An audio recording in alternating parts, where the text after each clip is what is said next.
It's my beautiful city. I like my city. Don't you like my city? Isn't it a nice city? I've always liked my city. Good evening. Good evening. Hello, Tao friends on the Tao YouTube. Sorry for taking a second to get set up there. We are all set. No need. Well, let's run the intro. Why not? Do it. Hold on. Wait a second.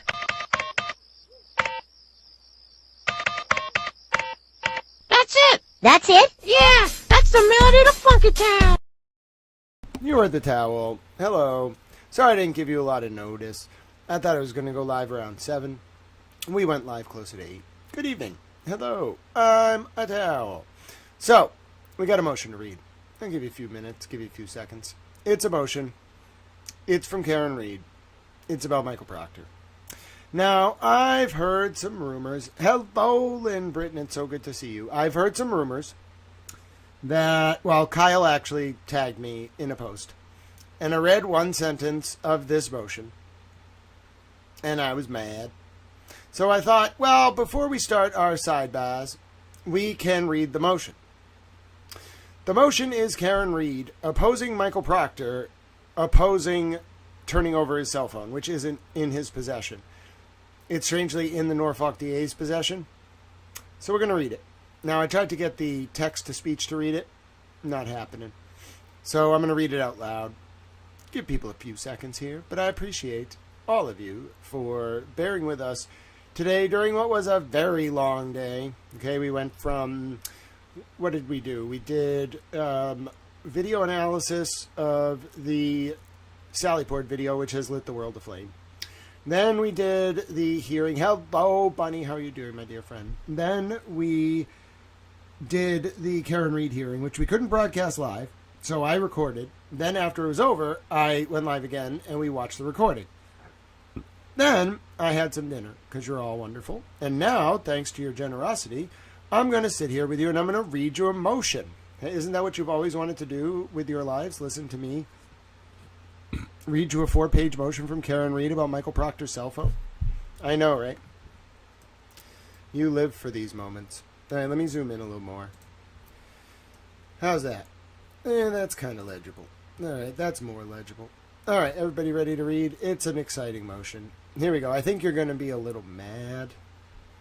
Would you like to read along? Hello, Day4089. Would you like to read along with this motion? I think I can make that happen. Let me see. Where is it here? All right. No, we don't need this and that open. I think that's a little redundant. 1 second. All right. Let me get you the motion. I don't want you to be left without the ability to read the motion. I have the file. I posted it on Dee Dee's thread. I was like, I got you, Dee Dee Towel. All right. Here it is. It's a short motion, but at least let me help you follow along. All right, let's do it. I'm going to try to get out of my southern accent. Follow along with this motion here. Hello. I have nothing I want more as long as Karen wins, but you're not making it sound good. No, it's bad for Proctor. It's good for Karen. Hello. Marion says, new here. I've been watching you on my TV. I'm excited that you have been doing the Lord's work. Well, I am indeed a big fan of Jesus Christ and also the Virgin Mother. Okay, so thank you. Welcome, Marion. Marion9674, we're glad to have you. All right, so here's what we're doing. This is actually... So if you're asking about whether Karen's going to win on the email motion earlier, I think 100% yes. I don't even think that's a question. The O'Keefe's lawyer was like drowning in his own, profundity. What's the word? I don't know, just pettiness. I don't know if profundity is the word. What does profundity mean? Where did I even... How did I use a word that I don't know what it means? Grant, you can't just know a word and not know what it means. Deep insight, great depth of knowledge or thought. Okay, so his anti-profundity. What is the antonym of profundity? Antonym. All right, let's see here. Okay, no, not anatomy, an antonym. All right, let's see. Superficiality, shallowness, or stupidity. Okay, so his anti-profundity, he got kind of swallowed whole by that, the O'Keefe's family lawyer. They are not, yeah, no, they're not in a good position. Karen's going to win the email issue. She already won it. The court entered an interim order, like, for Karen. That's not, it's more, this is a different motion where we're going to read some things that are going to make you all want to yell. So I agree, Marion. I agree. I think Karen's going to win the email motion. But this is in the Miles King case, and it's about Proctor's cell phone. And Karen is trying to get the cell phone, and for some reason they're arguing about it on the Miles King and Giovanni Dos Santos docket. It's a little bit of like a cluster F, like that it's on that docket, but like I can kind of follow what's going on. So I'm just going to like tell you things about the motion. You're going to get mad. I already saw an excerpt. Kyle kind of like got me mad, so that's why we're reading this first. So blame Kyle, or thank Kyle, I don't know. They'll probably said that goat's after you, though. All right, let's do it. This is Karen Reed's response. You can call me Marie. All right, Marie, it is a pleasure to meet you. You can call me Tao. I'm a Tao. You could be a Tao, too. All right, so this is Karen Reed's response. Does Wendy ever pop in to listen? No, Wendy has absconded. She lost in court against me, and then she just kind of left. I don't know where she is. I kind of just guard the house now. I'm like house sitting. She should pay me. You know, I just guard the house, and then I use my stream camera. Who knows if she sent that demon man the other day? I'm kind of a little worried she's a sorceress. Liz, at one point, like, it's normal now, like 2.4 million of you think I banished a demon, so my mom can totally be a sorceress, apparently, in this world. Like, things just... We're just going along with this, all right? That's how I'm going. All right? So my point is, no, Wendy does not pop in. I think Wendy is, like, friends with Michael Proctor and his family and those people, and I think they did bad things. That's why I'm not apparent. That's why I'm like, I suffered, because apparently as soon as I started walking down the path of asking questions about this, like, they knew it was going to be bad. Like, the powers that be in the Norfolk DA's office, the current one, and the state police. So they were like, Wendy, you should torment him. This is what I think. And then I was like, you shouldn't do that. I have my opinions, and I have a right to the truth. And, oh, yes, thank you, Marie. I did hit my goal earlier. I'm so grateful to everyone who helped me hit my goal. But also, the reality is, like, I was tormented. As soon as I started asking questions about Proctor's phone, as soon as that motion hit the Walsh docket in, like, September of 2025, as soon as I said, I'm angry about the intimate pictures and an SA victim's name, oh, goodness, you don't understand. I was tormented by my own towel mom. Now, you might say your towel mom wouldn't do that. Make sure you pick up my message later. Oh, LS, I did. It was a very nice video. What a nice video. I saw that. That was kind of you to send. Hello, LS. How you doing? So, in short, as soon as I started asking questions, it wasn't even like, I think there's a giant conspiracy about Jeffrey Epstein. I just want to be clear. Like, as soon as I started asking questions about Michael Proctor's cell phone, that's when everything changed. Like, it didn't really... Like, I got a lot of heat for supporting Lindsay. Like, I feel like people really didn't want me to do that. But I was like, no, she deserves it. I didn't care.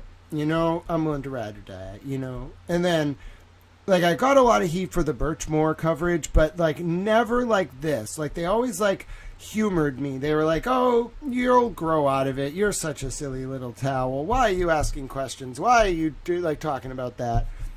But they never took me seriously. It was always very, like, condescending. Come, like, the Proctor email revelation. So here's the context, just so people understand, because it will be useful to get you caught up. So Michael Proctor was a trooper with the state police. He's not a trooper anymore. He had a cell phone. That cell phone was subject to some kind of federal investigation about the performance of the state police. I think he kind of got, like, obstruction trapped, because Proctor knew, because Lally was told stuff about Proctor's phone, probably by Laura McLaughlin, that he talked about at the Sidebar in the first Karen Reed trial, like indicating Lally knew more about what was in the federal subpoena for Proctor's phone than anybody else knew. And he kind of hinted that, like, Sean Good was on there in a bad way. And even Alan Jackson, like, didn't know that. So it made me wonder, like, oh, my God. Like, what did the feds, like, threaten Laura McLaughlin and Adam Lally? Like, you are going to do exactly what we tell you to do. And you're just going to do it. And if you ask questions, it's going to be a problem. So anyway, my point is, we get to this point in July of 2025 where after Karen Reed's second trial ends and she's acquitted, okay, on 2 counts and then 1 OUI guilty, okay? Like a month later, not even a month later, like July of I want to say it was like July 9th was the first motion and then July like 23rd was the second motion of 2025. Michael Proctor's lawyers put in this motion that doesn't really like make a lot of sense where they're just like, listen, Judge, these are like other criminal cases that Proctor investigated that are about to go to trial. It's like the Johnson case, the Giovanni Dos Santos case. I should give these humans their names. It's Miles King, Biana Chio,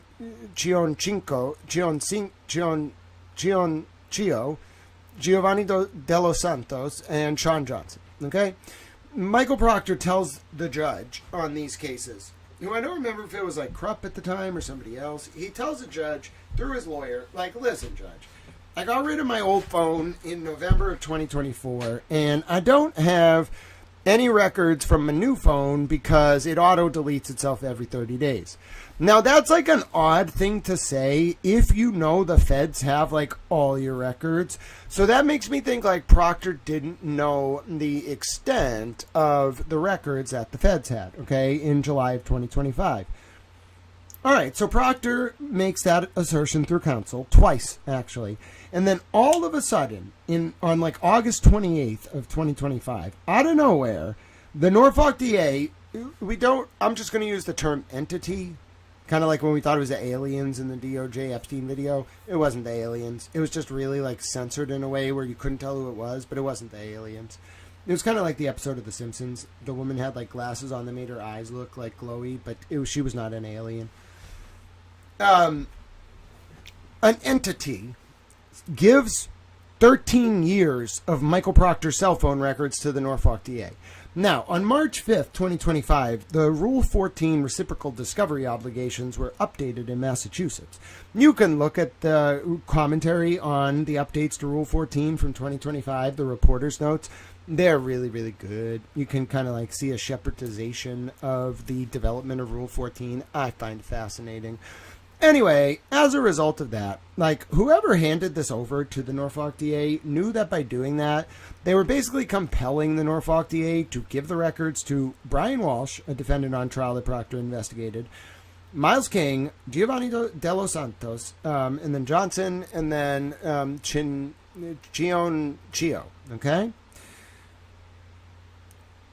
Immediately, the Norfolk DA like tries to make like a limited disclosure in a public filing, and is like, listen, I think it was in the Walsh case, might have been the King case, probably Walsh, because Walsh was going to trial in November of 2025. But they're like, listen, so we have reviewed all of Michael Proctor's like 13 years of records, and we found like intimate images of third parties, an SA victim's name used without permission, which is illegal, and some other concerning things, okay? That was the Norfolk DA's like sugar-coated version, and then Proctor, by the way, in this period, immediately drops his appeal that had been ongoing for a while of his discharge from the state police. Now, you might be saying, okay, so what is this motion about? Well, right now, Michael Proctor's cell phone records, like the best I can discern, here is what happened.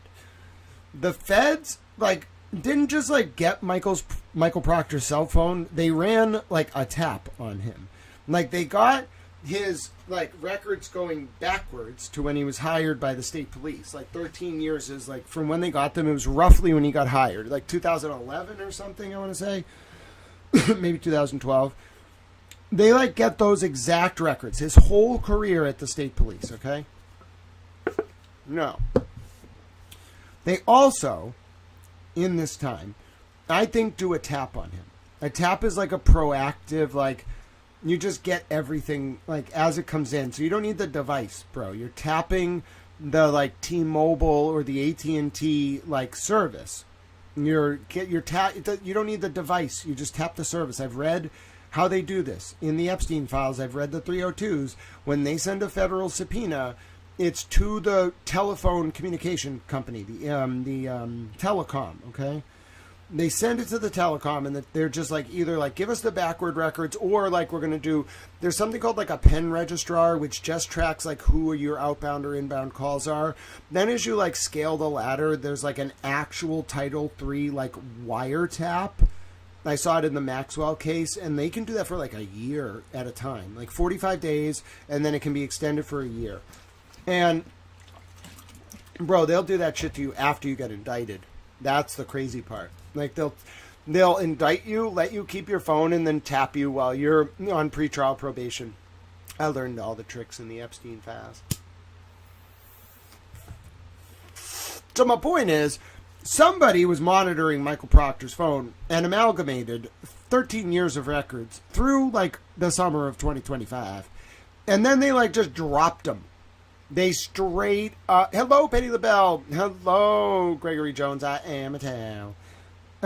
They absolutely just dropped them on the Norfolk DA between August 20th and August 28th of 2025. And then the Norfolk DA had to turn them over. Now, listen. Whatever is on this phone, first of all, I think it's kind of like the video from the movie The Ring. If you see this phone record, like, you instantly are marked for, like, some kind of death. I don't really know why. Because, like, immediately, well, I know why, but immediately after Brian Walsh, like, within 1 week of him getting these records, he got stabbed in jail. You hear about a lot of stabbings at, like, the Norfolk County, like, House of Corrections, where people are not doing life bids. No, you do not. You do not. That was a message, like, he was not to call Proctor and he was to shut up about the phone. Now, the other thing is, the phone records are under a protective order. It's a special protective order. I want to say Judge Krupp signed it, which is weird because he's in the Epstein files, I'm pretty sure. But anyway, because he invested in some company called Green Jet while he was representing some Russian spy in 2010 in the 1st District in federal court criminally. I don't remember. It was some complicated like situation. And then like Green Jet turned into some other company. And then like the stock portfolio came up in the 2018 like Epstein case. Like Epstein like was using like his records as leverage to avoid like people like criminally charging him or something. And then there was this fight with this guy named Bradley Edwards and this Rothstein guy who was a lawyer and they were doing their own thing, trying to like get money out of Epstein or something, and then they got federally charged. Like, it was a cluster F and a half, all right? But the point is, Judge Krupp's name is in there on this, like, Green Jet company, and if you check his disclosures, like, my point is, it was a little weird. So, you kind of, like, look at these different financials, you have a lot of questions, but anyway, Michael Proctor was supposed to be, like, on the Walsh witness list. He never gets called. Walsh gets stabbed like a week after he gets these records. Okay, the other people who have access to these records, let me just be very clear. There's like 4 defendants, these defendants, who have access to the records, okay? But they're not allowed to keep the records, okay? One of them might be allowed to keep them, but for the most part, their lawyers have to keep the records. Their lawyers give the records to the defendants, and they like talk about them for the preparation of their trial. It's called the protective order.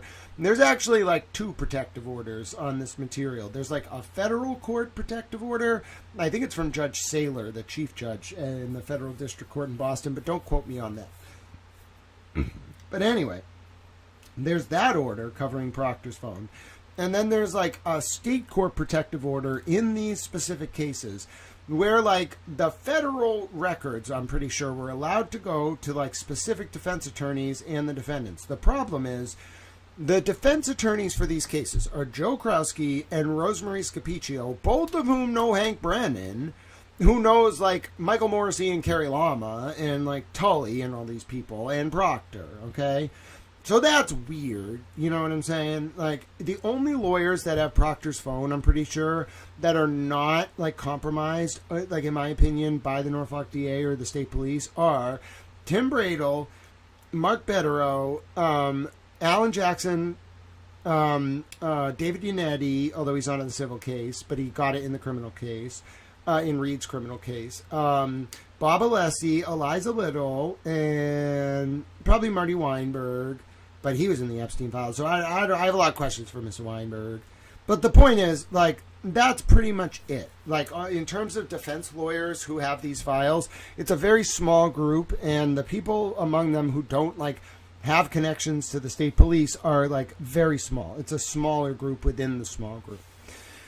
All right, so this motion, to give you all that background, this motion is Michael Proctor has opposed Karen Reed's request in her civil case to have the judge in the, like, criminal cases that Proctor was investigating give Karen permission to get Proctor's records or, like, talk about them.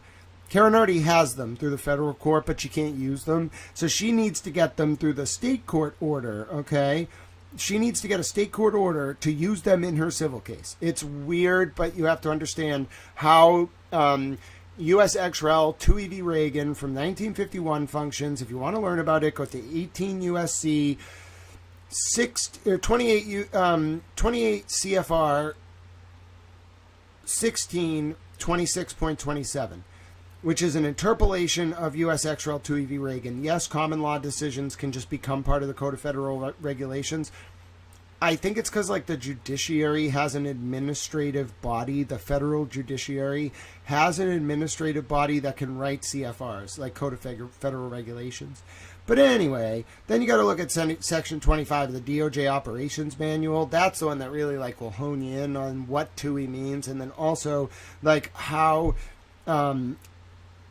28 CFR 1626 through 27 functions as, like, in a, like, parallel state criminal proceeding versus federal proceeding. That's different than a state civil proceeding, okay? So Karen needs to get Michael Proctor's cell phone records from the Norfolk DA, and to do that, she has to get permission from the judge in these 4 cases to do so. Okay, to use it in her civil case. The problem is Michael Proctor is objecting. Hello, Grant's Ranch number 420. I love that username. So in order to do that, okay, this is kind of like Michael Proctor trying to, like, be like, listen, judge, don't let Karen use my phone in her civil case. It could really be bad. And Karen's like, well, we're going to see here, the Commonwealth has been like, wait a minute, like, we oppose that. Like, not we oppose it, but, like, the Commonwealth wants to give the records to Karen. They don't have a choice. Like, somebody's, like, pressuring somebody, like, to do the right thing. Proctor is, like, using, like, obstructionist tactics to prevent Karen, not from getting the records. Karen has the records, from being able to use the records in her civil case. So now Karen is about to write a motion being like, Michael Proctor, how dare you? You can't be doing that. You don't even have grounds to say that I can't have these records. You have no standing. That's how it starts. So I'm going to read it, and now you have the full context. And if you're like, oh my God, you have to know all that to understand a motion? Yeah, I know. That's why, like, I don't like people who just, like, well, you can read motions if you want on stream. Like, I don't really care. It helps the public understand. But if you're going to read motions, you got to tell people, like, first of all, what is the motion? Where are we? What case are we? What part of the world are we in? Why is the motion docketed? Why is it relevant? What case, like, where are we in the case? Why are Michael Proctor and Karen Reed arguing, like, with the Commonwealth as, like, on Karen's side about Proctor's cell phone on, like, a criminal docket? Karen doesn't have any criminal cases right now. You know what I'm saying? It's crazy. So that's why you have to explain it, because it doesn't make sense if you just read it. It just looks like the strangest, like, it looks like Karen Reed, a non-party, yelling at Michael Proctor on an unrelated criminal docket to any of them. It's really fun. It's also, like, just baffling how the law works, I guess. I'm not a lawyer. I'm a towel. But anyway, none of this is legal advice. I'm just telling you it's fascinating, and you have to kind of understand the nuance. Thank you, Joe P. 87114. It's good to see you. All right, let's do it. Here we go. Yeah, it's the only channel on YouTube where everybody has a ranch. So this is Karen Reed's response in support of How fun is that? Karen Reed's response in support of the Commonwealth's motion to provide, pursuant to a civil subpoena, information derived from a former state police trooper's personal phone previously obtained through court order. Okay, so I guess like the rule is if you write a really long header, you only underline the bottom paragraph. I would get sanctioned. Not sanctioned, I would get yelled at because I would put the whole thing underlined. Also, I've adopted a southern affect in my accent. I'm really sorry. Like, I know some of you like it, but it's a lazy way to speak, and I find I can preserve my voice if I speak that way sometimes, so. It also makes me sound like a towel. I feel like, you know, towels should have a southern accent. I was also watching myself back earlier when I was recording the hearing. From, like, typing stuff up.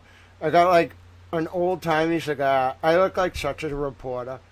I'm like a what century are we in? The 21st century? I'm like a 21st century reporter that like refuses to let go of some of the prior traditions. Like just put me in a fucking press box, give me a fucking computer, and just let me write about things, you know? And give me a hat. That's what we need more of, ladies and gentlemen. Old-timey reporters with cigars yelling about things. That's what we're missing from this world. Reporters with cigars and funny-looking hats, standing with a microphone like this, and just telling you how it is, you know? You can think of me like that guy who used to broadcast the Celtics when Red Auerbach was the coach, you know? I just need a hat. I have a hat. I have like a park ranger hat somewhere. Where's my hat? Hold on a second. I have a hat somewhere. I thought I had a hat. Where's my hat? That was a fun hat. What did I do with my hat? I don't want to put any effort into finding my hat. But I do have a hat. Like, I have, like, a ranger hat. But that's not the kind of hat I want. I want, like, I think I'm going to need, like, a reporter's hat. Anyone else having YouTube trouble? You might want to try refreshing the feed, Joe. Everything looks okay here. No dropped frames. So the stream should be good. I need a trench coat with a hat and a note in it. Yeah. That'll make me a real old-timey reporter.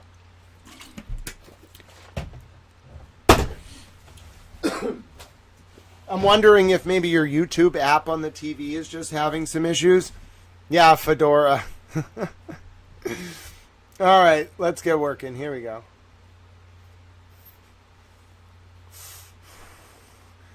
Michael Proctor lacks standing to object to the Commonwealth's agreement to produce documents currently in its. So they're highlighting that like Proctor doesn't have the documents. This is not under Rule 17. It's like the Commonwealth's possession. The hat needs a press badge.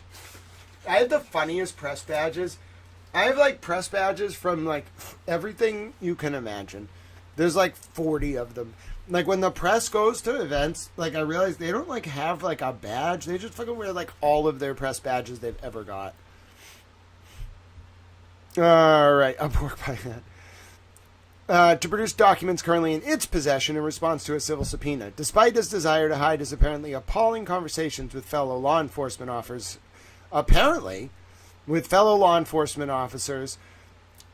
and others, which he clearly assumed would remain permanently shrouded in the secrecy of his group chats. See Boston Reservation Incorporated versus Lorenzo Pitts, Inc., 2017 CV 01142C, 2018 Mass Super, Lexus 16 at page 1 through 3, Mass Supreme Court, March 16, 2018. And cases cited therein, holding that even a party to a case, which Proctor is not here, does not have standing to object to a subpoena to a third party unless it raises a colorable privilege or privacy issue. See also Weinrich v. Brooks, Civil Action number 21-10496, NMG 2022, U.S. District Court, so a federal court, probably out of the 1st District, yep. Lexus 126209 at 7, D. Mass, April 4, 2022. If it's from this district and it's federal, it's controlling, not persuasive. That means the precedent from this, like, when you're writing to a judge, you want to find cases from either that state, Massachusetts, state-level cases, or the federal First Circuit, because that's controlling. The judge has to follow it unless, like, there's a reason they find not to apply it, which they will if they want to. Quote, the standing derived from a personal right or privilege held by the party objecting to a third party subpoena, however, does not extend to procedural and other objections. So that makes sense. As reference, like, so when you can object, but you can't object, like, procedurally. It's limited to just, like, privilege or, like, certain rights.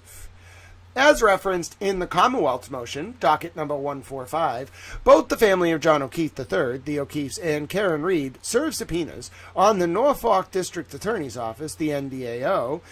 When you do that, like the NDAO, it means you want to just say NDAO after that every time because you don't want to type out Norfolk District Attorney's Office. I do need a typewriter. I need one of them keyboards that sounds like a typewriter. The NDAO and the parties to that civil case negotiated and executed a confidentiality agreement whereby the NDAO would produce certain previously identified documents concerning Proctor's potential biases.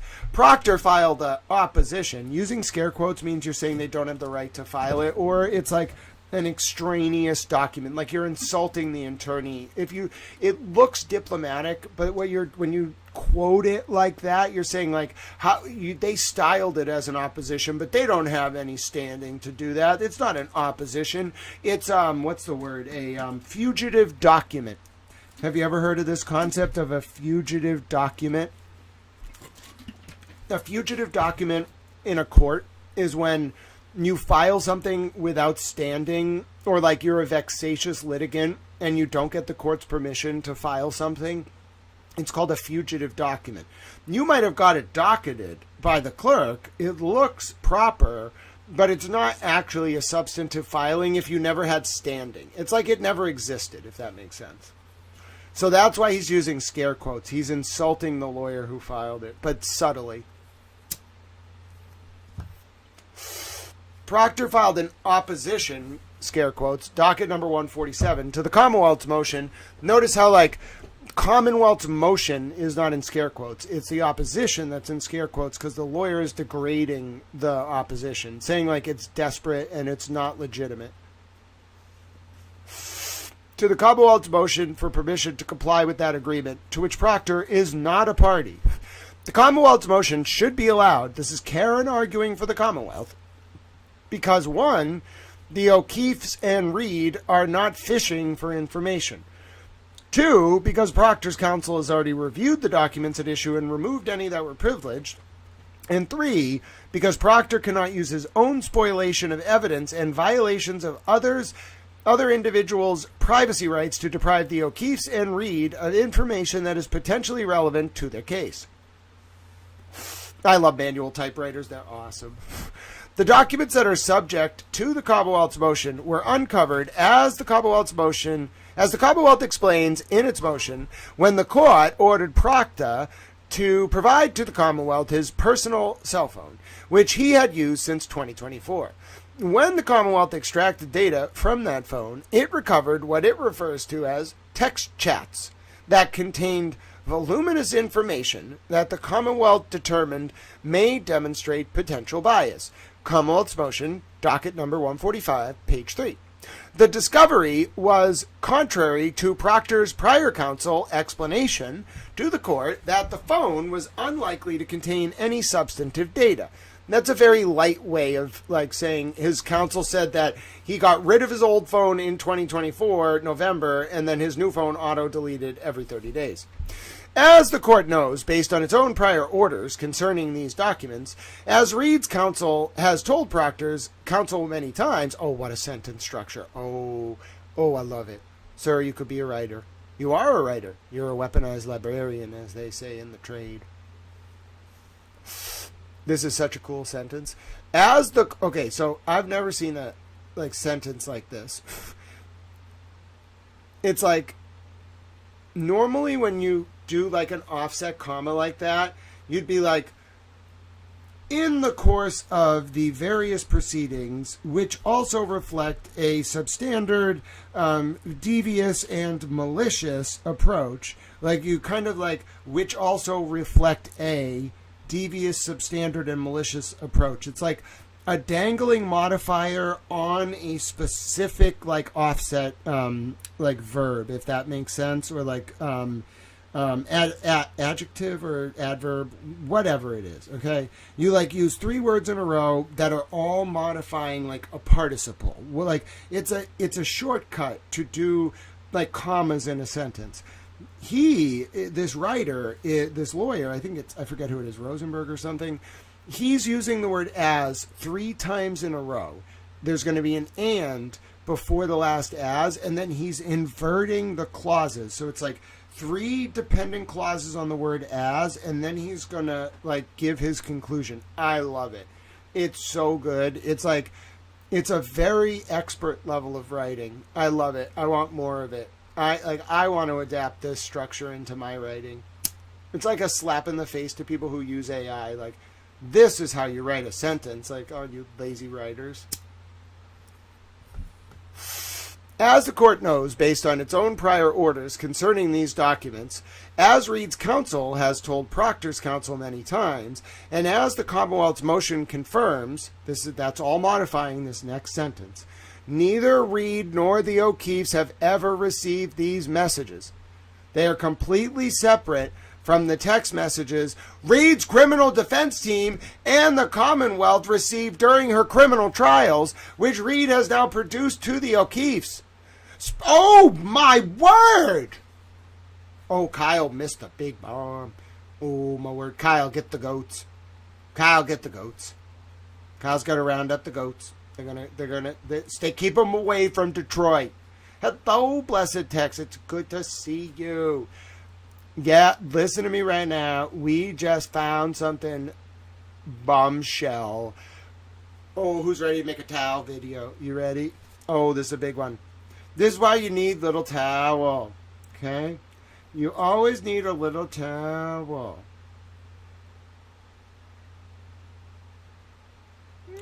You are all little towels. This is big. Do you understand the implications of this? Oh, my word.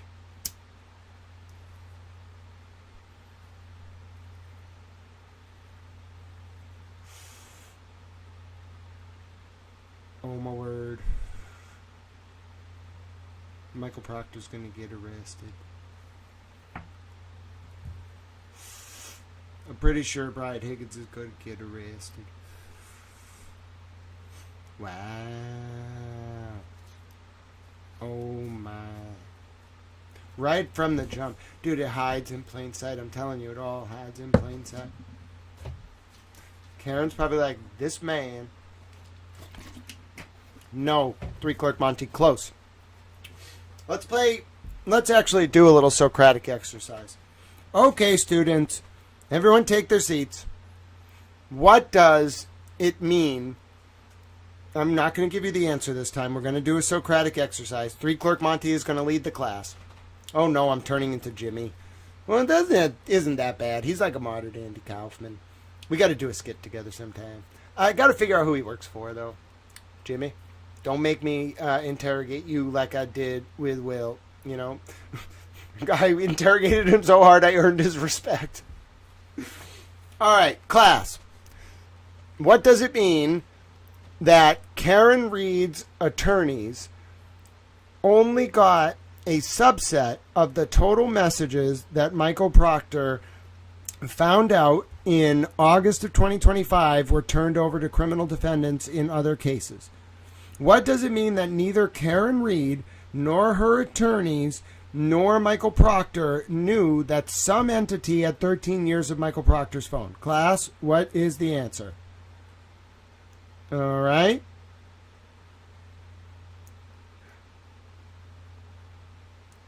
Three Clerk Monty's guess is, so the Commonwealth extracted Proctor's phone, revealing distinct comms from those in TUI. The Commonwealth didn't extract it. I'll tell you what. It showed up at the Commonwealth's door between August 20th and 28th of 2025. Who does Will work for? I don't know. At a certain point, you kind of get the vibe that, like, the big fish like have to answer to Congress. So like, I think Will's just along for the ride. He's a funny guy, but he also, I don't know, we have very different like rhetorical styles. Like I'm sure I've said some things he doesn't agree with. He says some things I like did not like at all. But like, I don't know, like what do you do? I'm not Jesus or God. I'm just a towel. I can't pass judgment on people's souls unless they hurt the children. Then I get a little mad, or the doggies. Or the women. Then I get mad. I yelled at Will the other day. Alright, who's going to get the answer? CENTCOM through the Fort Hurricane, through the Fort Huachuca Verizon BPAs. It was not CENTCOM. Good guess. Nope. We're getting close. We're getting close. What would cause neither Karen Reed nor her attorneys nor Michael Proctor during both of the criminal trials to not know about an entity having 13 years of Michael Proctor's phone records? No, Spacey 118. I love your guesses. You go right to the like big guns, but no, it's a lot more like low level. It didn't go that high. It was a little more simple. I want to give 3 Clerk Monty a chance to guess, but I'm going to tell you eventually because there's a 20-second lag between when I say something and the comments. Maybe less, like 7 seconds. Page 2 references the CW extracting his phone. Oh, there's no doubt that they actually, like, extracted it. That's not the question. They didn't have it until August of 2025. Not FISA. All right, I'm going to give you the answer. What I believe happened was there was a concurrent federal investigation. So 3 Clerk Monty was pretty much on it. It's that it wasn't like you guys are getting misled by them saying the Commonwealth did the extraction. Yes, don't come Spacey for General Petraeus. I'm sure they would use that stuff. But no, this is a state trooper, so it only required something a little more simple. They just got a warrant for all of his data from the cell provider and then put it on a device, gave it to the Norfolk DA and said, here you go, it's a clone. Extract it. You have to turn it over. Lynn's like, I'm researching keyboards. I love it. Lynn, you are wonderful. You do whatever your heart tells you to do, Lynn. I love it. We put our faith in Lynn. But listen, okay, so I have like this explanation for you. We'll finish the motion, but this is a big deal for this reason. Let me put it all together for you. What this likely means, because think about Brian Tully's NDA and how Laura McLaughlin had to read him only sections of Proctor's phone on March 7, 2024, okay? I truly believe that there was, and still is, some kind of probe of the state police, specifically like Michael Proctor and people around him. And that probe was concurrent to everything else that we know about, but not revealed. Now, why do you say that? Okay, well, I'm going to get you the exact answer, ladies and gentlemen. I'm going to show you, because I've actually done this research. Why? I don't know. I'm a little compulsive, and I really like TUI. So, anyway, it's like 28, what did I say? 28 CFR 1626, I think is the exact site. Yes, I got it exactly right. Oh, somebody give me a towel. Look at this. You want to see like how damn good I am? Look at this. Look at it. Get ready to see it. Look how good I am. It is actually 28 CFR 16.27. I want a towel award. I'm not even kidding you. It is actually that specific section. I got it to the number from memory. I know, it's impressive. All right, this is the CFR. Now listen, I'm going to tie this all together for you before we move on, okay? Take a look at this. This is 28 CFR 16.26. 27 is helpful too, but this is 0.26. This is the TUI rules. This is TUI, okay?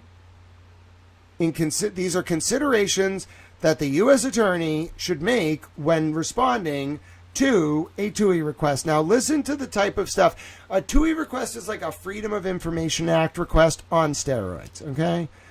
Listen to the kind of stuff that is exempt from a TUI, that would mean Karen and Michael Proctor wouldn't get it, at least in 2024. Let's listen. I'm going to have it read aloud. Title 28. Displaying Title 28, up to date as of February 13, 2026. Title 28 was last amended February 13, 2026. Table of Contents. Details. Print, PDF. Display options. Subscribe. Timeline. Go to date. Compare dates. Published edition. Developer tools. Section 16.26 Considerations in determining whether production or disclosure should be made pursuant to demand. A. In deciding whether to make disclosures pursuant to demand, department officials and attorneys should consider 1. Whether such disclosure is appropriate under the rules of procedure governing the case or matter in which the demand arose, and 2. Whether disclosure is appropriate under the relevant substantive law concerning privilege. B. Among the demands in response to which disclosure will not be made by any department official are those demands with respect to which any of the following factors exist. 1. Disclosure would violate a statute, such as the income tax laws, 26 U.S.C. 6103 and 7213, or a rule of procedure, such as the Grand Jury Secrecy Rule, FR Crossing P, Rule 6, E. 2. Disclosure would violate a specific regulation. 3. Disclosure would reveal classified information, unless appropriately declassified by the originating agency. 4. Disclosure would reveal a confidential source or informant, unless the investigative agency and the source or informant have no objection. 5. Disclosure would reveal investigatory records compiled for law enforcement purposes, and would interfere with enforcement proceedings or disclose investigative techniques and procedures the effectiveness of which would thereby be impaired. 6. Disclosure would improperly reveal trade secrets without the owner's consent. C. In all cases not involving considerations specified in paragraphs B1 through B6 of this section, the Deputy or Associate Attorney General will authorize disclosure unless, in that person's judgment, after considering paragraph of this section, disclosure is unwarranted.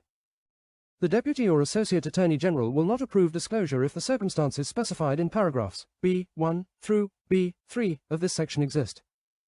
The Deputy or Associate Attorney General will not approve disclosure if any of the conditions in paragraphs B4 through B6 of this section exist, unless the Deputy or Associate Attorney General determines that the administration of justice requires disclosure. In this regard, if disclosure is necessary to pursue a civil or criminal prosecution or affirmative relief, such as an injunction, consideration shall be given to 1. The seriousness of the violation or crime involved. 2. The past history or criminal record of the violator or accused. 3. The importance of the relief sought. 4. The importance of the legal issues presented. 5. Other matters brought to the attention of the Deputy or Associate Attorney General. D. Assistant Attorneys General, U.S. Attorneys, the Director of the EOUST, U.S. Trustees, and their designees, are authorized to issue instructions to attorneys and to adopt supervisory practices, consistent with this subpart. In order to help foster consistent application of the foregoing standards and the requirements of this subpart. Alright, so that basically explains to you why Karen, what Karen had to go through just for stuff outside of that. Okay? Just for stuff in 4, 5, and 6, okay? She only got it because they, looked at all of this and determined she was able to get it. That's wild. All right. Now, let me just look up one more thing. I want to show you, what the government thinks about when doing these disclosures, and then you'll understand why this paragraph's such a big deal. All right. Let me see. Here we go. The Organizations and Functions Manual. I love this one. It's a little bit outdated, but I love this. This is the internal manual that... It's not internal, it's public. But this is the one you want. This is the big money one. This tells you what you want to know. All right, let's listen. Justice Manual archived material. I know it's The information here may be outdated and links may no longer function. Subsection B of Section 16.26 contains a number of very specific factors that set forth areas where disclosure should not be made. It is the presence or absence of these factors that will trigger whether a disclosure will be authorized at the initial stage by the USA in a case in which the United States is not a party, or by the attorney in charge of the case or matter in a case in which the United States is a party. If this official, called responsible official in the regulations, believes that one or more of these factors is present, he cannot authorize disclosure, but is required to seek high-level review and decision.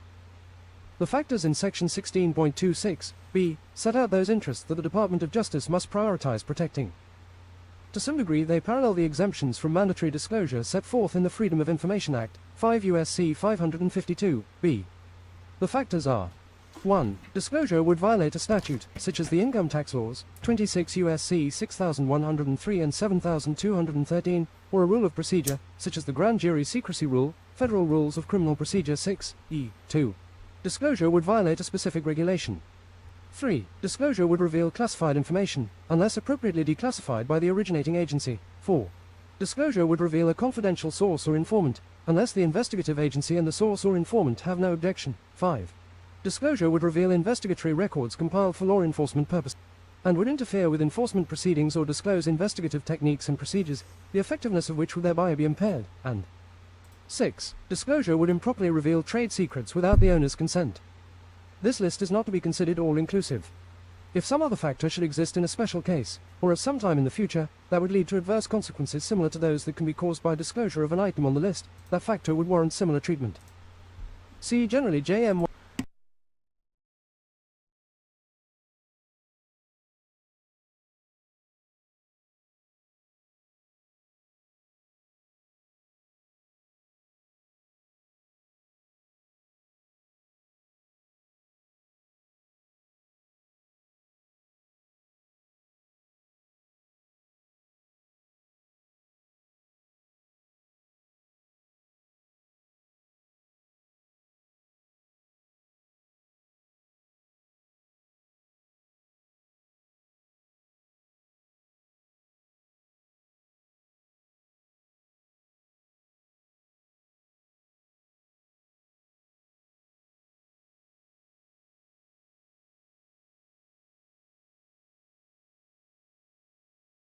Sorry, I know, I was muted. I was muted. I know, I fixed it. So, let me just explain to you. If you look at the factors that we just listened to, I just switched us from the Justice Manual to this. Now you understand, I know I was muted. Now you understand what this is, okay? This is such an important statement. Lawyers don't just underline statements like this. This lawyer is hinting that the material that Proctor got, or that the Norfolk DA got, in some form in August of 2025, between August 20th and August 28th, was so intense that it couldn't go to Karen during the trials under Toohey. That's the implication. I know. I'm back. Oh, my email address, it's grantsmithellis@gmail, Lynn. Please feel free to send me any keyboards you found. I will definitely look at them. It's grantsmithellis@gmail. So that's why this is such a big deal. It is a big deal because in between the lines of this statement is the implication that the material handed over to the Brian Walsh defense and the Dos Santos defense and the Miles King defense, that all of this material related to Proctor's phone, remember, they say, the motion says that the DA extracted it, but Proctor's old phone was destroyed. I finally get it. What happened most likely was that the feds took all this data. It's like a clone. You just load it onto an empty device. A phone is a hard drive with a graphical user interface on it. You just take his data that you got from the service provider or whatever, you load it onto a device, you give it to the Norfolk DA. It's his phone insofar as the data represents what was on his phone. And then you make them extract it. That's probably what happened. That's why this is a huge deal. It's not... We've had some big deals, so I have to kind of temper what is the biggest deal versus what's a big deal versus what's a deal. This is not red alert, but this is a big deal because it finally tells me what I needed to know. It finally, I needed to know this for so long. It's such an important piece of the puzzle. I get it now. I finally get it. Michael Proctor and Brian Higgins, there's something that the feds are very concerned about. And I think they have them on a lot of federal crimes. John's death? I mean, I don't know. I'm really thinking that Deutsch might actually prosecute somebody that's not Karen. Multiple people, maybe.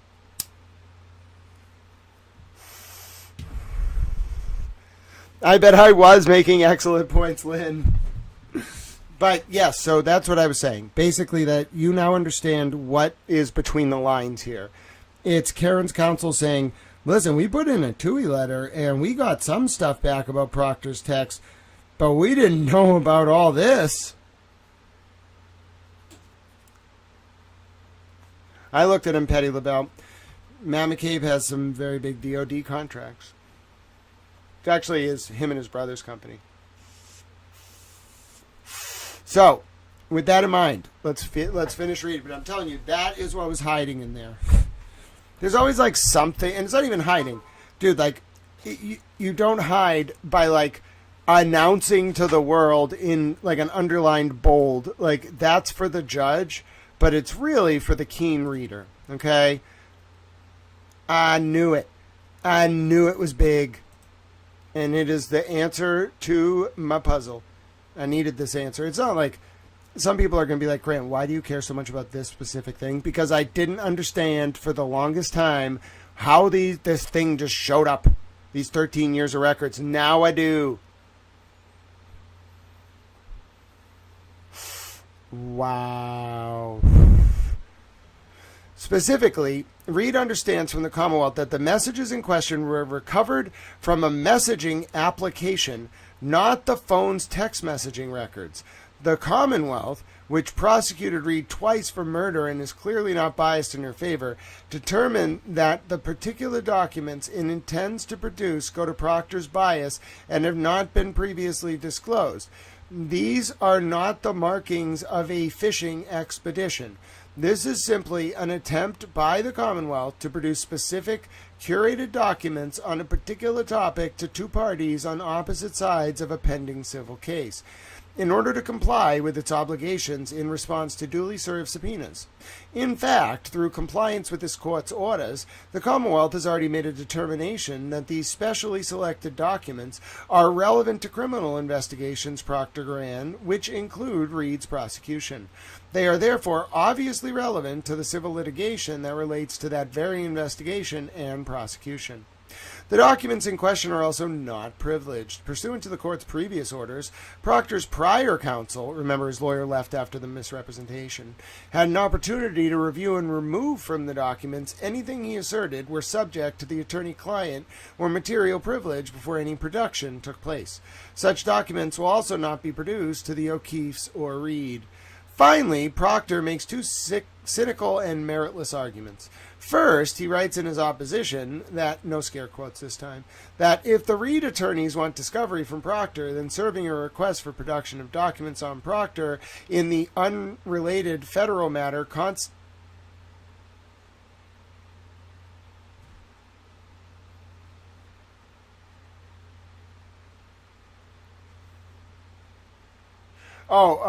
in the unrelated federal matter constitutes the proper vehicle in which to obtain discovery, rather than having this criminal court amend its protective orders.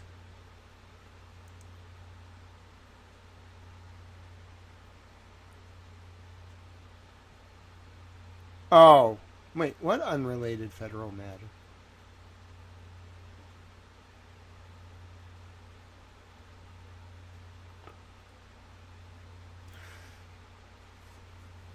What I thought that would be related, wouldn't it be? What unrelated federal matter?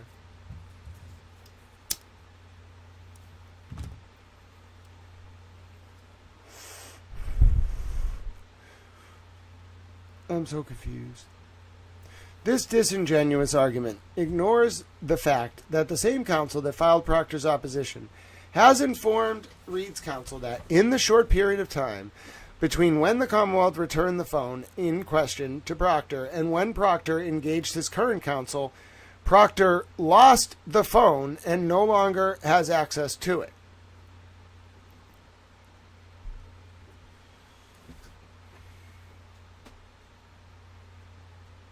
No. Something doesn't make sense. He got rid of his old phone in November 2024. So, like, that's what I'm saying. Like, something does not make sense. Something doesn't make sense.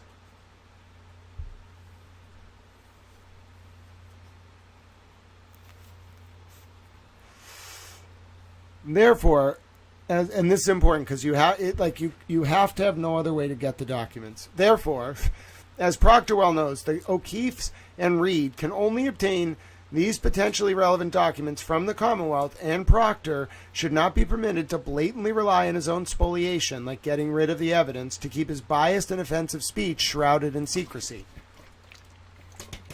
The quote, interests of justice, see Proctor Opposition, doc number 147, page 3 and 4, are not served by rewarding obstructionist, dishonest, and unlawful behavior by an individual previously entrusted with the immense power of investigating homicides on behalf of the Massachusetts State Police. Second, Proctor attempts to grotesquely leverage the fact that his own messages on his own phone contain explicit images of women that did not consent to and are unaware of their photographs being shared.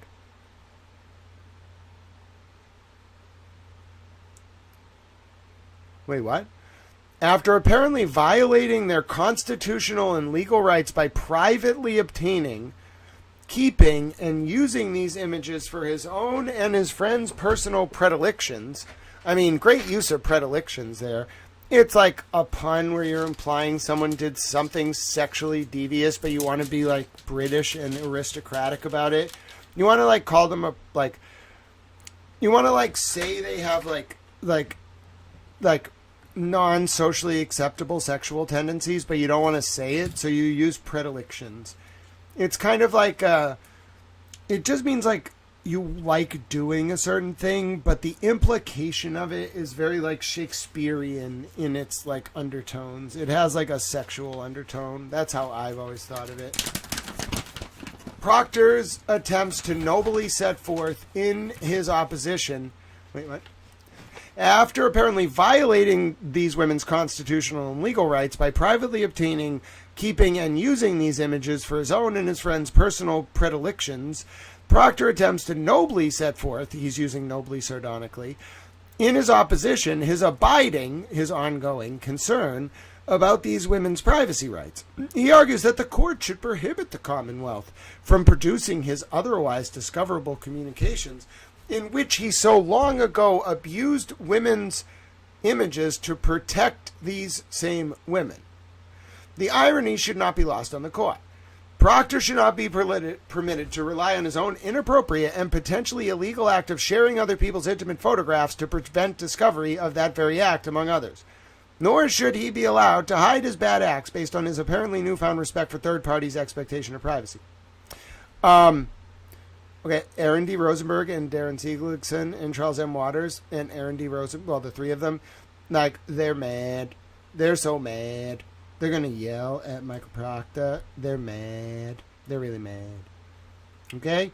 There's, like, being mad as an attorney, and there's, like, I want Michael Proctor arrested immediately. This is like, I want Michael Proctor arrested immediately, and I wish I could say more, but I can't, so I just want to tell you I want him arrested. That's what this document is. Like, I'm telling you, these lawyers might be as well saying, like, somebody arrest Michael Proctor right now. Like, they're literally begging for Michael Proctor to be arrested. I've never seen anything like it. We have to take a few minutes. I got to talk about this. I got to do a video about it. I can't believe they just said this. It's true in some sense. I believe them. But, like, they straight up are just like, arrest this man. This document may as well be like a petition to the king to arrest Michael Proctor. Is there a special writ where you, like, do we have a king? We don't really have a king. But, like, do you go to, like, can you write, like, a writ to someone and be like, by the high writ of the governor, I want Michael Proctor arrested. That's what this is. You know, it's a very diplomatic way of being like, sir, it is a pleasure to see you. And then you just, like, kneecap him. You know, like, I want him arrested. It's a very like, dominating legal document. But I'm just saying, like, you know, lawyers don't really, like, publicly call for people's arrests, like, in documents. This is, like, as close as you're going to get to a lawyer being so mad that they're like, I want this man arrested. Like, right now, he's committing crimes, Your Honor. I want him arrested. Like, what? Listen, and you got to understand, when I'm not a lawyer, but when a lawyer is writing something like this, it has to go, like, you write the original draft and you're just really mad. Like, you just write a bunch of stuff that's like, I'm mad and I'm going to say it. And then your other lawyers around you are like, listen, I know you're really mad, but like, I don't think we have to take it to the level of like, calling for like the arrest of like Proctor. And then normally it will go through some revisions and it will get tempered down. And it's kind of like in the House of like Commons in Parliament where you're like, Madam, Mr. Speaker, like the honorable member for like whatever, like Sutcliffe or whatever, unintentionally misled this honorable house. Like you can't call someone a liar or you get named and then you get kicked out for 24 hours. You can't use other people's names. You can't talk to them you can't call them by their name. It's always like the honorable member for whatever or like the minister or whatever.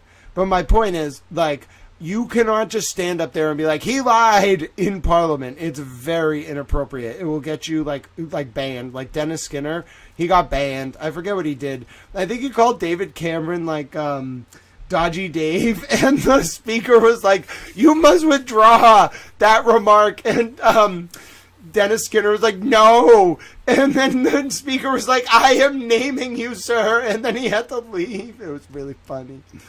But the point is, like, you can't just go up there, like, in Parliament and be like, he's a liar. And nor can you be like, I want my, like, fellow parliamentarian arrested. You can't do that. It's like a brutal violation of the court's decorum. But, like, legal filing, it's very similar to, like, debating in Parliament. Like, you're not... Like, you could get a little feisty, but, like, it's really not supposed to be, like, kindergarten. Like, you're not supposed to be like... it's like, he took my crayon. Like, I want him put on timeout. It's like, and I'm not mocking this, but I'm trying to give you a sense of, like, when you see someone doing something wrong, you're more like motioning the judge for an actionable, like, result.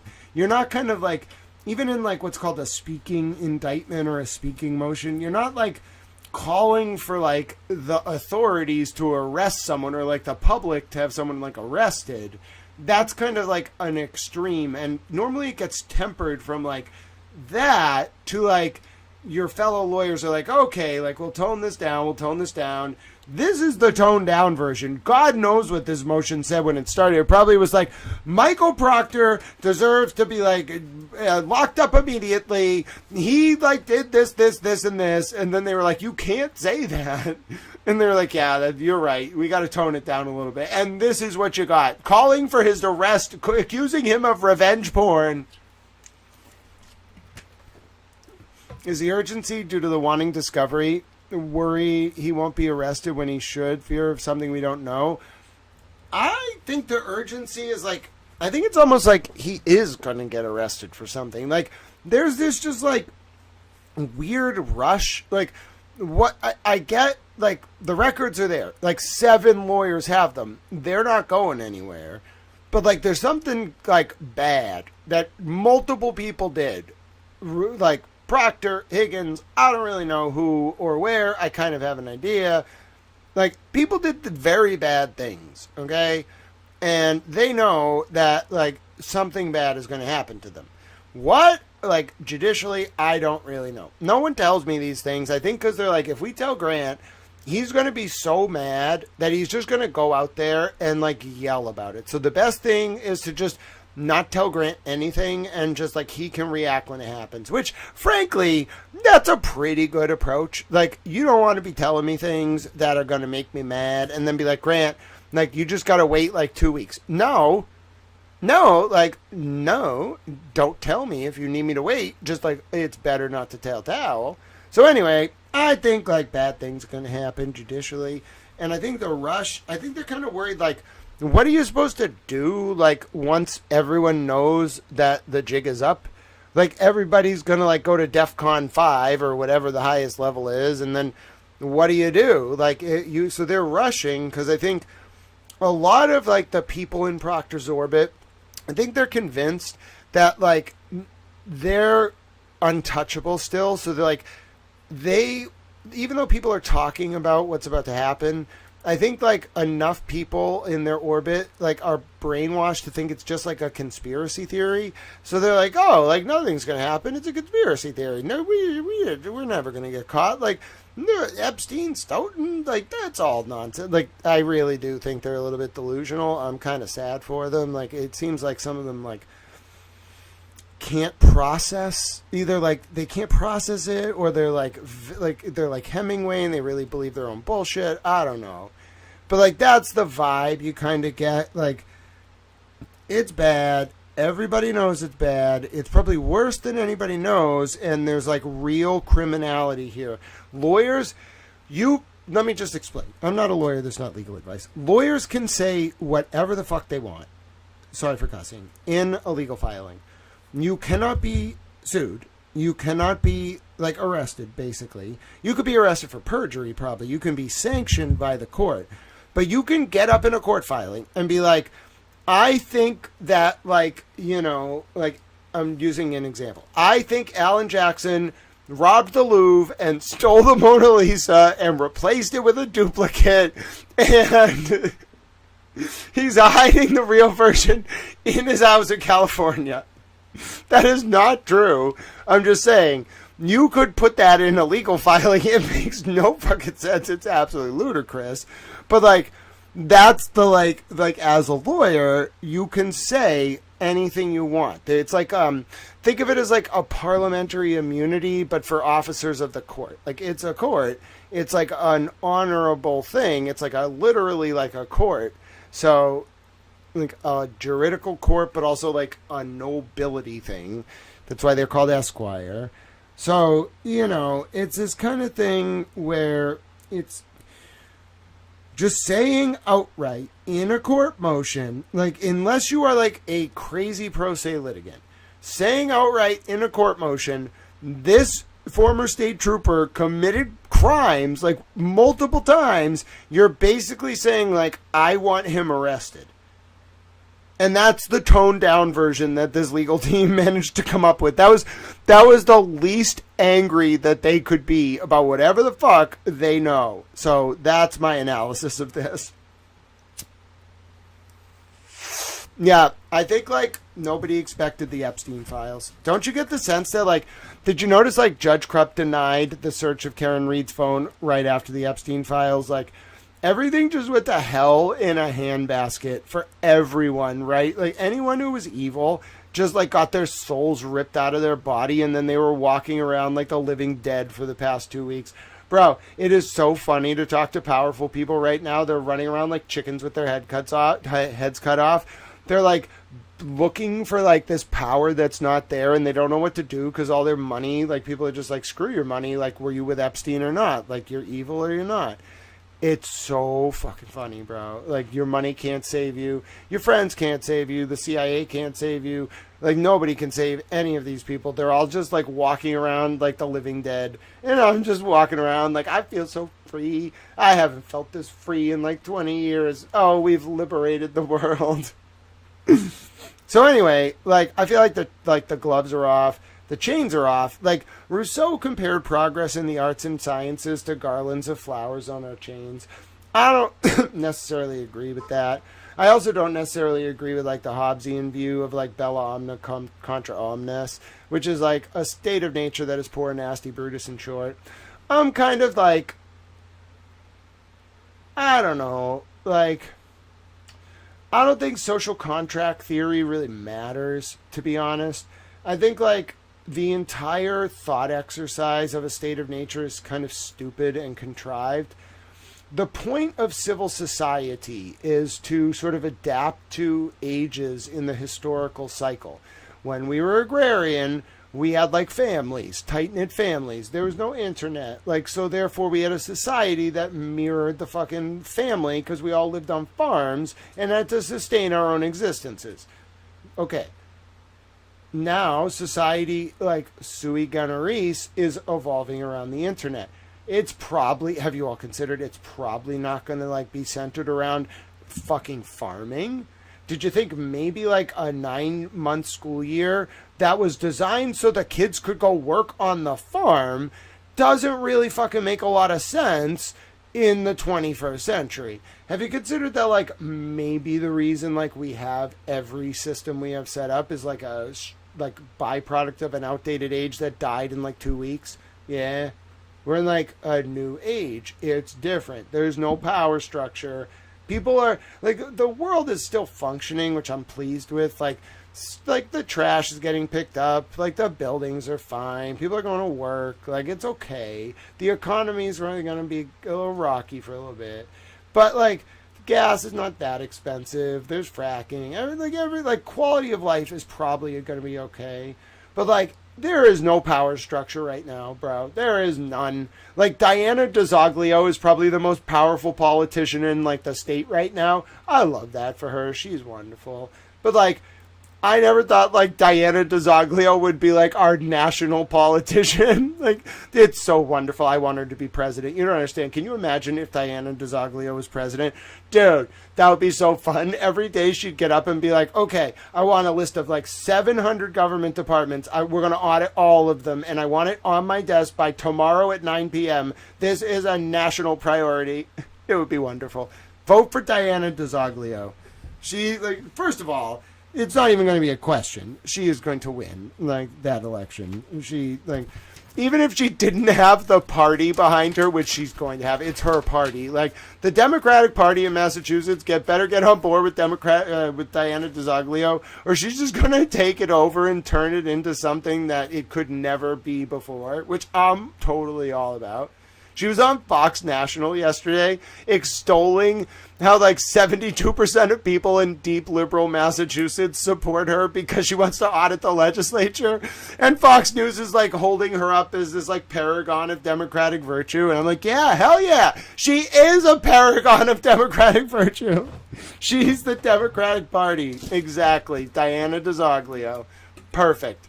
Exactly what we need. Clone her 1,000 times, put her in every position. Like, we need more Diana DeZoglios. Do you understand she sings? Have you ever listened to her sing at the Irish St. Patrick's Day breakfast? Oh my goodness. Listen. It's angelic. I'm not trying to, like, degrade Diana DeZoglio. She's, like, the smartest politician in Massachusetts. First of all, how can you be that smart and that much of a G and then, like, just be a boss and then sing like an angel? And I don't mean, I'm not trying to be pejorative here. Like, literally, she goes up there and sings, and you like, the male politicians have to stop singing because they suck so bad that they're insulting her ability to sing. Anyway, watch her clip from like, I think it's like Red is the Rose. I'd say it's like 2019 or so. She was probably a state senator. It was before she was auditor. I love that rendition. It's on WBZ. They have the archive of it. She's just a boss. I think I have it on my Twitter somewhere. All right, let me do my video. I'm ready. Hi, Boozy Beauty. I think everyone in the state of Massachusetts loves Diana DeZoglio. They're like, I've never seen a politician who is just like beloved by Republicans and Democrats and old and young. Like, it doesn't matter. Like, unless you work at the State House, and I think even some of the people who work there as staff love her, unless you are an elected official, you love Diana DeZoglio. Like, the 18% of the people who vote against her are just like all the political class and their donors. And then all of us support Diana DeZoglio. All the rest of us. Which really shows you, like, we got the numbers, bro. They got, like, maybe 18 to 20% of the vote. Bro, we got, like, 72, easy. Anything we want. That's a supermajority. We got, like, 72%. What do you want? What do you want to do with it? Adam Deutsch has, like, 96% of the vote. The convention isn't even until April. This man has, like, $200,000, probably more, and 96% of the vote. Dude. Politics is not supposed to be like that. You don't understand. It's supposed to be like, Adam Deutsch is this, like, you know, he's this, like, fighter, and, like, you know, he can't get above, like, 20% name recognition, even as a federal prosecutor. And Greg Conner, the endorsed candidate from the Norfolk DA. Yes, the Karen Reed case was controversial, but the Norfolk DA's got prestige and legacy, and there's like a blitz of articles, NBC 10 and ABC and CBS and New York Times. Oh, it's Greg Conner, it's Greg Conner. Bro, kneecap that shit before it even gets off the ground, motherfucker. What are you going to do when Adam Deutsch, before you launch, has 96% of the vote? Morrissey's approval rating is 4%. The most you got in your war chest is 400,000 for Greg Conner, and Deutsch has like half of that with like before March. You're done. You're cooked. That was one race. Bro, next. What's next? Let's pick another one. Who do you want in what office? Just tell me. We'll make it happen. I don't do it for money. I do it because I believe in the principle. And I'm a towel. Now, we can't really do term limits. Like, we can get there eventually. But, like, that's a constitutional question. I know it sucks.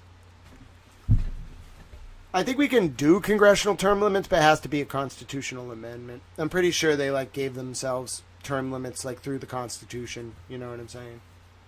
Yep. Diana DeZoglia, Boozy Beauty.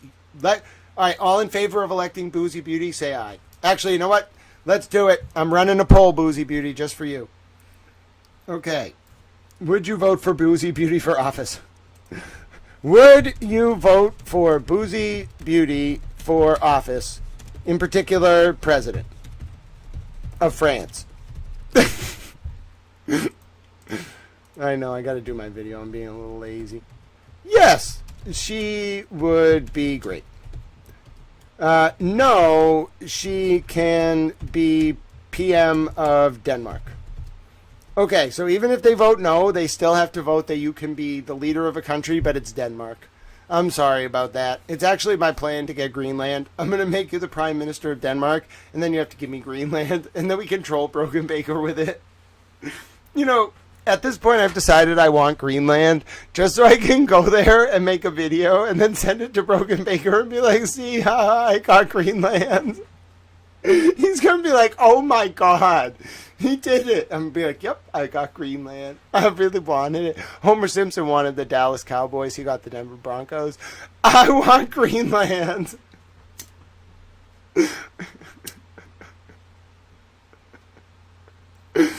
Okay, so the vote is 100% that Boozy Beauty can be president of France. Okay. Have fun. I'm not sure what she's going to do. I don't think she speaks French. They're going to be very confused. They're going to be like, why is this English-speaking woman the president of France?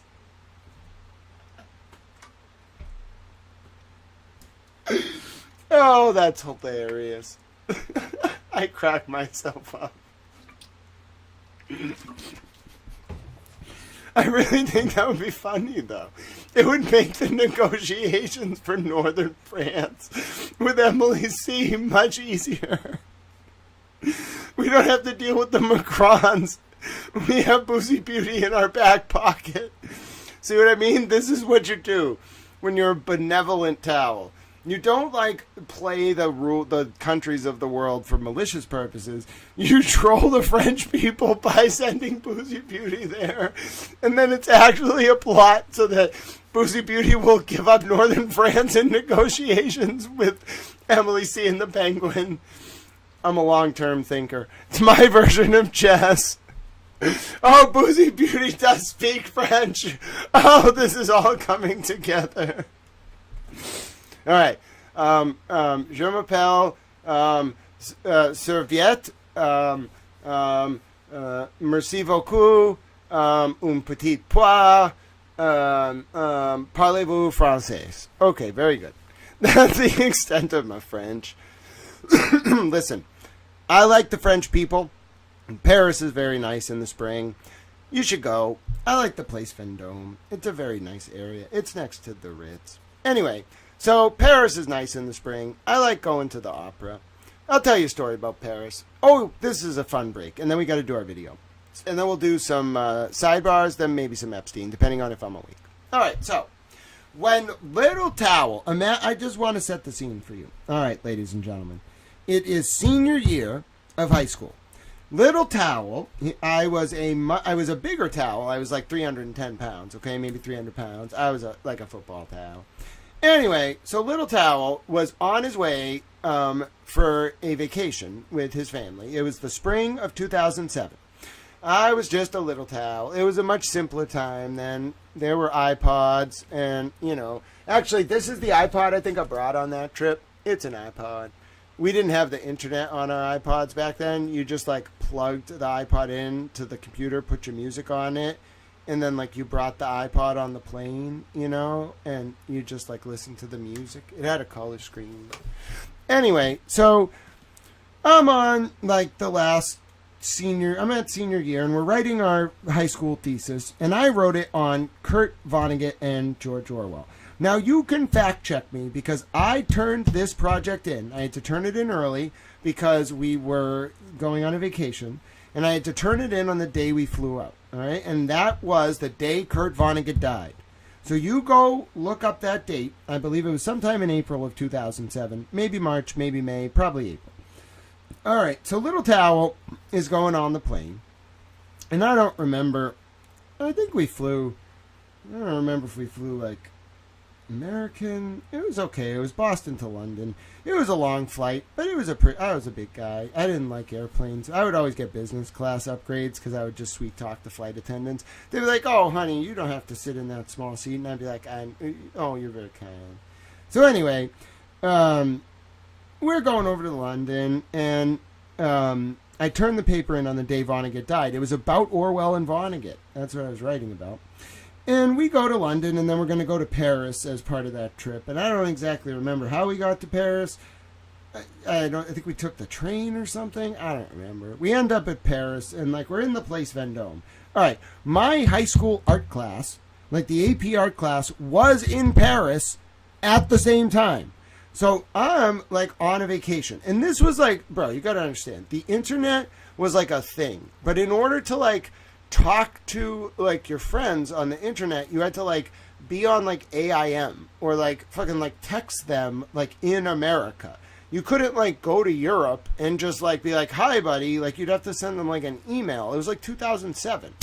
Okay, so I think Facebook had like just come out, but you had to have like a college email address. So like the only people in senior year of high school who could use Facebook were the ones who got into a college, because you had to have a college email to use it at first. So anyway, I don't remember like how I got in contact with the art class, but all these girls that I knew were fucking in Paris, like at a hotel. They were at some like rinky-dink fucking hotel, like past the Rue de Lafayette, like past the Opera House to the right. And I'm like at the fucking like Ritz or the fucking whatever. And so I forget which hotel we stayed at. It was right off the Place Vendôme. And so I drank a lot of absinthe that trip. I don't have a lot of memories of it. But anyway, we go to, the AP art trip is there, okay? And I loved the city of Paris. But the most fun part, I wanted to troll the hell out of the AP art chaperones. So I like reach out to these girls who were in the AP art class, and I'm like, "Hey, I'm in Paris. Like, I'm around the corner. Like, I'm allowed to drink. They couldn't drink on the trip. Like, they couldn't drink in the hotel. They couldn't like buy alcohol, but I could, because I was not on the trip, bro." I walked right the fuck into that hotel, and their like dinky hotel with the chaperones. I had fucking like vodka and beer, and I was just like, "What are you going to do, chaperones?" And they were like, "Are you in the AP art class? Why are you in Paris in our hotel?" And I was like, "Oh, I'm just like visiting. I'm a world traveler." I took the girls for crepes. You got to understand, this is like 18-year-old towel. I'm taking like my senior like classmates from the girls from the AP art class around Paris. I bring them to my hotel. We order martinis. It was 2007. They cost 36 euros a pop. It was the most, just imagine Little Towel with this like crew of like senior AP art students, these girls like buying them crepes, taking them to this like fancy hotel, and we all bought 36 euro martinis. We were like 18. It was the craziest thing I've ever seen in my life. That was Towel in Paris. Okay. Let me just say, I lived a little bit of a life. I don't know how I got there. I'm really not sure, like, I should go back there. It was an interesting experience. I shouldn't really travel. Like, me in other countries, I just inevitably end up, like, getting in political debates with, like, academics. And, like, you know, like, one time I was in Amsterdam and I met these blood diamond traders in the, like, red light district, and I was, like, smoking a blunt, and they were like, oh, you smoke, like, a lot of blunts. I was like, yeah, bruh. And I was like, what do you do? And they were like, you know, they didn't want to say, and they were like, diamonds. And I was like, oh, and they were like, blood diamonds. And I was like, oh, no. And then I was like, how do I find myself in these situations? They were nice to me, though. They told me a little bit about their trade. They were very nice. I think they were from Senegal. I don't remember. Might have been Mozambique. I don't know. I was just kind of like sitting there in the red light district in Amsterdam. I forget how I found myself in Amsterdam. I think it was like 2009 or something. I have been there a few times since, but I'm like, I was in the red light district. I think I had been studying in Bath or Oxford at the time. I don't know. I lived a pretty interesting life. I lived pretty hard before I like got sick. But anyway, so I was in Amsterdam, and I was in the red light district. I think I had gone to Gray Area, which is this really good coffee shop. And my dad was like looking, I forget why my dad was there. Either he met me in Amsterdam, or like I met him in London, or like we went to Amsterdam. I don't remember. We just ended up in Amsterdam, okay? Like, my younger life, I would just end up in these, like, random European capitals, and I'd be like, why am I here? Like, I'm a little baffled. And then my dad would be like, here's some weed, and I'd be like, oh, okay, I feel better now. Anyway, so, we would just, like, end up places together, and, like, I would just, like, talk to these people. I don't know. I'm kind of like a naive towel. So, like, if I just see some dude, like, I'm just going to start talking to him. Like, I'm very interested in people. And so I met these nice men. I thought they were nice men. They were just hanging out in a bar in the red light district. And I'm just being a little towel. You know, I like to smoke my cigars. So I'm at this, like, wooden bar. I remember like it was yesterday. You know, my dad really wanted to find a place where you could smoke cigarettes, smoke CBD, and then drink alcohol in the same place so we could all hang out. And I'm sitting there. My dad's, like, having his Budweiser. He was thrilled because Budweiser's, like, made there or something. I don't know. We went to the Budweiser, or we went to the Heineken factory. There was, like, horses. I don't remember. Anyway. So I'm sitting there in the red light district at this bar, and it's like a wooden table, and I remember I'm rolling up my cigar, and the guys are, like, fascinated by the concept of this cigar, and I'm telling them about it, and they're like, oh, we call that, like cat piss or something. I don't remember what the fuck they called it. Like, they had some, like, weird name for, like, flower, and I was like, that's weird. Like, where the fuck are you from? Or, like, where are you from, bro? And they're just, like, chill about it, and they were like, we're from, like, you know, Mozambique or Senegal or something. They spoke pretty good English. And I was like, why are you here? And they were like, oh, business. And I was like, you're in Holland from Africa on business. I'm like, why? And I'm a little naive towel. I was only, I don't know, like 20 or something. And I was like, what are you doing here? And they were like, oh, we, like, diamonds. They kind of said it under their breath. And then I was like, what? And they were like, blood diamonds. And I was like, oh, and then we smoked together. I passed them the cigar. I hung out with them for a little bit. Now that I think about it, that was probably a little dangerous, like just hanging out with blood diamond traders in the Amsterdam red light district. But, you know, like, live and learn. I kind of, like, just wanted to see the world.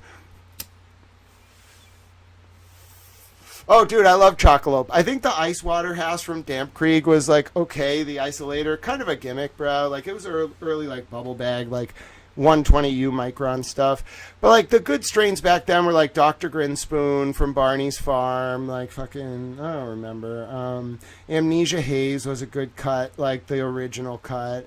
They had, like, a lot of, like, original cuts of, like, landrace strains that they would, like, breed. And the markets, like, it was, like, legal out but illegal in. So, like, the cops were kind of, like, they were chill with it, but, like, you couldn't, like, move weight, bro, like, in Amsterdam. You had to, like, buy it, like, a pound at a time. It was weird as fuck.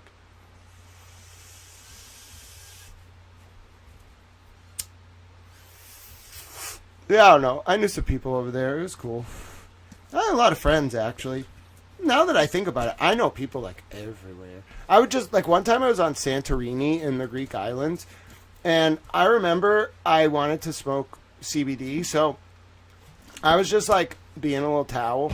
Like, I don't think I should go to a lot of countries of the world because I just like find CBD wherever I go.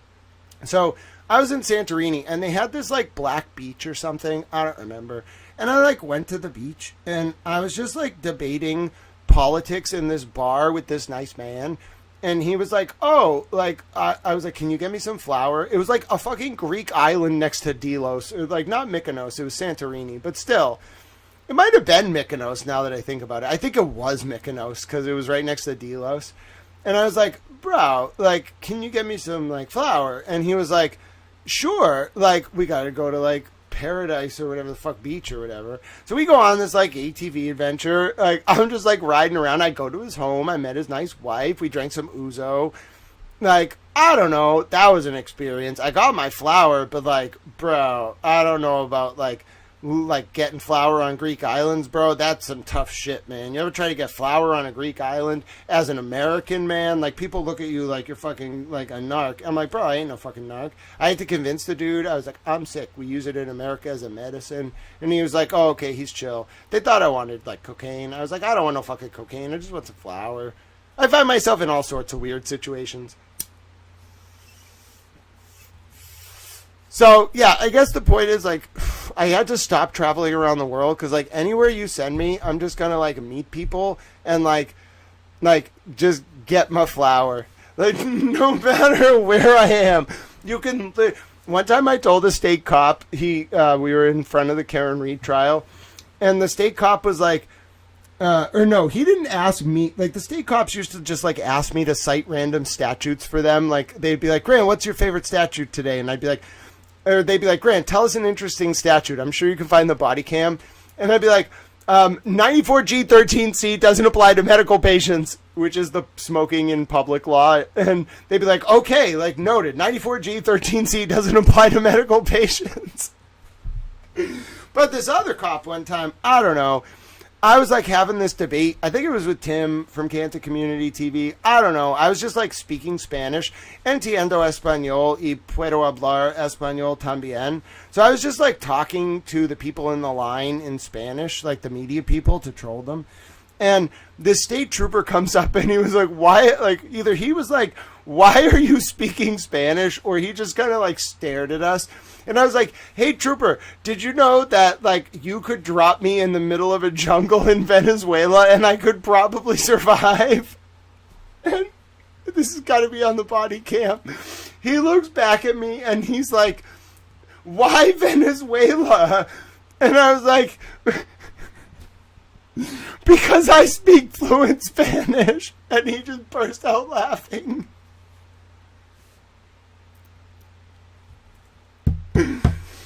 Oh my God. You don't understand. But no, listen. One time I was in Praha. So I was in Prague in the Czech Republic, or maybe it's Czechoslovakia. It's either the Czech Republic now or it was Czechoslovakia. I don't fucking remember. I was just in the middle of Prague and I was across from the astrological clock. And like, listen, bro. You think you know what the fucking absinthe is? No, you don't know what absinthe is until you sit in the middle of Prague and you talk to some waiter and you're like, Mr. Waiter, during dinner, right? You're like, Mr. Waiter, I would like some absinthe. The fucking waiter comes back, bro. First of all, the absinthe in Czechoslovakia is not the absinthe in Paris, which is not the absinthe in America. Like, Czechoslovakian absinthe, I'm pretty sure has wormwood in it. I don't fucking know. But anyway, it felt like something straight out of, like, fucking, like, Bohemia in the, like, fucking 1800s, bro. I'm sitting there. First of all, you could smoke cigarettes inside. And I used to smoke cigs back then. Oh, my God. I love Czechoslovakia. Dude, you gotta go to Prague. It's, like, Old Town Prague across from the astrological clock. Like, absolutely glorious. I don't know how the fuck I found myself in Prague either, by the way. I was just, like, there. I forget when it was. Probably, like, the early 2010s. So, anyway, I'm sitting in Prague, and I order this absinthe, because I just wanted to see what it was like in Prague. I had absinthe in Paris. I was like, fuck it. I want to see what it's like in the Czech Republic. All right. This dude walks out. He's like some fancy Czechoslovakian waiter.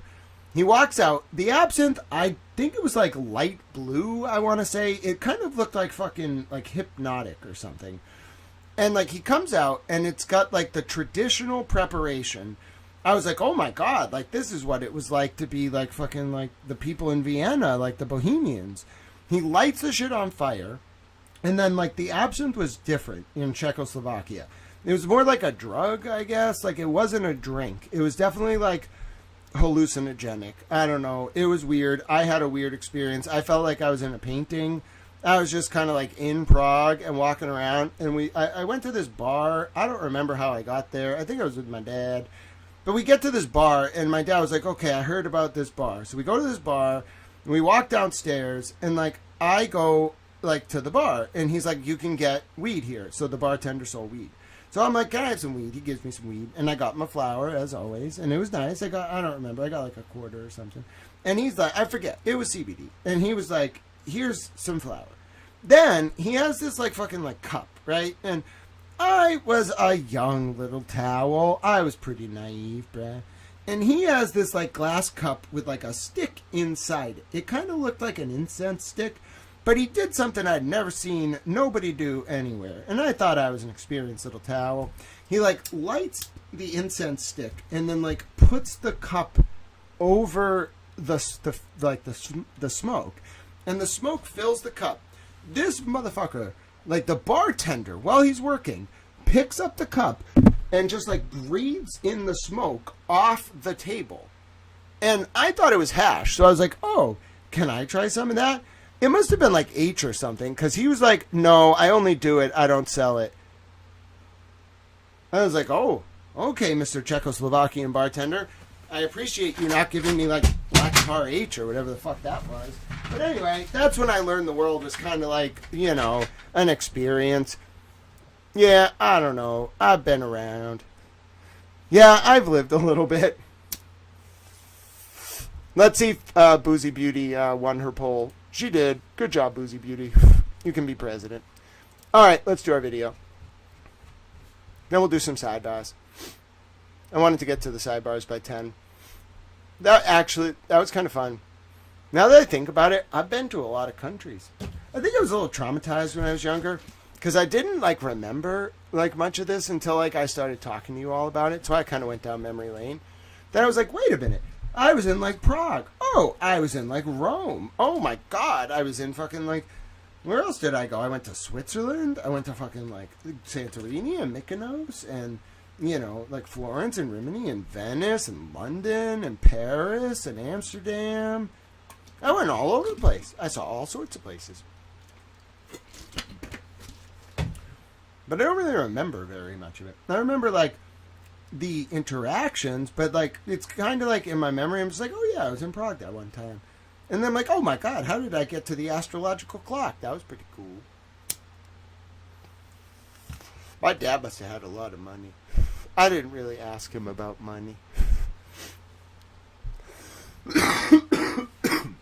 Alright, let's do it.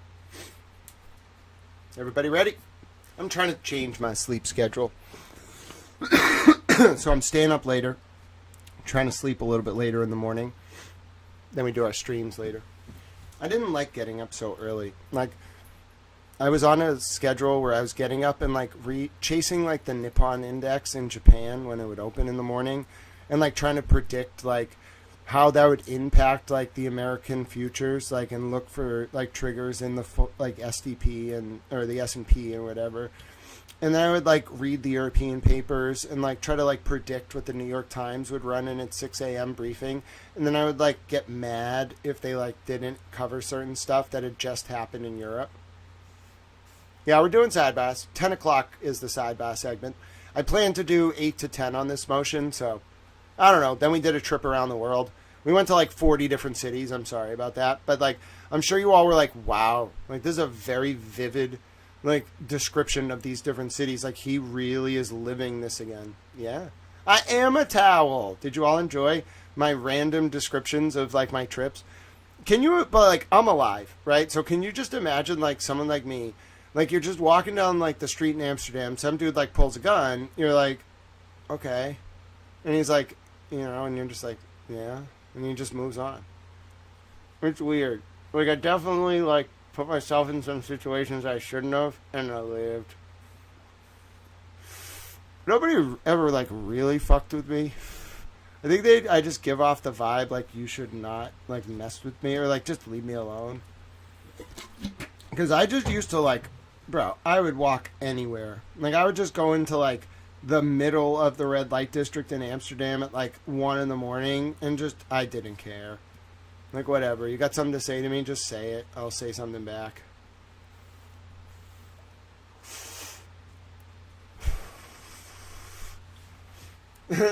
Patty LaBelle's like, this is like, I'm realizing who Grant is hilarious. I don't even know who I am. I'm trying to figure it out. I think I'm kind of like coming into my own. But yeah, I'm just an international man of mystery. You know what I'm saying? The towel, the brave little towel. Yeah, I don't know. Like, one time I went to this casino in London, and they either, like, didn't have any money, or, like, I went there with a little money, and my dad went home. I don't fucking know. I was in fucking, like, Mayfair, bro. It was, like, 2 in the morning, and I couldn't get a cab back. I didn't know where the fuck I was. So I just started, like, walking through the middle of London, just, like, asking people how to get to my hotel. And I was like, it's pretty nice here. I met some nice British people. I don't know. One time when I was in Bath for school, they wanted us to, like, get a job with the government. And I was like, I don't want to do that. You, like, hoity-toity, like, aristocratic, like, bastards. And they were like, so what are you going to do? I was like, nothing. And they were like, why? And I was like, I'm going to go hang out with the local population. That's what Jane Austen would have done.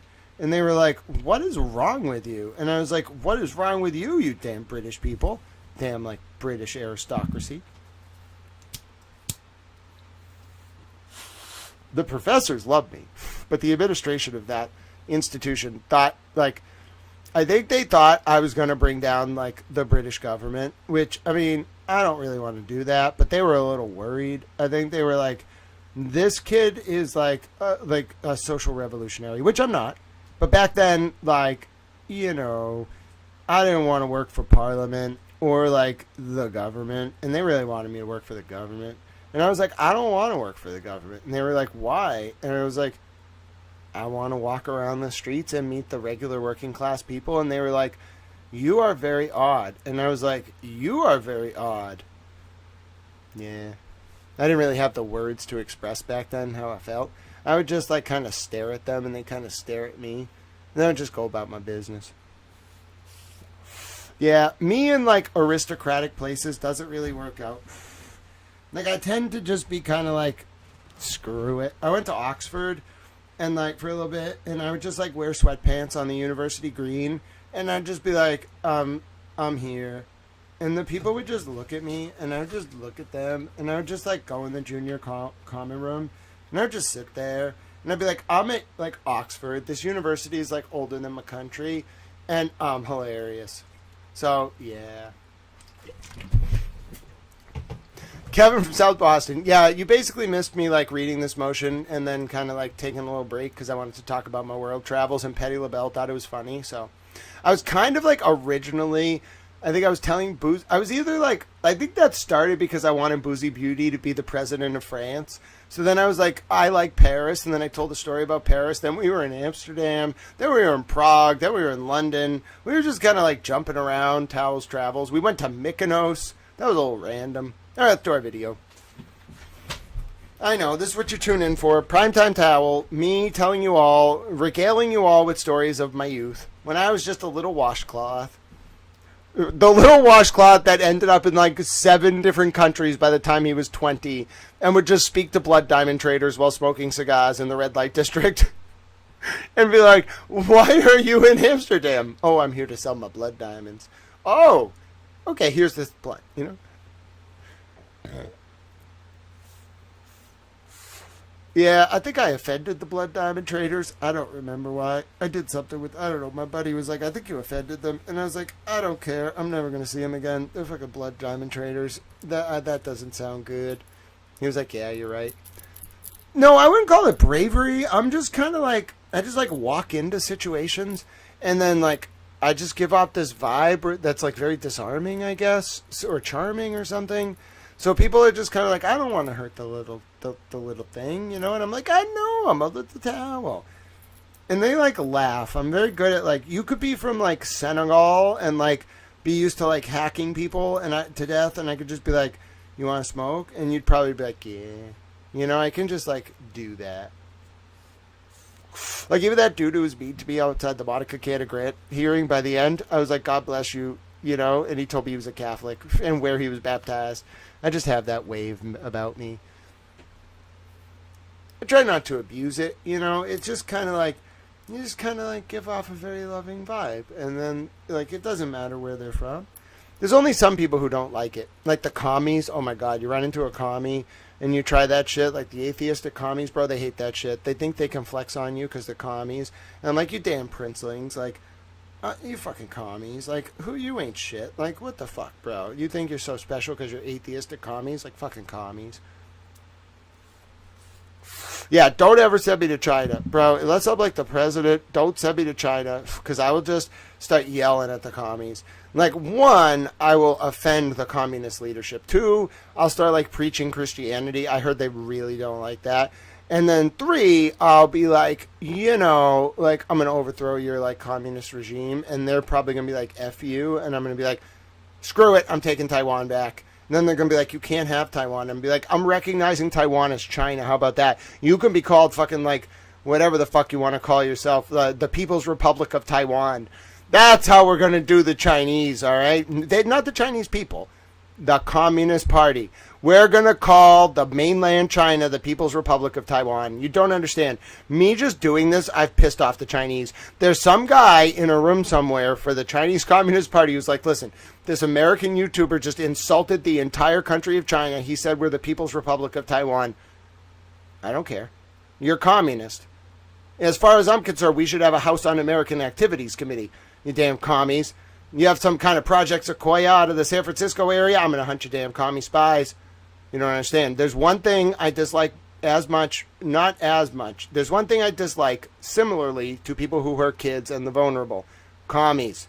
You think Pete Bunny Towel standing in and yelling about commies is just random? No. He's a stand-in for my anti-communist Richard Nixon-style persona. Unleash me on the communists. I'm so mad at them. You don't understand. I blame them for all the world's problems. Damn fucking commies. I think Stanley Kubrick made a movie about this skit. It's called Dr. Strangelove. I'm that guy in the military base. Oh yes, David. The commies have been poisoning all of our bodily fluids.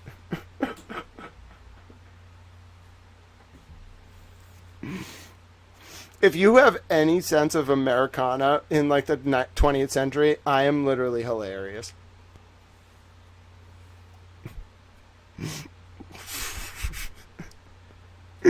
People tuning into this, I thought this was about court documents. Well, listen, it's Variety Hour. I've decided that I'm actually a variety show. Alright? Call it Towels Variety Hour. If you tune in after 8 p.m., I'm liable to be doing a skit. Listen, I'll bring it back, Monty Python. There's nothing you can do about it. I don't need John Cleese and a team and a production team and cameras. No, bro. Just let me say things. It's fucking hilarious.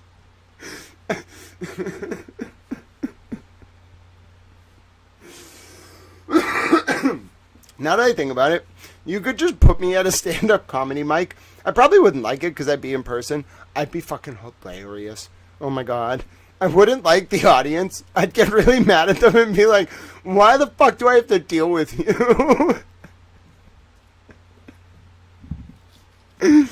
And they'd eat it up.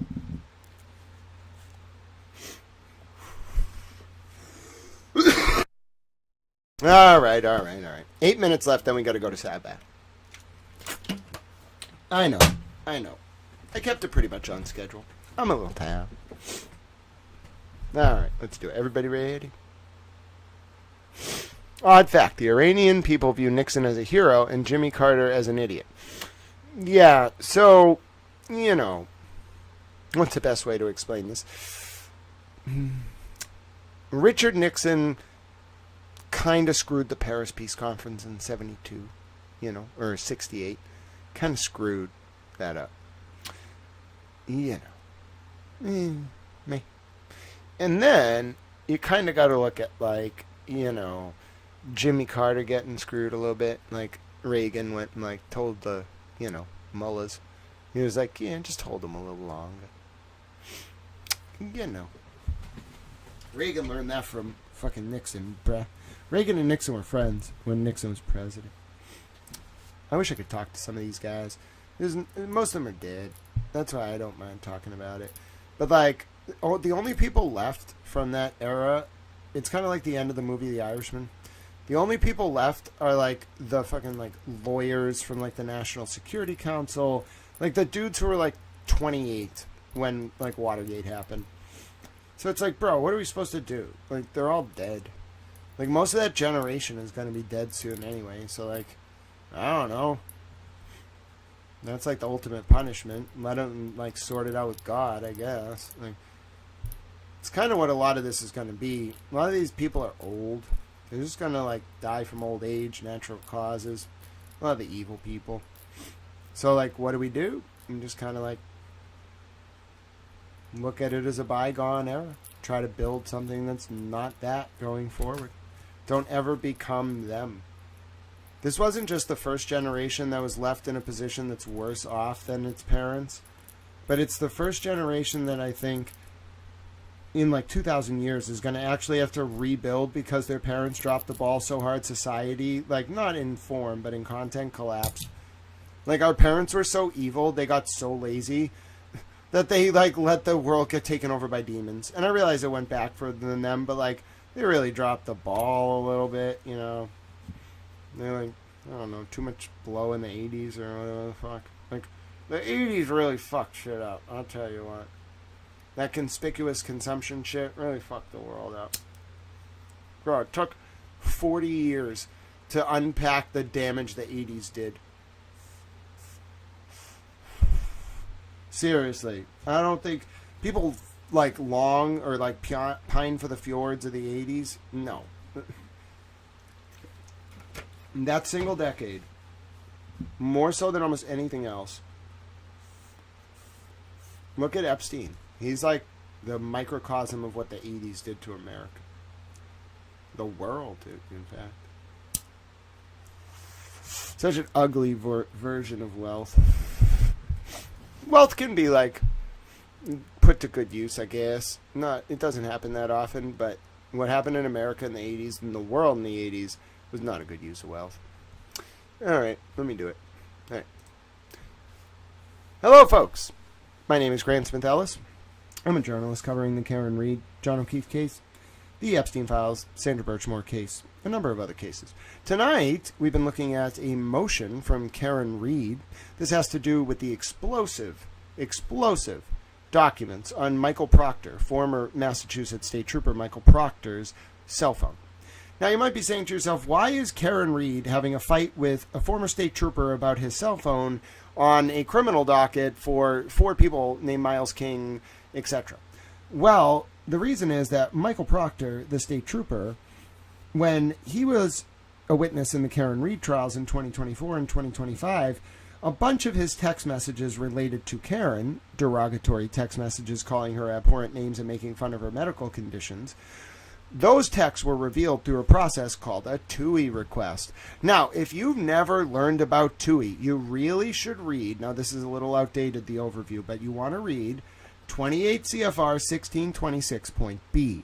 Now, this is the DOJ Organizations and Functions Manual that kind of explains 28 CFR 16.26b, but all 28 CFR 16.26b really is, it's kind of simple. It's just an interpolation of a case from 1951 called US Ex Rel TUI, TOHUI v. Reagan.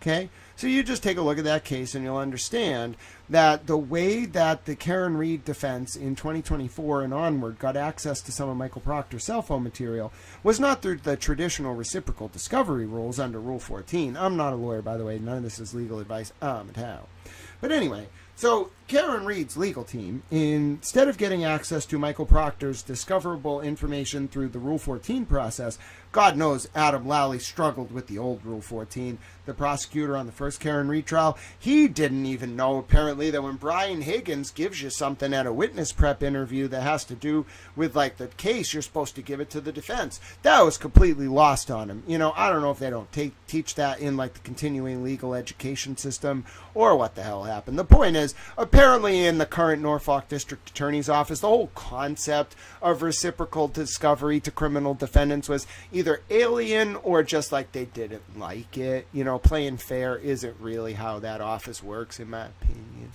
Anyway, I'm just a humble little towel, though. Anyway, so instead of giving this stuff to Karen Reed through discovery, Karen Reed gets it through a simultaneous federal investigation of the performance of the state police.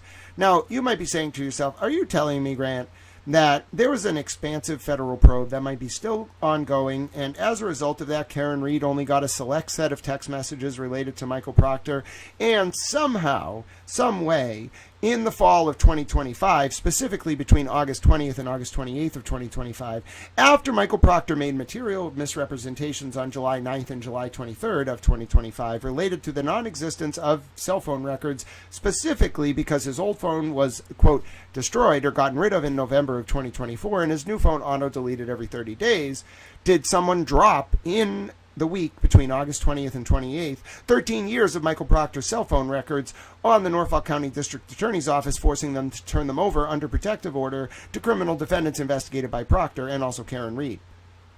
Well, yes, but Karen Reed hasn't got them yet. That's exactly what happened. Now, you're going to find out something absolutely wild. One, something doesn't really make sense about all of this, because you're going to read in this document two explosive revelations. The first one is actually not the biggest one. Now, Kyle Sharkey, who's a towel, and he likes chickens and goats. Kyle Sharkey was being a little towel, and he was thinking about a bombshell revelation later in the document. Okay, you can check it out on Twitter. But this, on page 3, is actually the bombshell. It's page 2 into page 3. Okay? The documents that are subject to the motion in question. This is Karen Reed in the Commonwealth trying to get these records to Karen for use in her civil case related to the people who investigated her for John O'Keefe's death, which resulted in her acquittal after a second trial in the summer of 2025. Right before, like 2 months before, all these records like appear out of nowhere for Proctor. The documents that are subject to the Commonwealth's motion were uncovered, as the Commonwealth explains in its motion, when the court ordered Proctor to provide to the Commonwealth his personal cell phone, which he had used since 2024. When the Commonwealth extracted data from the phone, it extracted what it referred to as text chats that contained voluminous information that the Commonwealth determined may demonstrate potential bias. Now, here's what's weird. There's something that doesn't make a lot of sense, right? Because, again, Proctor is saying to the judge in July of 2025, hey, I got rid of my old phone in November of 2024, and my new phone auto-deletes every 30 days. Now, they're saying Proctor gave his phone under court order, okay, to the Norfolk DA. The Norfolk DA recovered information no one had ever seen before, okay? And, listen to Reed's counsel, this discovery was contrary to Proctor's prior counsel's explanation to the court that the phone was unlikely, it wasn't just unlikely, it's that it didn't contain any substantive data. As the court knows, based on its own prior orders concerning these documents, as Reed's counsel has told Proctor's counsel many times, and as the Commonwealth motions confirm, neither Karen Reed nor the O'Keefes have ever received these messages. This is the operative part. They are completely separate from the text messages Reed's criminal defense team and the Commonwealth received during her criminal trials, which Reed has now produced to the O'Keefes. And it says that, specifically, Reed understands from the Commonwealth that the messages were recovered from a messaging application, not the phone's text messaging records. They were never disclosed. And you want to see how bad it gets? Look how bad it gets. Proctor apparently, again, he's had this phone since November of 2024. Or December. He turns it over to the state. They find stuff that he has said doesn't exist. They turn it over. They give him the phone back, and then he loses the phone, and now it's gone.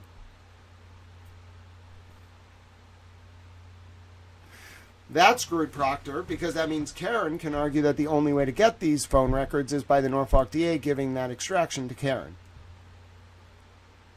Furthermore, this is the shocking part.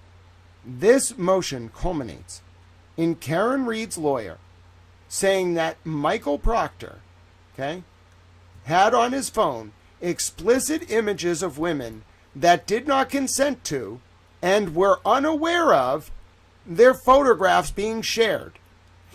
And then it says Proctor apparently violated their constitutional and legal rights by privately obtaining, keeping, and using their images for his and his friends' personal predilections. That has sexual undertones. And then Proctor gets mocked because the Reed's lawyer says, and then he nobly sets forth that he was just concerned about their privacy interests. That's why he won't let Karen have these records. He was worried about the women whose nude images he was sharing. Oh, Reed's lawyers don't like that very much. You can tell Karen really doesn't like when people take advantage of women, which I hope is true. I want to believe that, and I have no reason not to, but I want to believe that. And you can see what Karen says here, Karen's lawyer says, the irony should not be lost on the court. Proctor should not be permitted to rely on his own inappropriate and potentially illegal act of sharing other people's intimate photographs to prevent discovery of that very act, among others. Ladies and gentlemen, there it is. The first of many potential, substantive, serious allegations that we've seen levied at Michael Proctor. Probably the first time he's been directly accused of a serious crime, sharing intimate images without consent. Who knows how he obtained them? Who knows how many women were impacted? Folks, this is a brewing scandal. Have the women whose photographs were shared been notified? How did he get them? How did he violate their constitutional and legal rights? Were they defendants? Were they just people he was meeting? Was he spying on them? So many questions. My name is Grant Smith Ellis. So few answers. Maybe we'll find out in time. You can find more from me. YouTube.com/@GrantSmithEllis. X.com/GrantSmithEllis. Tonight we're going to be doing the sidebars for Michael Proctor's first testimony in the first Karen Reed trial. I don't think he testified the second time, actually. So in any event, we're going to be looking at those about 5 minutes behind. But yeah, tune in. Say hi. I'm a towel. All right, let's do it. Who's ready? Hold on, I got to blow my nose. I want to pause my camera. Like, blowing my nose is not the most pleasant thing. You're going to hear me blow my nose. I guess I could mute it, but... Literally, all I did was blow my nose. Actually, I want to have some water, too. Oh, I see what I did. I burned my nose hair a little bit. Oh, that's actually kind of unpleasant. 1 second.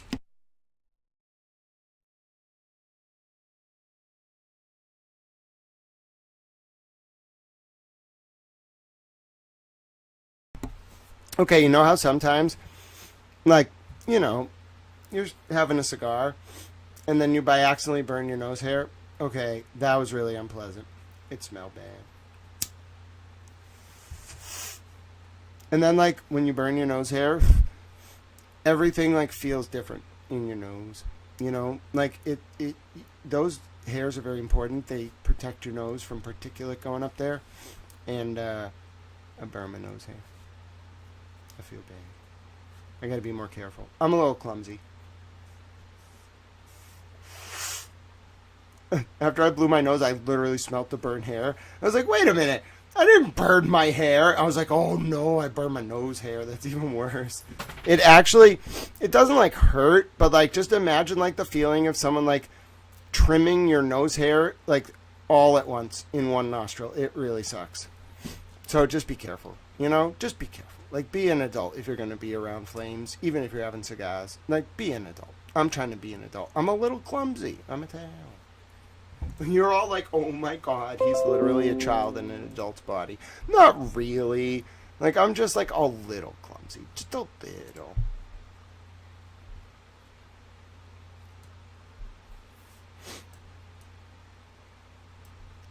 The Colleen Crawford emails to Proctor are interesting.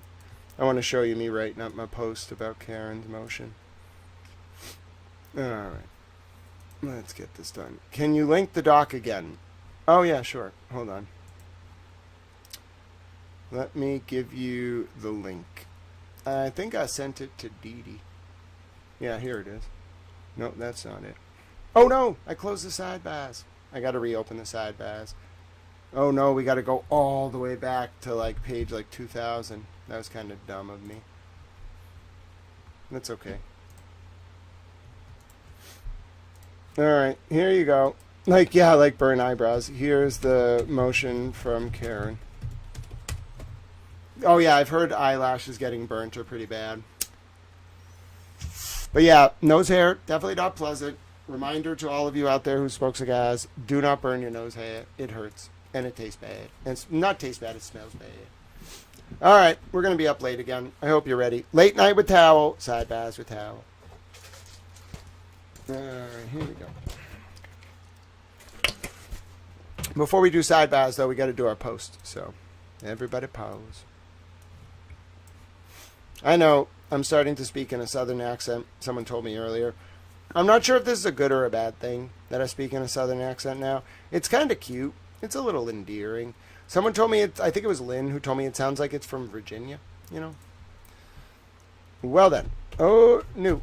Karen Reed's attorneys have accused Michael Proctor in a public court filing of criminal conduct in the form of sharing revenge porn, it appears, of multiple women who, per Karen's lawyers, had their nude images obtained without their knowledge or consent. Obtained and shared.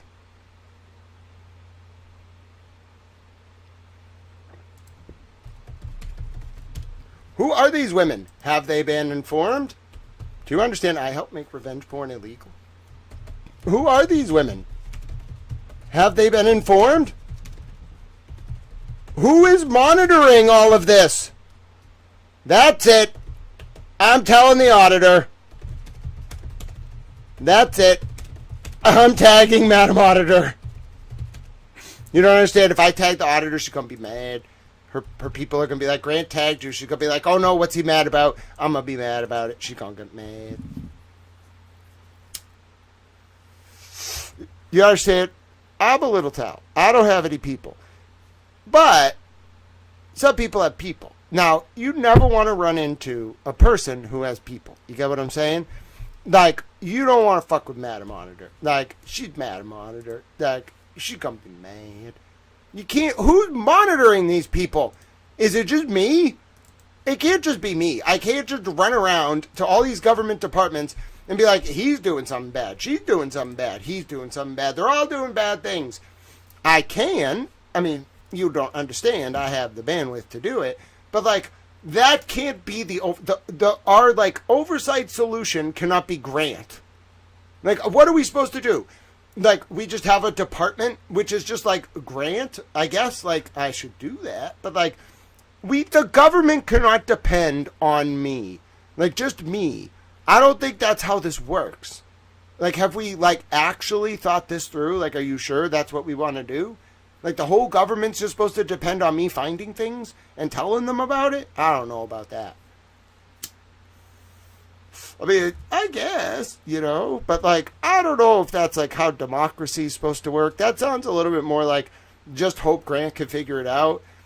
I mean, that kind of is what, like, got us here in the first place. People were like, let's just hope this, like, person can figure it out. I realize I could probably do this without, like, screwing too much up or, like, being evil. But, like, I don't know if, like, let's just have Grant do a lot of this is the best plan. I mean, it's an okay plan, but I don't know if it's like actually a plan. I think it's more just like, let's hope Grant can figure it out, which isn't a plan.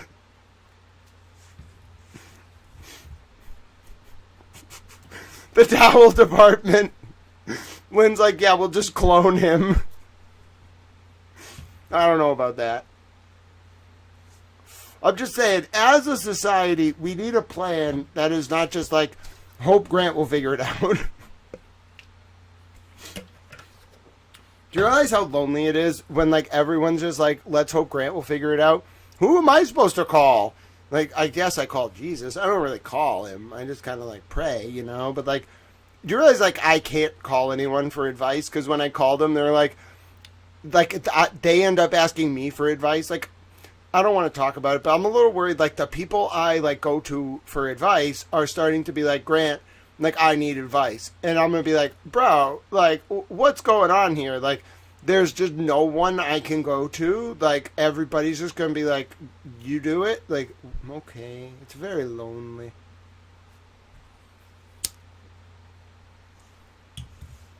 I should have realized, though, like, I would go into these, like, meetings with people.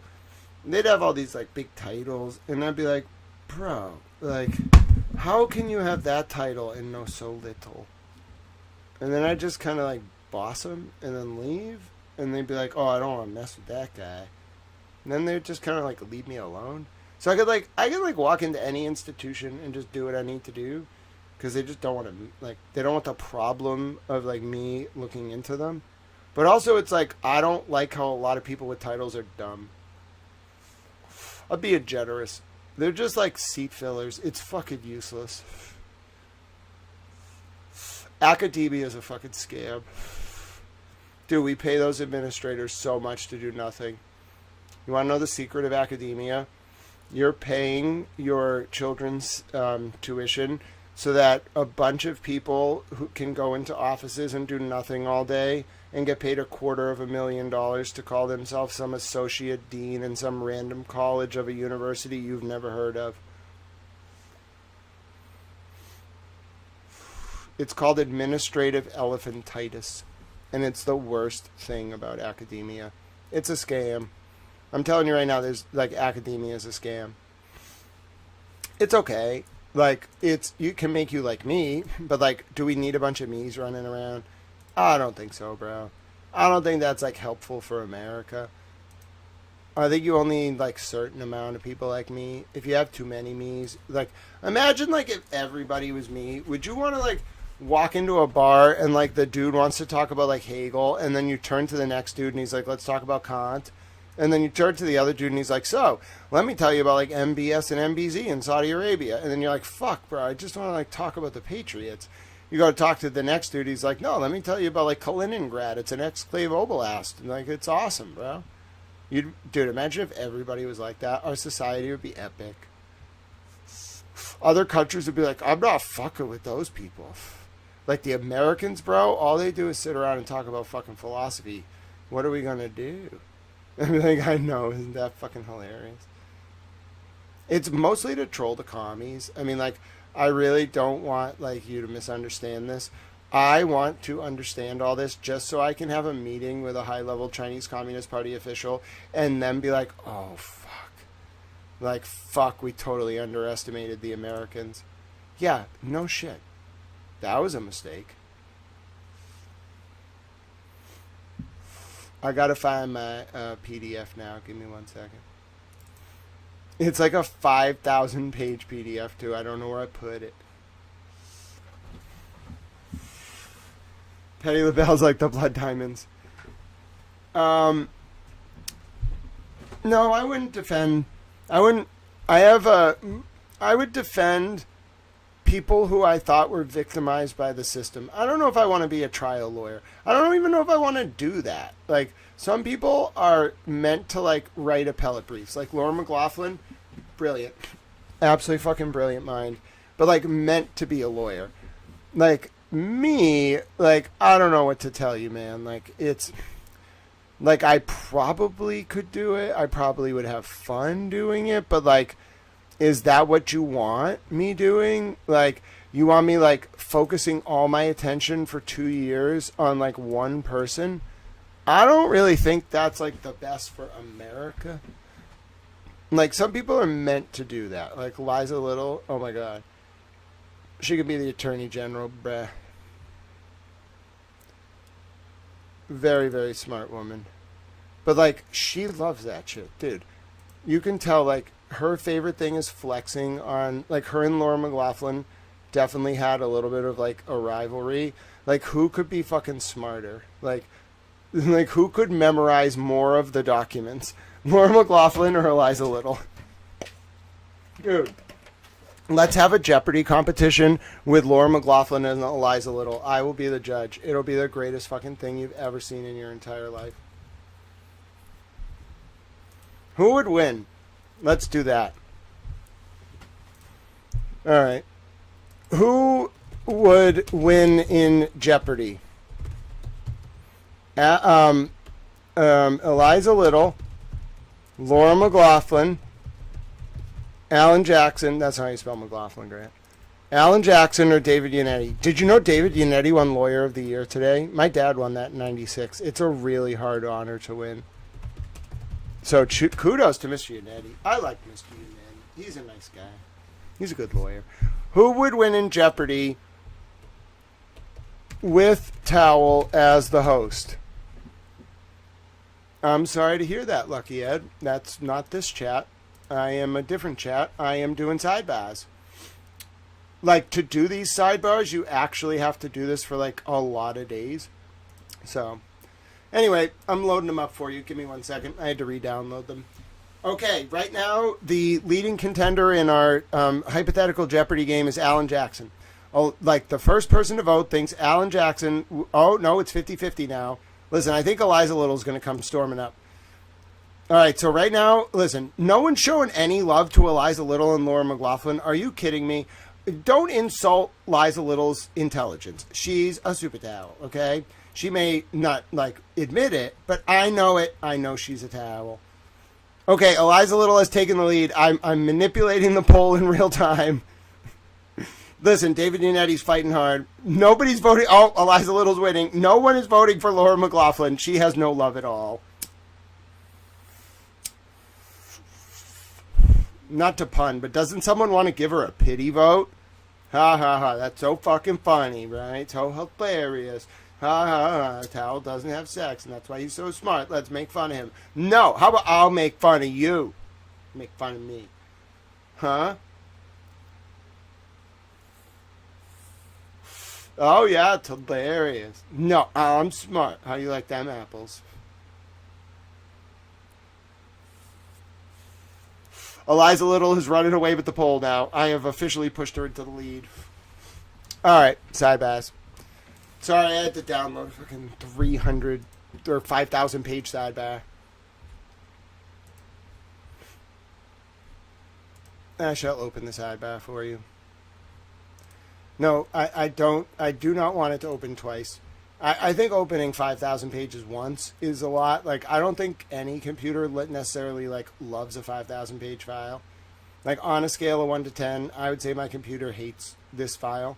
Like, any computer's going to hate a 5,000 page file. The only way to reasonably do it is in your browser. Like, when a file takes that long to load in the PDF reader in your browser, look at that. It takes like 30 seconds to load in the browser-based PDF reader. It's a fucking huge file. It's not per se like the file. It's not the file. It's not the size of the file. It's like literally the cache. All right, so we got to go to June 10th. I think it was like what was the last page we were on? I can figure it out by the typos. Dude, there's so many typos. All right. All I have to look for is the word typo. I also got to get some water if we're going to do this. So, let's see. We got as far as like probably like 119.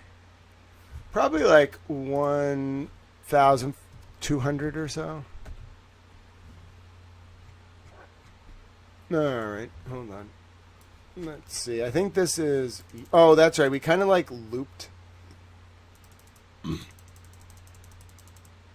think we looped after the end. Yeah, we looped right after this one because they like put Yuri's second part of the cross out of order, and then I got like completely thrown off by that.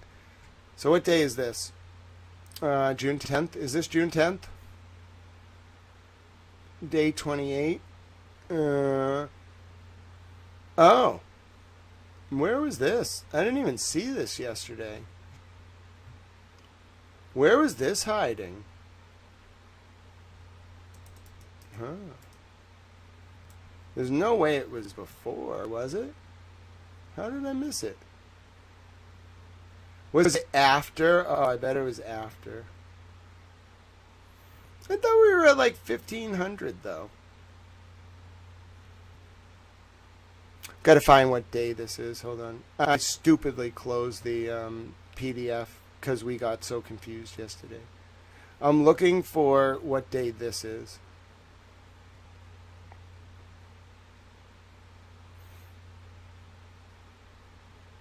Miss Valier?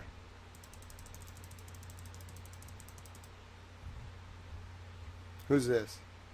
Valier, Christina Hanley, and Yuri. Oh. I see what happened.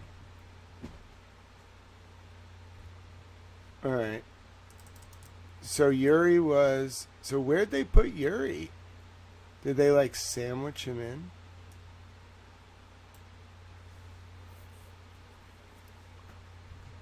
Oh, I wonder if it was at the end of that day. Very interesting.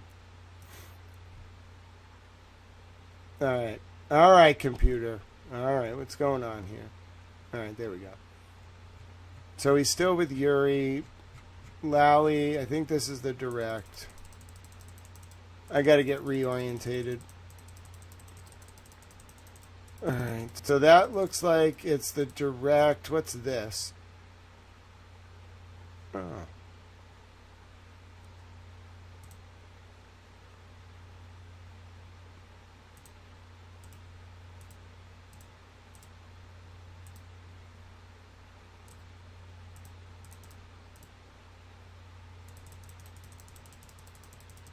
Hmm.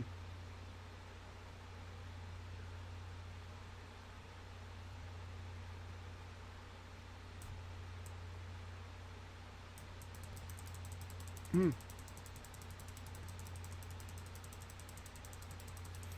Alright, so I need the day with Barros. What's this? Another day with Yuri? I don't even remember that. Maybe this was the short day on Thursday? Yeah, this was probably the short day on Thursday. So this should be Barros. Yep. I think we're back to where we were. If this is Barros and Proctor. Yep. Okay, we're good. All right. So wait a minute. I still don't know where in my document that other section of Yuri's like excerpted resumption of his cross from June 10th is. It's somewhere in here. Okay. But we are, so I need to get this file link for you. Give me 1 sec. We are starting on page 1418. Oh yeah, like I wouldn't say I don't need like great internet, but if I didn't have internet that was capable of like, you know, I like adjust the bit rate, but like, yeah, I need a decent amount of data. But even then, even the very bad internet I have, like I can make it work because I just manipulate the throughput on the encoder, so I don't need a lot of bandwidth. All right, so I'm going to open these sidebars. These are what we're going to be reading. I'm going to play a quick video for you about what we learned about earlier yesterday while I get some water, and then we'll be good. Okay. Follow along with the sidebars here. We are starting on page 1418 of 5481. All right, there you go, folks. I'm going to pin that for you. And I guess I left it silent earlier, but I don't really just like leaving it silent. So let me play a video for you.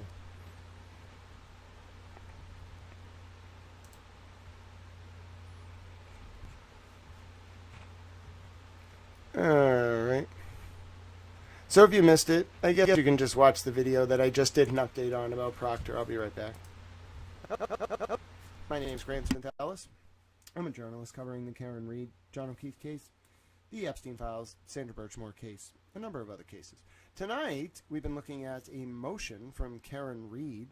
This has to do with the explosive documents on Michael Proctor, former Massachusetts State Trooper Michael Proctor's cell phone. Now, you might be saying to yourself, why is Karen Reed having a fight with a former state trooper about his cell phone on a criminal docket for 4 people named Miles King, etc.? Well, the reason is that Michael Proctor, the state trooper, when he was a witness in the Karen Reed trials in 2024 and 2025, a bunch of his text messages related to Karen, derogatory text messages calling her abhorrent names and making fun of her medical conditions, those texts were revealed through a process called a TUI request. Now, if you've never learned about TUI, you really should read, now this is a little outdated, the overview, but you want to read 28 CFR 1626.b. Now, this is the DOJ Organizations and Functions Manual that kind of explains 28 CFR 16.26b, but all 28 CFR 16.26b really is, it's kind of simple. It's just an interpolation of a case from 1951 called US Ex Rel TUI, TOHUI. Okay, I'm back. I got water. How's everybody doing? Let's do our sidebars. All right, so if you're just tuning in, page 1418 is where we're starting. We have a job to do. We're doing sidebars. I'm going to try to get to page 2000. I don't think we're... So if you're wondering, if you're tuning in and being like, Grit, you were doing a lot of good Epstein work. What happened? Well, it's not like anybody, like, stopped me. But just, like, imagine doing work like that. And then you run into a video that's just, like, so traumatizing. You're just like, no, I give up. For a few days. That's what happened. It was that bad. It was redacted, but it was still that bad.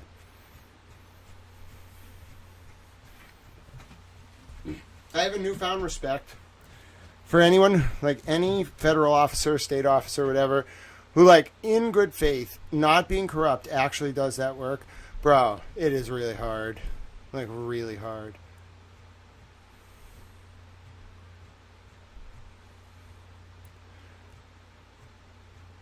All right, we're starting with the Michael Proctor Direct. So if you missed this yesterday, we did go through Barrows. There's not really any sidebars of relevance. We couldn't start with Proctor because we kind of like began, but then in the middle of Proctor, we realized that what was happening was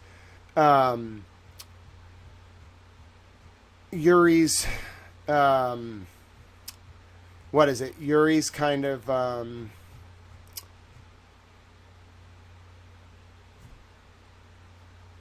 culmination of his cross with Alan was separate from the transcript of June 10th. So then we had to go through that, and then I just never got back to Proctor.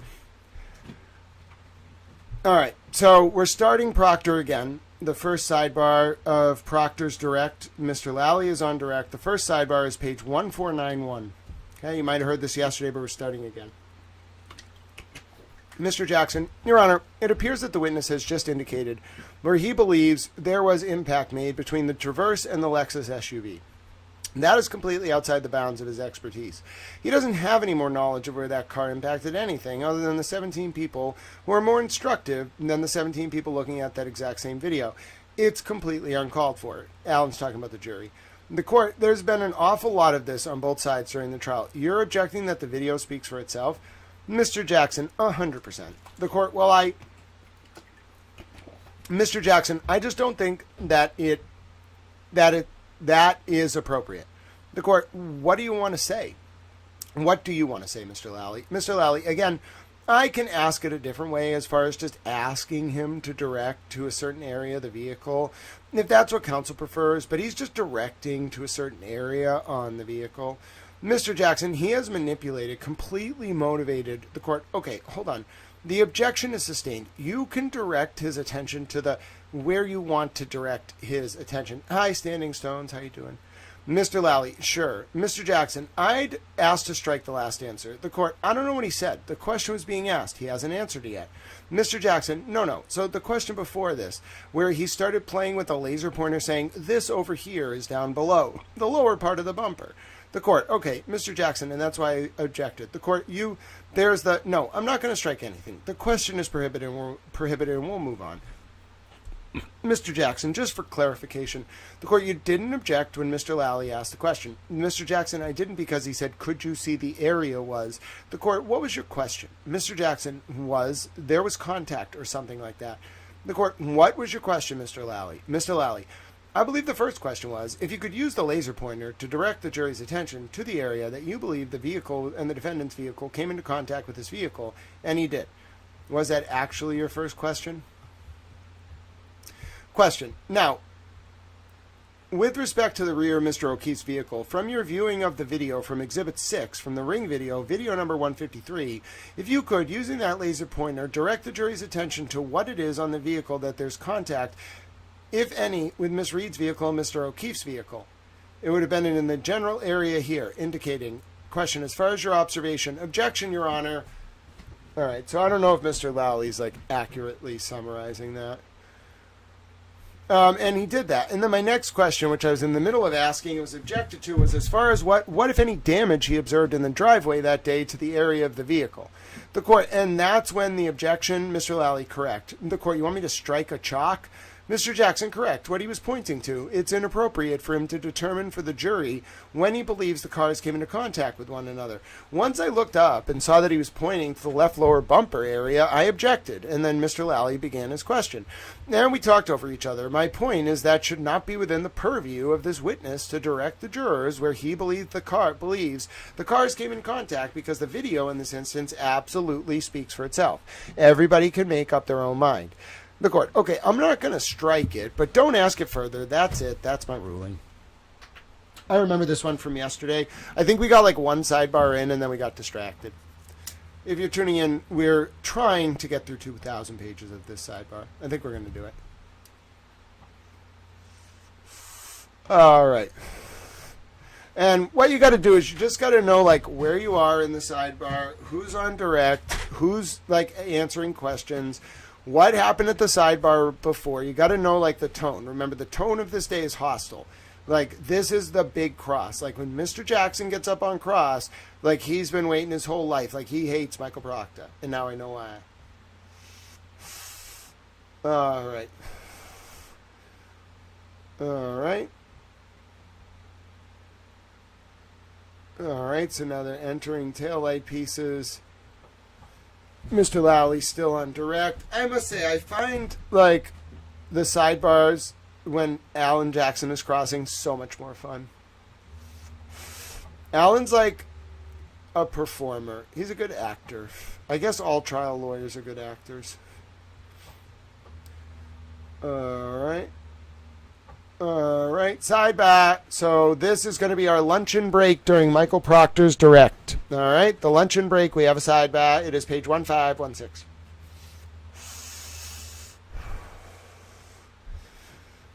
Mr. Jackson, the question was objected to. The answer was stricken, but I'm concerned about one of the answers that was attempted to be elicited.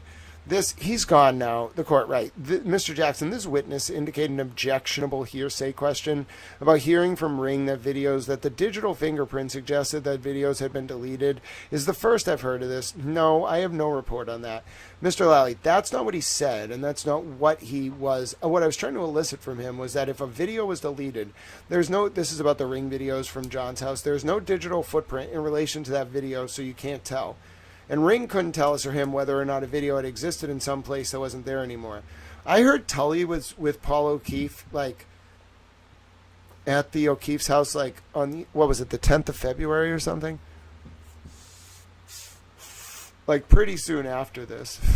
So I'm now wondering, who did delete that Ring video? Would it have helped or hurt Karen? Now that you see, actually, you know what? Now that you see the PQ Farm video, don't you think that those Ring videos actually would have helped Karen?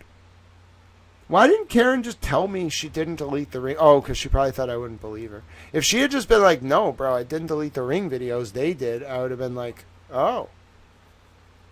Well, maybe I wouldn't have, which is probably why she didn't say it. But now I totally would believe that.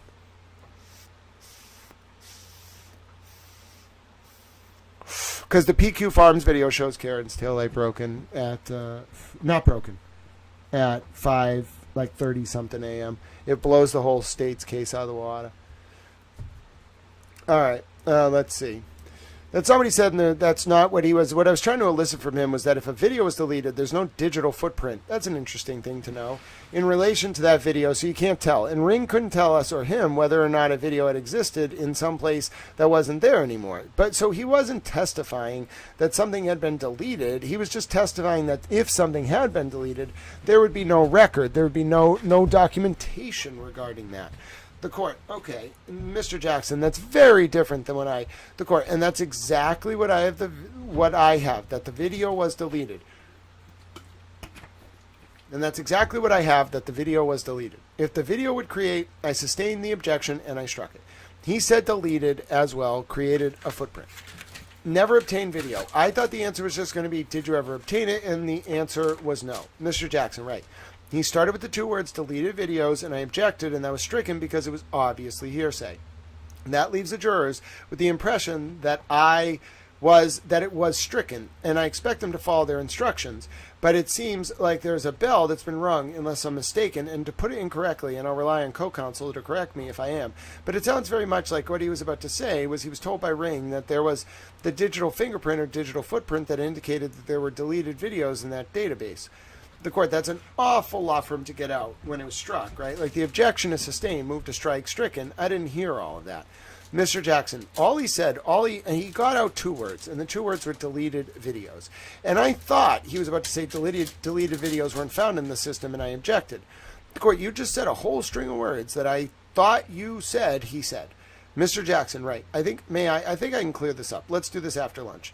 The court, no, let's do it now. I don't want to bring them in. Counsel confirmed. Mr. Jackson, so what Mr. Unetti just told me is what I'm trying to say inartfully is the term digital fingerprint was used in the question. And then the answer, the words deleted video were used. And the inference, it's speculation that a digital fingerprint shows that there were deleted videos. That needs to be cleared up. The court, but it was all struck, right? Mr. Jackson, I don't know. The court, it was struck. What are you asking me to do specifically? The court, Mr. Jackson, maybe we can stipulate that. The court, no, this will be an instruction. That's why, what are you asking me to do? Mr. Jackson, to instruct the jurors exactly what Mr. Lally just said, which I have no problem with. If that's what he was seeking to elicit, that is consistent with the information we have that there be no digital fingerprint. So whatever that sentence was that he just said, I think the jurors should be instructed on that because that's a true fact. The court, so I'm not going to give an instruction that says what a fact is. You can do that through cross. I can give an instruction that says anything that I order stricken from the record, you are not to consider. Mr. Jackson, that would be fine, Your Honor. Mr. Jackson, so placative. He knows this is a losing battle for him, I think. So he just tries to he knows when Judge Cannoni's not being playing it fair, but he just kind of lets her do it. Because he knows, he just needs to win. He doesn't need to win all the battles. He needs to win the war. So it's an instruction, not me commenting on the evidence. Mr. Jackson, understood. The court, and saying this is the evidence, Mr. Jackson, as long as I have the room to do it in cross, then I have no problem with that. The court, do you have any objection to me just saying that when we come back? Mr. Lally, no. The court, that's what I'm going to say. Mr. Jackson, okay. The court, regarding the experts, have you heard from anybody as to when they're available? Mr. Jackson, we're about to turn our cell phones on. My cell phone is off during the jury session.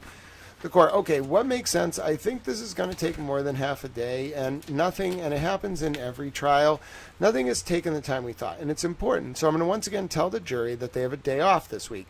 because she wants to do the voir dire. And I prefer to do Thursday because then at least they have testimony on Monday, Wednesday, Friday. They have at least the semblance of a full week. So I'd like you to tell your experts Thursday. Mr. Jackson, okay, let us make the phone calls then. The court, okay, Mr. Jackson, and see what we can do. The court, all right, Mr. Jackson, thank you, Your Honor. We'll do our best effort. The court, hold on. Does that screw up any witnesses you're flying in or anything? Mr. Lally, so that's what I was just starting to think is we have Bodie flying in on Thursday, but if the court, do you want to do this Wednesday then? We just need to get it done. Mr. Jackson, I just have to see if I can get these witnesses. The 3 witnesses, the court, all right. Mr. Jackson, one's coming in from Cali and the other California, and the other 2 are from Pennsylvania. The court, okay, Mr. Jackson, but I'll do my level best. I love it. I'll do my level best. How quaint. Oh, that's adorable. You never hear that phrase anymore. How this dude must be worth like $50 to $100 million to be talking like this. Like, he talks like such a refined, he says like anti-room and like, I'll do my level best. And like, he uses phrases, like turns of phrase that aren't just like erudite. They're not just like what you would see in academia. They're like what you would see if like you went to like white gentlemen's club in London and like bet on the raindrops like dripping down the window.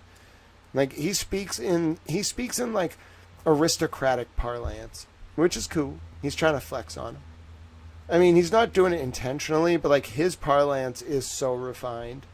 The court, okay, Mr. Lally, what order? And like Lally's such as like a regular guy, like his cigarettes and his coffee, and he's like in the presence of this like British lord who he thinks is just like a pompous douche. And Judge Canoni is just trying to get away with like so much shit, and Jackson is smarter than her, kinda. And he just kind of like rolls his eyes at her, and she's like, how dare you roll your eyes at me, young man? And he's like, young man, I'm pretty sure I'm older than you. He looks a lot younger than her. But like, my point is the whole vibe between these fucking 3, like David Yannetti, the old man on the mountain, like the best lawyer in Massachusetts now.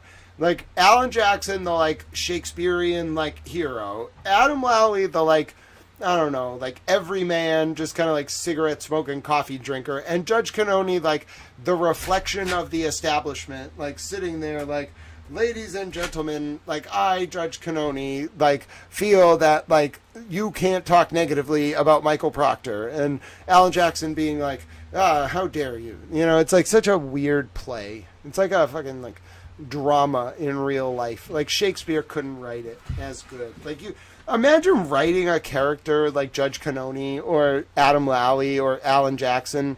Like, no, these people just have to like be themselves, and then they become like these like epic like things that are bigger than themselves. They become like motifs of like cultural enigmas. They really are. Like, Adam Lally is such an enigma. Like, and just sitting there at like he's like me. If he could just sit and smoke all day, I'm pretty sure that's what he would do. Because he just like would sit on the stand like during the recess on the fucking like handicap ramp, which is the only place the state police could let him smoke where he wasn't in danger, I'm pretty sure. And he would just stand there and just like puff cigarettes. Like, just so much nicotine in such a short amount of time. And I was like, oh, that man has a lot of stress in his life. I would not want to be him. That's the thing, like, he deserves to be free. Like, I want him to fly free. What do you want to do, Mr. Lally? Like, he's not a bad guy. I'm telling you. Like, he is just, like, a lawyer for the bad guys. You get what I'm saying? Like, not every lawyer for every bad guy, even, like, every bad cop is a bad guy. Some of them are. But, like, I get the sense, like, Adam Lally and Laura McLaughlin were like really tired. Like, they were just fed up with the bullshit.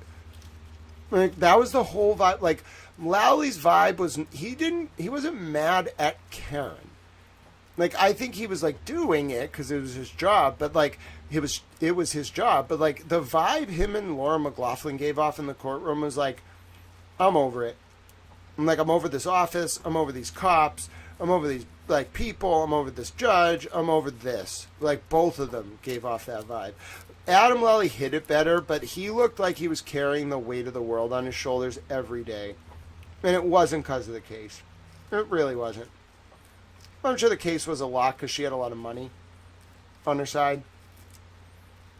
But I'm telling you, it wasn't like that. It was more like, what's a good way to explain it? It was more like Adam Lally gave the vibe, like, you bullied me, like, towards the state police. Like, you bullied me for 20 years. Like, fuck it. And then, like, I don't know if it was 20 years, but it was a while. And Laura McLaughlin gave the vibe, like, just think I'm here, like, to help. Like, just, like, I'm just here to help. But she was not. She was there to get revenge for those women that those state police hurt. I'm convinced. She's a boss. She's a boss lady. Okay, remember I told you there's a boss lady at the AUSA in Boston? Laura McLaughlin. Lynn Britton, are you telling me Alan Jackson's net worth is $150 million and I called it exactly just based on guessing? Yeah, you know how I figured that out, Lynn Britton? Based on the words he uses, the syntax. I was able to estimate Alan Jackson's net worth literally to the dollar because I was, like, so familiar with his syntax. I can tell how much money you have by the words you use in a sentence. Now, that is actually an impressive skill. I should make use of that. I got it to the fucking dollar. That's actually impressive. I'm impressed. Sometimes I even impress myself. I don't know how I did that. I mean, I know the methodology, but it was more like an intuition. It's just like his speaking style, like anti-Rome. Like, there's just, like, words put you in a social class. And I kind of mess with people because I can go from, like, street slang all the way up to, like, Hegel in in a minute. So I can be talking to a professor and just, like, start talking in street slang, and they'll be like, oh, is that from a song? And I'll be like, yeah, you should listen to Immortal Technique. And the professors will be like, bro, I listened to Immortal Technique. He's really good. And I'll be like, yeah, professor, he's good, isn't he? But yeah, it's like all... Like, people can float. Like, if you're really good at it, you will... Like, I'm conscious of the fact that you can pick up on certain things based on the words I use. So my language is intentionally structured. Like, if I'm being lazy because something isn't important to me, like, if I'm, like, doing a skit, fine. But if I'm talking, I never give away stuff like that. Like, I might use erudite in a sentence, but you're going to hear me use mother effer, like, right after that, because I don't want you to know, like, what I'm actually capable of doing. I want you to just constantly think that, like, constantly be off guard. I don't want you to be able to watch me and know what I'm thinking. I want you to have some idea, but only what I allow you to see. It is an art form. It comes from just doing a lot of public speaking. I have a mastery of it. Things can, like, happen around me and I'm still not in control. Yeah, Adam Lally, I'm telling you, he's a working class dude. I've seen him hanging out. Never talked to him. Like, he doesn't need to talk to me. He's a prosecutor. I'm in the media. But, dude, like, I'm sure Alan Jackson respects what Adam Lally pulled off. Adam Lally, like, is not worth $150 million. Adam Lally is a prosecutor who works for a living. He took on the beast and almost won. Like, when I say the beast, I don't mean negatively. He took on $1 million machine and almost won. That's probably more money than Adam Lally's ever had in his bank account. I'm not kidding you. Dude, prosecutors do not make that much money. Even if you're there for a long time, you're still never going to make more than six figures. If you're a prosecutor, you literally do it for the love until the system beats the love out of you, and then you leave. Which sucks. That's why I want to reform it. Like, we got to pay the prosecutors more, but I'm not paying... Like, I'm not supporting any government policies that would pay anybody in any DA's office anymore right now until we clean house. Until I can see, like, for at least 5 years. No, like a year. Like, I need to see, like, 12 months where the system, like, actually functions and there's not one abuse like of the system, like if we can do that, then we can pay them all like $500,000. I'm serious. I just have to know, at least from a policy perspective, if you want me to support that as a public policy, paying ADAs like $500,000, like they have to be so perfect all the time. It's really a brain drain problem. Like you're going to kill that industry. You're going to kill the whole prosecution complex unless you pay them more. And the public defender complex unless you pay them more. But I'm not paying them a dime more until I know that they're not fucking around.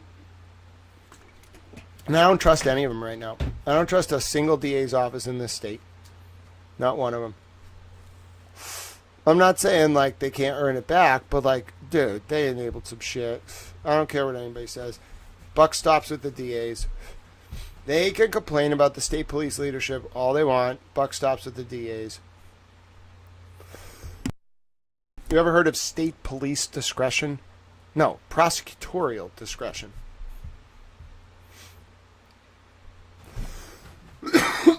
All right, they're talking about the expert witness voir dires. I mean, I can't say, or I don't know, not knowing cross, but I don't anticipate their testimony being very lengthy at all. We can probably do them in a couple hours. The court, but that still puts us at half a day. I cannot imagine these voir dires taking half a day. Mr. Jackson, may I inquire of Mr. Lally? The court, okay. Mr. Jackson, can we stipulate to Bodie? Is there any reason why we can't stipulate to Bodie? Mr. Lally, no. Mr. Jackson, you can't think of one? Mr. Lally, no. The court, all right, I'm taking a recess. Mr. Jackson, thanks, Your Honor. 45 minutes. So that was, the court doesn't let the lawyers speak to each other. When Alan says, may I inquire, what he's saying is, Judge, can I offer Mr. Lally a compromise? You can't actually turn to him and just start talking. You have to speak through the court. It's really frowned upon. Like, it may seem so simple, but like turning to your like other lawyer on the other side at a sidebar and being like, hey, could you sign this? Dude, that's the most offensive thing to the judge. Like that is, you may as well have flipped the judge off. If you just turn and start talking to your co-counsel, judge will hate you forever. And you may think to yourself, as someone who's like not in court, like, come on, like what? That is so stupid. But the problem is like, it's like it's a procedure thing. If you can't remember to say to the judge, I want to ask him a question, judge is going to hate you. Yeah. How much do you want to bet that Eliza Little is a boss lady? I'll bet you $25,000. Not really. I'm being hyperbolic. I don't have $25,000. I don't ever want that much money. That's more money than I can even imagine. Like, imagine someone who is such a cerebral, like, assassin, like, metaphorically, that, like, you can only do your job if no one sees you coming. That's her. Skateboard lawyer, my ass. She's a G. But, like, she wouldn't get I feel like she has a tat. Probably. She probably has 2 tattoos. If I had to guess, maybe 3. But they're, like, low-key, probably, like, here, or, like, on her, like back, or, like, maybe her, like, hip. I don't want to guess more than that. But, like, she has probably, like, 2 or 3 tattoos. All of them are probably, like, sly. But all of them are probably, like, I'm a boss. Like, and you should recognize it. But it's low-key. It's meant to be low. Like, I feel like a lot of women run into this, which I fucking hate. Like, they can't be boss, like, women. Because then, like, society will, like, try to shut them down. No, bro. They should be able to flex on, like, the bastards. Like, you want to be like a Jane Austen type? Like, I'm all about it, bro. Like, just flex on them. And if they got a problem with it, you tell me. I'll deal with them. You know, I'll yell at them. Make a post. Be like, how dare you? But yeah, there's definitely, like, this, like, paternalistic sexism in modern society that bothers me. But yeah, we have to get through these sidebars. So we got another sidebar, 1532. If you're following along, it is 1532 of 5481. This is kind of fun. People that don't have tattoos at this point are really weird about it. That's true, Spacey. Like, I meet I don't know. I don't ask people about their tattoos, but I know when someone has a tattoo. I don't have to see it to know. Like, the thing is, here's a problem with power. It's ethereal and temporal and like non-temporal, and you can't feel it or like sense it or touch it. It's, you just kind of like, you have to exercise it. So anything that impedes the exercise of power is going to be an impediment to someone like Eliza Little. So like for her, flexing is probably an impediment to power, which is unfortunate. She should be able to flex on the bastards.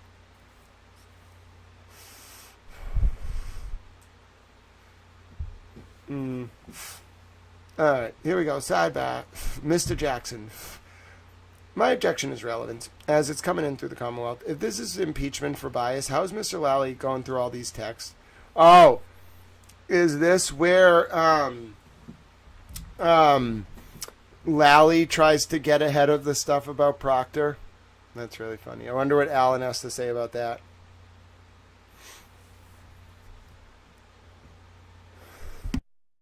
Alright, here we go. What is the book?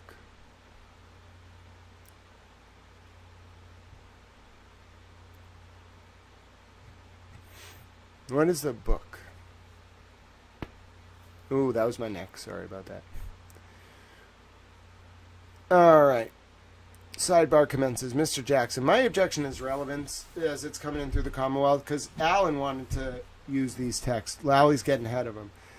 If this is impeachment for bias, how is Mr. Lally going to go through all of these texts? The court, what do you say about that, Mr. Lally? Mr. Lally, if there's a Bowden defense, if there's an attack on this witness's credibility, which has been done prior to this witness even getting on the stand through almost every single witness that has come up, I think it's relevant as to impute that bias, or at least to demonstrate exactly what the bias is, if anything. Mr. Jackson, he doesn't get to impeach his own witness. Mr. Lally, I'm not. Mr. Jackson, he doesn't get to impeach him. Mr. Lally, bias is not impeachment. Mr. Jackson, excuse me, what he's trying to do is lance the bullet. The court, take the sting out. Mr. Jackson, correct. The court, do you have an extra copy? I didn't print them out. I read them again yesterday. I didn't print it out. Do you have an extra copy? Mr. Lally, I just have a copy for myself and the witness. The court, okay. Mr. Jackson, do you have an extra copy? We have one for me, one for the witness. Miss Little, there she is. I can give that to you now as long as we get it back. The court, that would be helpful. Do you intend to go through every single one? Mr. Lally, no, not every single one. I'm just laying a foundation as far as this communication goes, and I'm getting into specific ones and then moving into others. Mr. Jackson, yeah. And of course, this specific ones are the ones he wants to take the sting out of, and it's completely inappropriate. The court, but I don't know that yet, are they? Mr. Jackson, but I'm asking this court to stop him from impeaching his own witness to take the stand. It is irrelevant for the purposes of bias. The Commonwealth can't impeach their witness. And this text stream is one that has exceedingly biased information in it. And so Mr. Lally says, no, I'm just going to do a few of them. The few of them that he's going to go through are going to be the most serious in terms of this witness's prejudice, which is exactly what Lally does, and bias against my client. It's improper for him to do it in advance. The court, what do you say? Mr. Lally, I don't think it's at all improper for me to do it in advance as far as it goes to this witness's course of his investigation. It goes to, again, as I stated before, this is, if we're coming at this clean and there has been no attack on this witness's credibility or his bias or anything else that had been presented prior to or taking the stand of this trial, I might see more of a point to what Mr. Jackson is saying. But given what's been going on throughout the course of this trial, I think it's more than fair and appropriate for this witness to explain. Mr. Jackson, he has to explain this under cross-exam. The fact that he attacked his credibility is exactly why Mr. Lally cannot, the Commonwealth cannot, the court. So what I need, I'm just going to give the jury a 5-minute break. I need to read them and see. We'll give them a 10-minute break. So if you could give them to me, that would be helpful.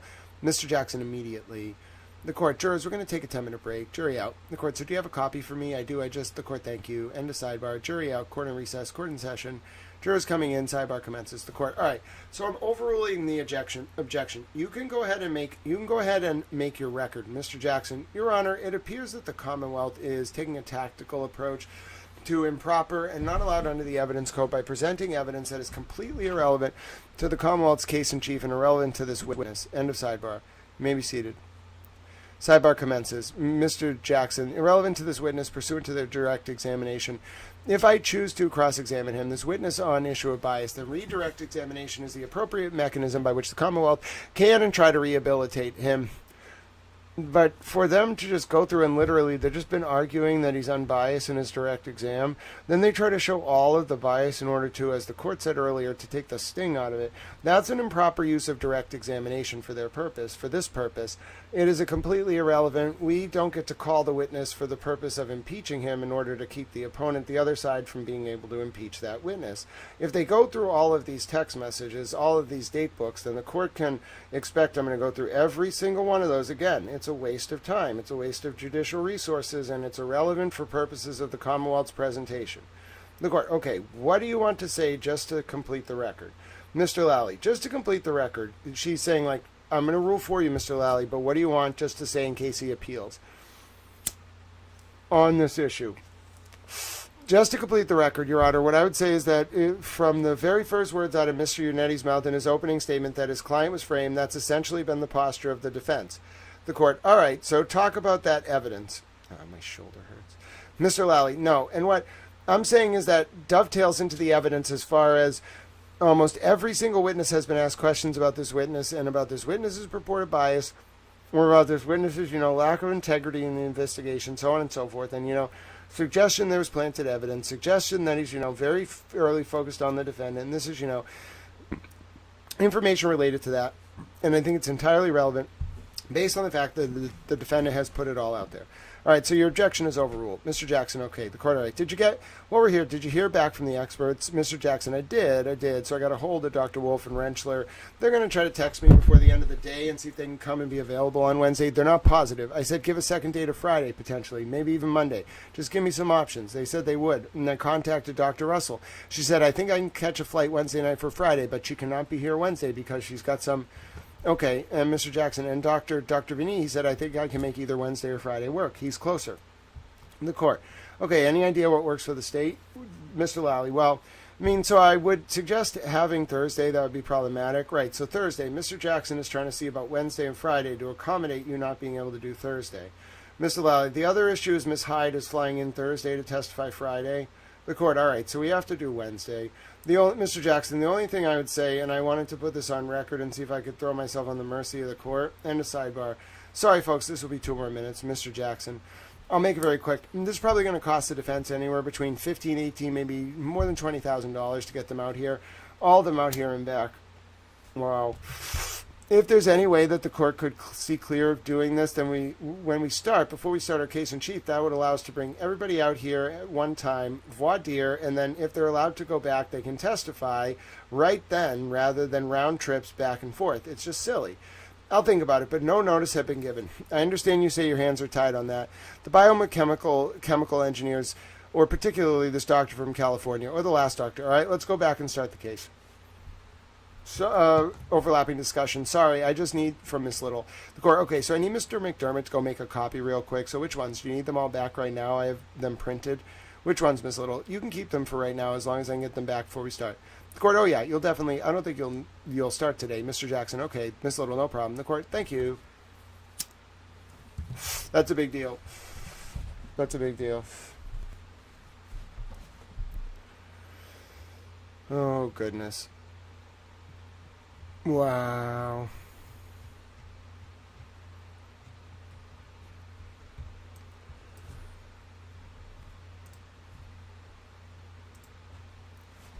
All right. Hello. My name is Grant Smith Ellis. I'm going through the Karen Reed and John O'Keefe trial sidebars. I am a journalist. Oh, I got to start again. Oh, no. Because I moved this. It got all mad at town. Sorry about that.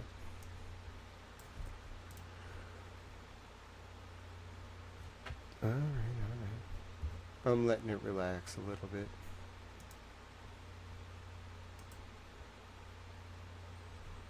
All right, let's do it.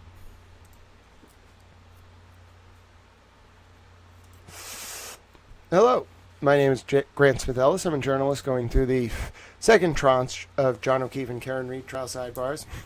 I've just come across the sidebar where Adam Lally tries to basically impeach his own witness by reading Michael Proctor's text messages about Karen Reed during direct examination. And Alan Jackson raises an objection and says, this should really not come in through this witness. Mr. Lally, the prosecutor, cannot impeach his own witness this way. And the court, kind of goes back and forth. But Mr. Jackson, says, the court, Mr. Lally is trying to lance the blade, kind of I believe the way the court put it is get ahead of it or something. Take the sting out, Judge Cannoni says. And even though in the beginning part of the sidebar, Judge Cannoni seems to be leaning towards siding with Alan Jackson, after Judge Cannoni reads all of Michael Proctor's texts about Karen Reed, they come back, and Judge Cannoni says, I'm overruling this objection.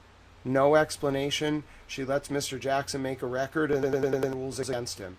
So find this on my copy that you'll find in the post attached to this video. The first sidebar starts, I would say, page 1532, and it's going to run through 1538. All right? Wild. Find more from me, youtube.com/@GrantSmithEllis, x.com, GrantSmithEllis.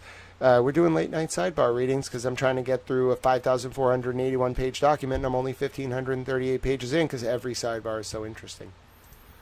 All right, now I got to write it up. You're all probably thinking, this is going to take us a week if Grant stops to write up every sidebar. Yeah, probably. Wow. Here's the sidebar from when Judge Cannoni let Adam Lally impeach his own witness, Michael Proctor, to lance the blade and take the sting out of Alan Jackson's bombshell planned cross-exam questions surrounding Proctor's text messages about Karen Reed. I mean, that's pretty bombshell. Judge Cannoni was really in the bag. I didn't realize how much she was in the bag for the state in the first trial. It's bad. I mean, I was trying to give her the benefit of the doubt, and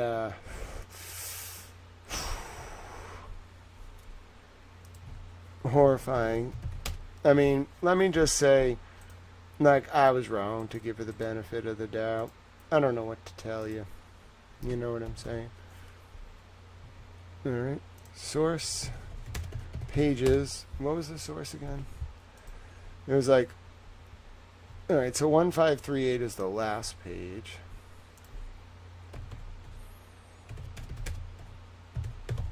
But it's important to give people the pages because most people, first of all, are not up at midnight.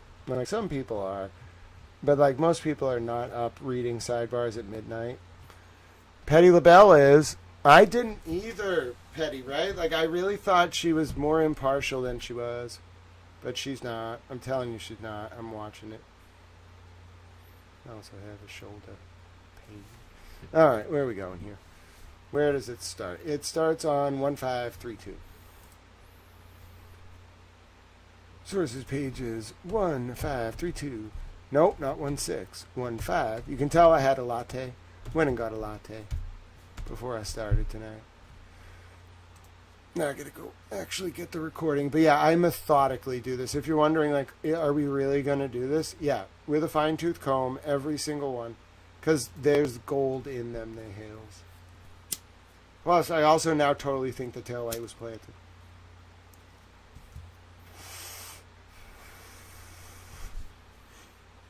I think a lot of people got around Karen Reed specifically to sabotage her because if she had just figured out that Sally Port video, how it was edited, she could have actually, proven. Maybe she did, and, they have a larger plan. I don't know. I have no idea what they're all up to. It's very confusing. It seems to have to do with the feds. And that's my best read of it. But yeah, I'm now fully of the belief that Sallyport video is the smoking gun. I can't wait for someone to try to identify that man. I mean, it's got to be done professionally. With the problem is they don't have the source file. Like, the public does not have that, as far as I know.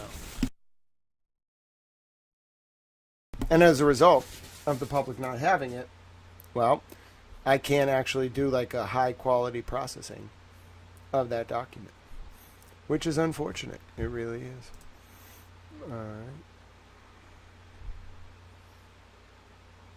All right, here we go. All right, let's go back to Sidebahs.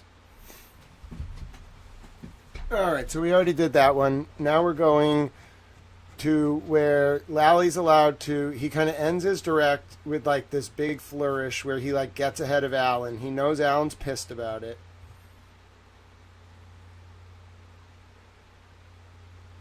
All right. Wow, that's another animal we won't be able to prove. Wow.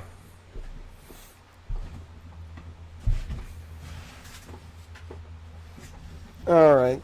So he's reading the text. Alan's objecting a lot.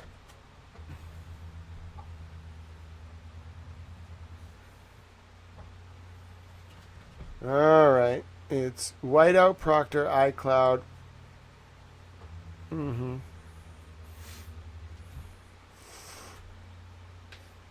right. So he knew his iCloud was downloaded. I'm telling you, whatever they got in 2025, something's just off about it.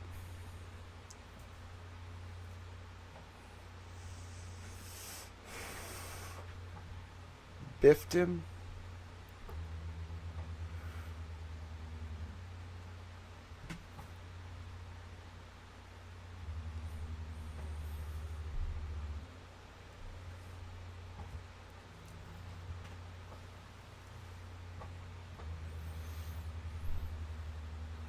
Throughout the day, you had compelling evidence? No, that was right after you were doing that weird thing around her taillight. Some serious charges brought on the girl. Oh my god.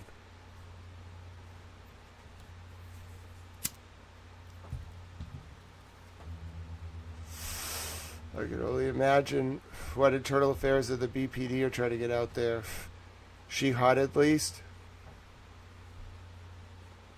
I can only imagine what internal affairs of the BPD are trying to get out there. I don't get it. I don't get it. I can only imagine what internal affairs of the BPD are trying to get out there. Who do I think will be the first to rat? I don't know. That one's tough. That's tough to tell. Might have already happened. You can't rat on yourself, so I don't know what Higgins was proffering for. Maybe, but I don't know. Probably, someone, in the orbit of it. You know, like one of the kids or something. Maybe Colin. But it's not ratting. It's like cooperating. I feel like they're worried about Colin. He has a conscience. He's got, the light, you know? You either got the dark or you got the light. He's got the light. That's why I was like, everybody's got, you don't understand, what you're doing when you're going after Colin. You're alienating, one of the people who, knows and can be your friend. If you just scare him all the time, bro, he's going to run to the people who are, evil because he's going to feel they will protect him. That's my opinion. So maybe, don't torment Colin because you're just playing into the evil people. Number ending in 501. What are trying to get out there? Why would BPD internal affairs try to get stuff out there?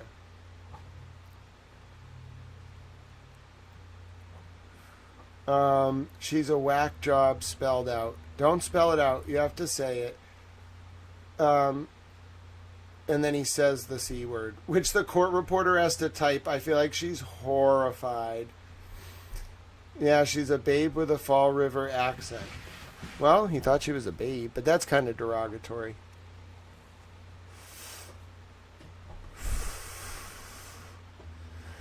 And what is it you were referring to when you said she had no no butt? These were, from all accounts, he didn't do anything wrong. Is talking about the homeowner, Mr. Albert. I had mentioned the compelling evidence against Miss Reed, indicated that Mr. Albert had nothing to do with Mr. O'Keefe. The rest of the unprofessional and regrettable comments are something I'm not proud of, and I shouldn't have wrote in the private or any type of setting. Sir, vortex of evil. Yep, quite a vortex of evil. I mean, is that chick a smoke? Nutbag, as Chief would say. As Chief?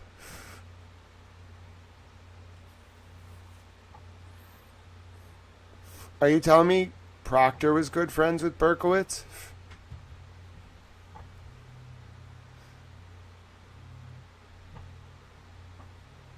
Unprofessional comments you should not have made.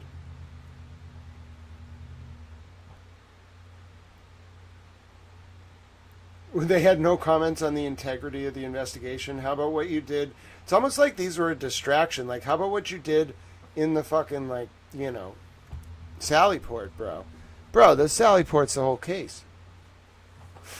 Alan, I don't even know if he, realized it.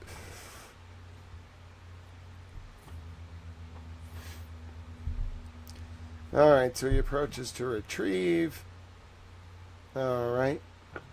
Text message with Courtney Proctor from August 30th, 2022. Okay. I called earlier. Mother had a stomach bug. When was that? December 10th of 2021.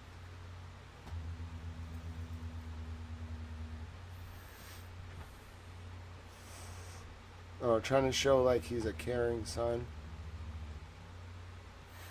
I just found a frozen to death on a front lawn in Canton this morning. Actually, just interviewed Jen McCabe. She says she knows you. Cut the shit. I responded, you, and there was a typo. She responded, yeah, she knows Jack very well. She's really good friends with Julie. Her sister is married to Brian Albert. My sister asked, are you still working? I said, yep, going to be out for a while on a homicide. Wait, what? Wait, when did you... This was on January 29th? You interviewed Jen McCabe? Huh.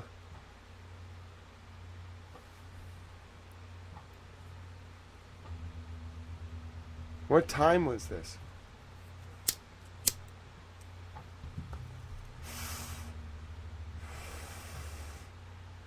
What time was this at? Was this after 5:30 p.m. or before? Dude, I need all his texts from January 29th. As far as your answers to those questions, or as far as your communications, it was just in the news.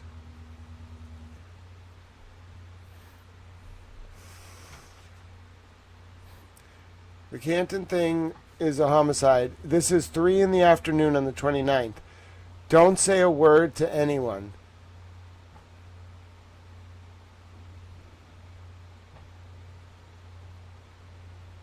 Wow. Don't say a word to anyone? Dude, that was before they got the car.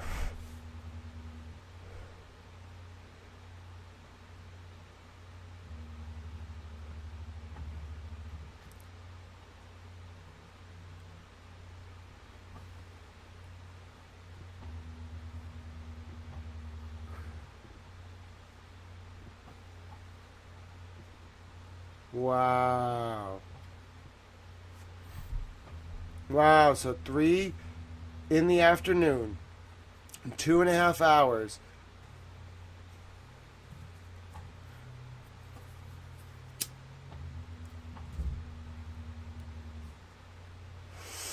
Because he didn't want anyone to go to the scene.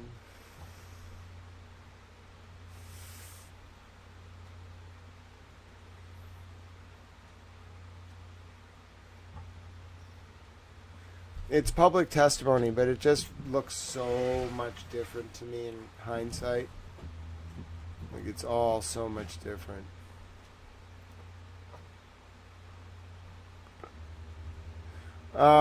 February 1st. So now we're talking the next, or like, yeah, January 29th. So now we're a few days later.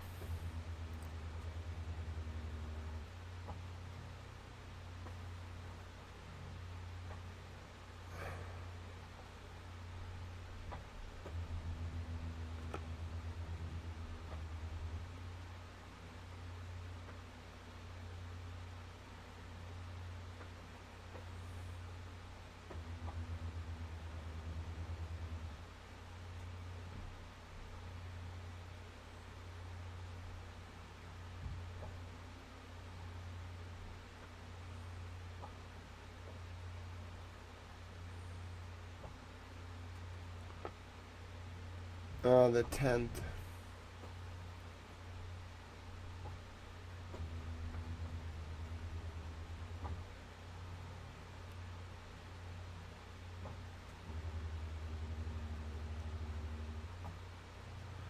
Private messages between his wife and I. 5/20/22. Why in May? Why not earlier? June 9th? Oh, the indictment.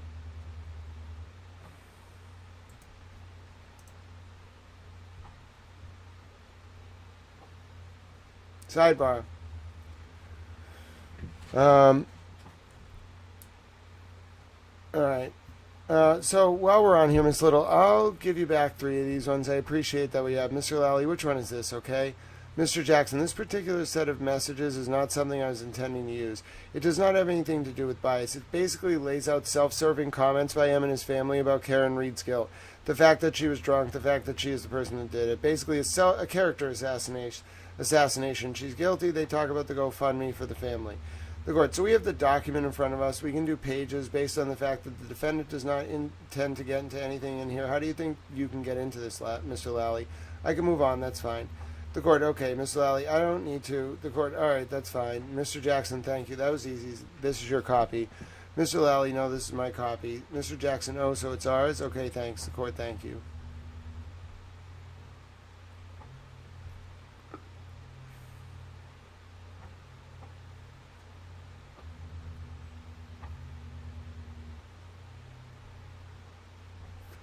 That's wild.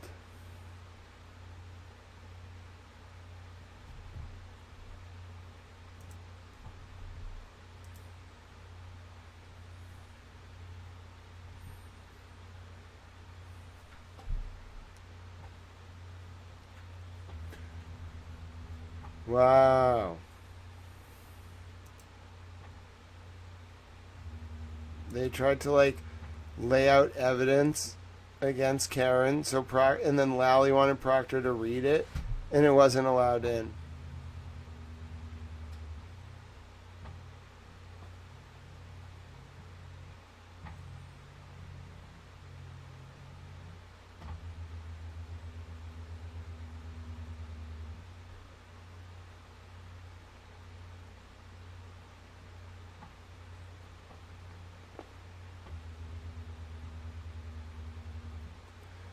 Okay, Trooper DeChico. Alright. He golfs with him.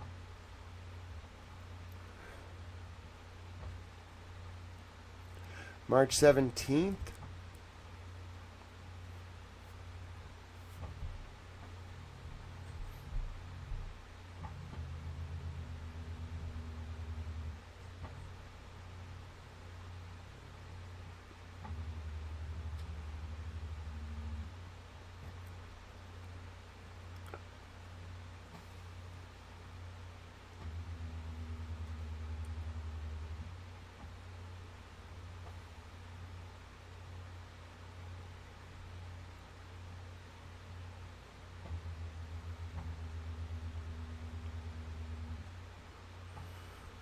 Oh, wow. This is about the ME.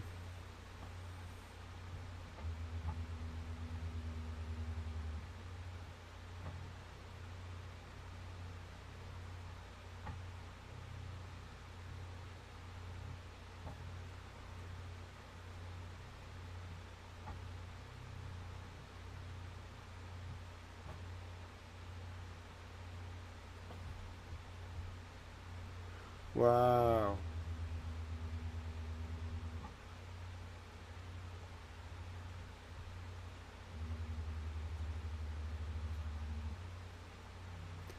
Who's got diarrhea of the mouth?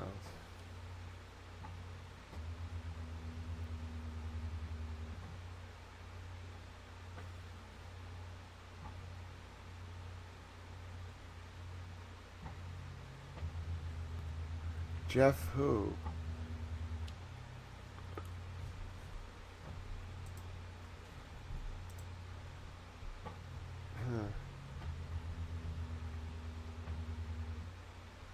So they're like implying the Emmy like will like take her frustrations out on them by way of like manipulating the cause of death.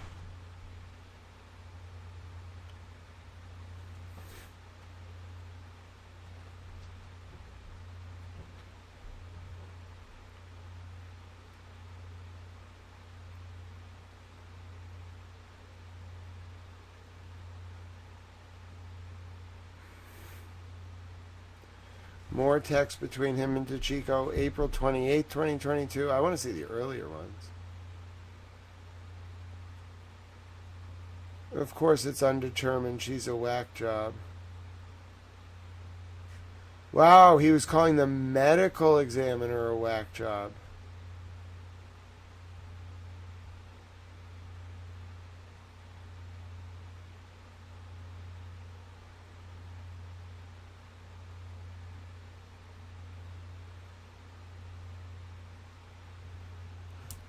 Wow. That's wild. I mean, like, it's so wild. Like, Proctor is clearly talking about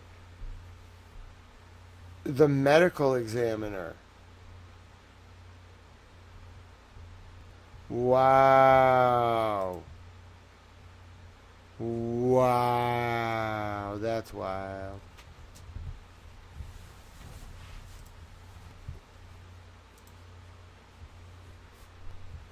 Wow. I did not realize that Michael Proctor basically called the state medical examiner a whack job when she listed John O'Keefe's cause of death as undetermined. Then, on the stand, he said he was calling Karen a whack job. I don't buy it. Sorry. That's absurd. He was calling the medical examiner a whack job for listing the cause of death as undetermined. Dude. Oh, I can't wait to look at the keyboard. Alright, what am I doing? Alright, $9 billion. I was looking at an update from the CCC. $9 billion the state's adult use industry has generated in sales. How about them apples? I helped build that industry. 1566 out of 4581.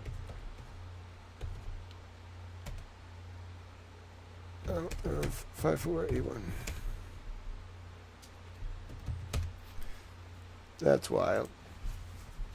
Yeah, Michael Proctor is very disrespectful. He called the state medical examiner a whack job and then blamed it on Karen. He was like, oh, I was calling Karen a whack job. No, you weren't. No, you weren't.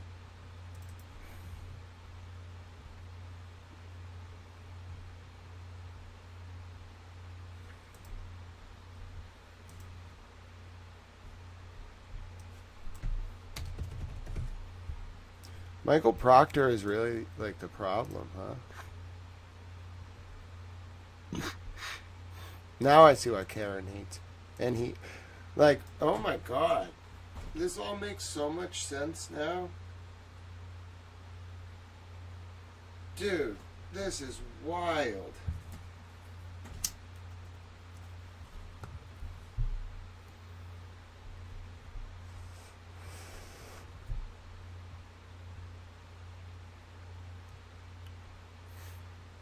Misery, like, of course it was the medical examiner. I know it's not new info, but I didn't realize, like, how obvious it was. So when I heard Lally asking these questions, like, because Proctor had called Karen a whack job in another set of text, like, it was so much trial testimony, my brain was just like, oh, like, he's talking about the text where he called Karen a whack job. No, that is the text where Proctor and DeChico just got the news that the ME rendered the ruling as undetermined for cause of death. It's unambiguous. He's just saying it was Karen to try to save the state police's reputation with the medical examiner. Oh, yeah, I know it's not new info, but it's like, imagine you're me and you're seeing all this in like a new light, even though this isn't a sidebar, like what we just read, it was trial testimony. Imagine like not only being able to see all the words that you couldn't hear when you watched the trial, but like seeing it in such a raw form and being like, oh, like that makes so much sense now. It's kind of like reading Great Expectations for the second time and being like, oh, I get what all those hints were.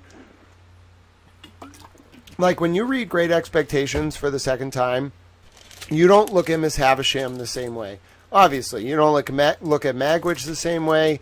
You don't look at Uncle Joe the same way. Like that book is kind of like like Dickens was writing a novel.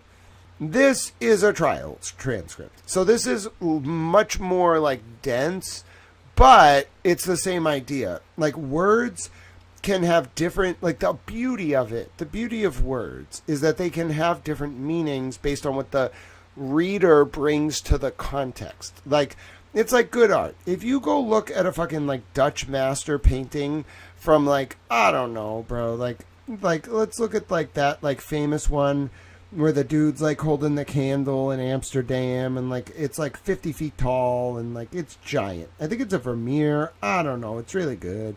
So anyway, like think about that painting. If you just like walk up to it and you don't know anything about the Dutch masters or like Impressionism or like why painting like that in the 1600s has value or like what the like point of that painting was, bro, you're gonna look at that and be like, that's a really good painting. I bet someone made that on a computer, printed it out. It's really, really cool.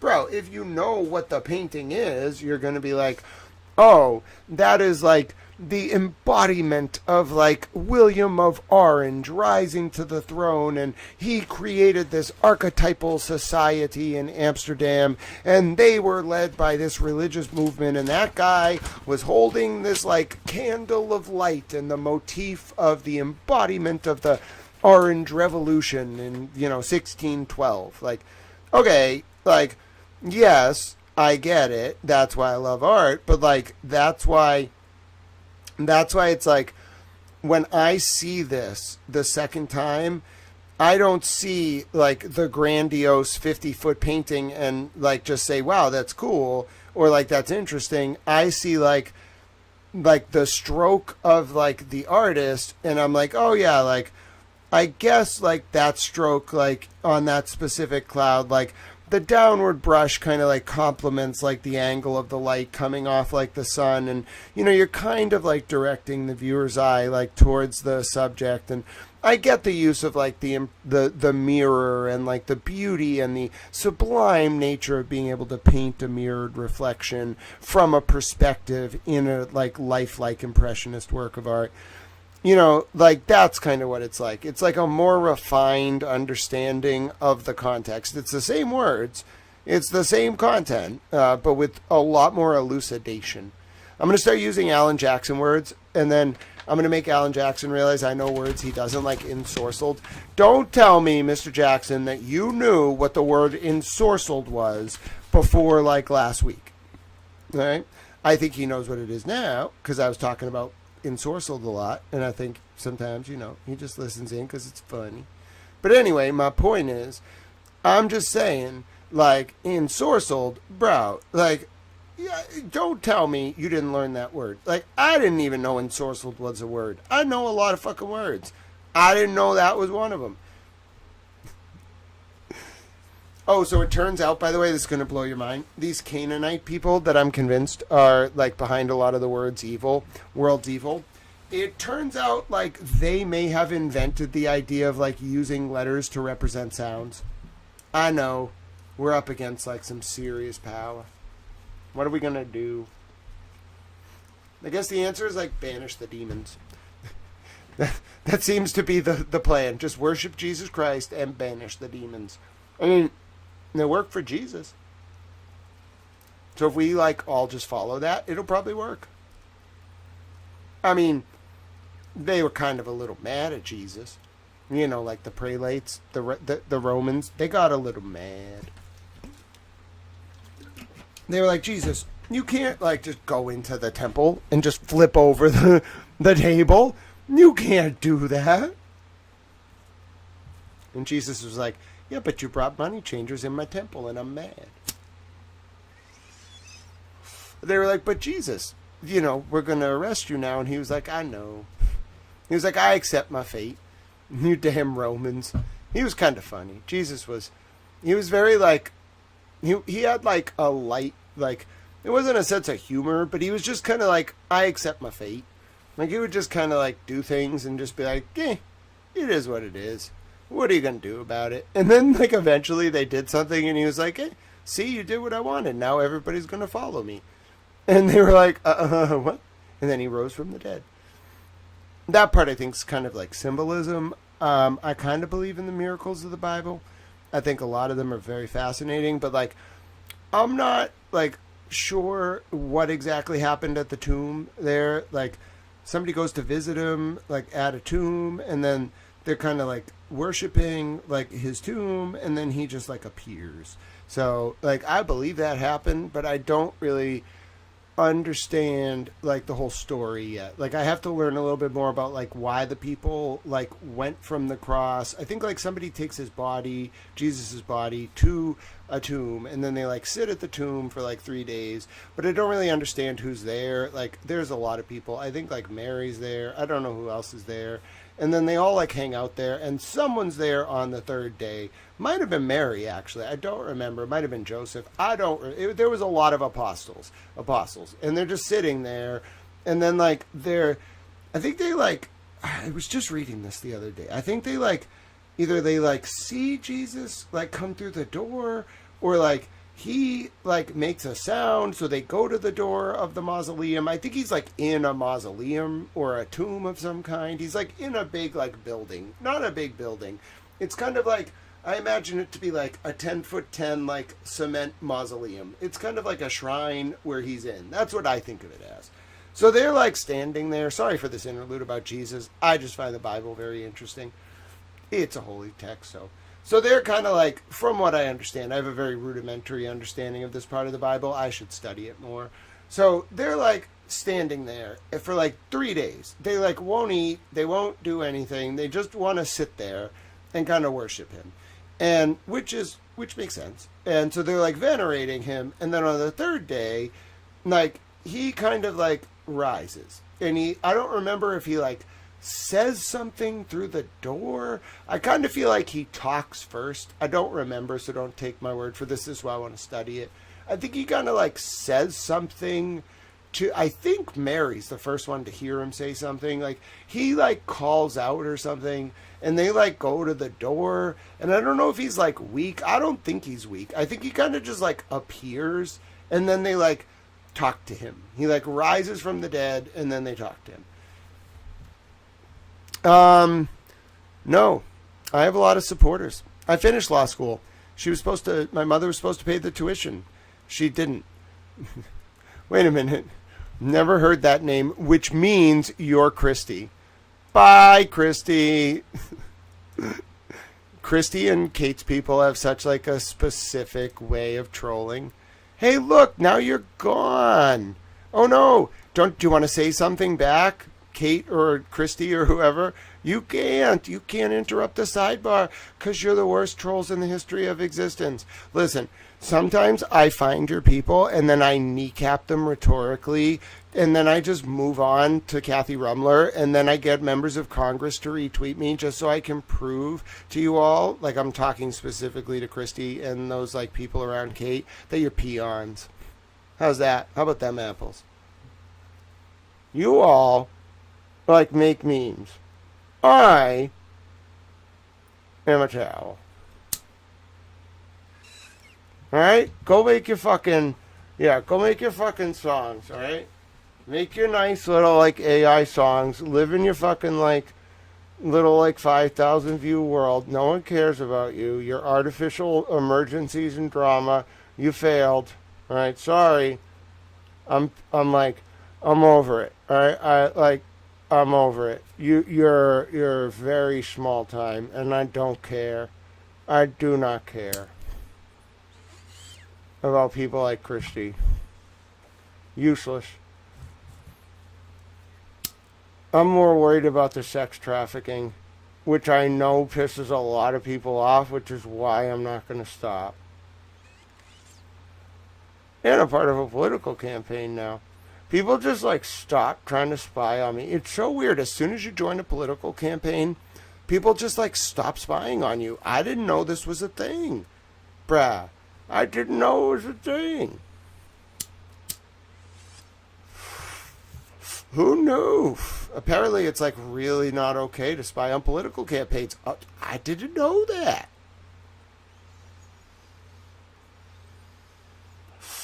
That's kind of not true. I knew that. But I did like make an effort. Like I feel like the powers that be were just like, they're messing with him, and they shouldn't be. Especially when the dude showed up at my door, bro. Like I feel like immediately like the whole government was like, okay, this has gone like way too far. They're not allowed to do that. And then I joined a political campaign. So anyway, Christy and Kate are dumb in my opinion. That's just my opinion. They're just not very good at what they do. But that's like a commentary on the form of their activities, not like them as a person. They're more just like not refined in the form of what they do. They're just like, I don't know, like they're just like, how to explain it?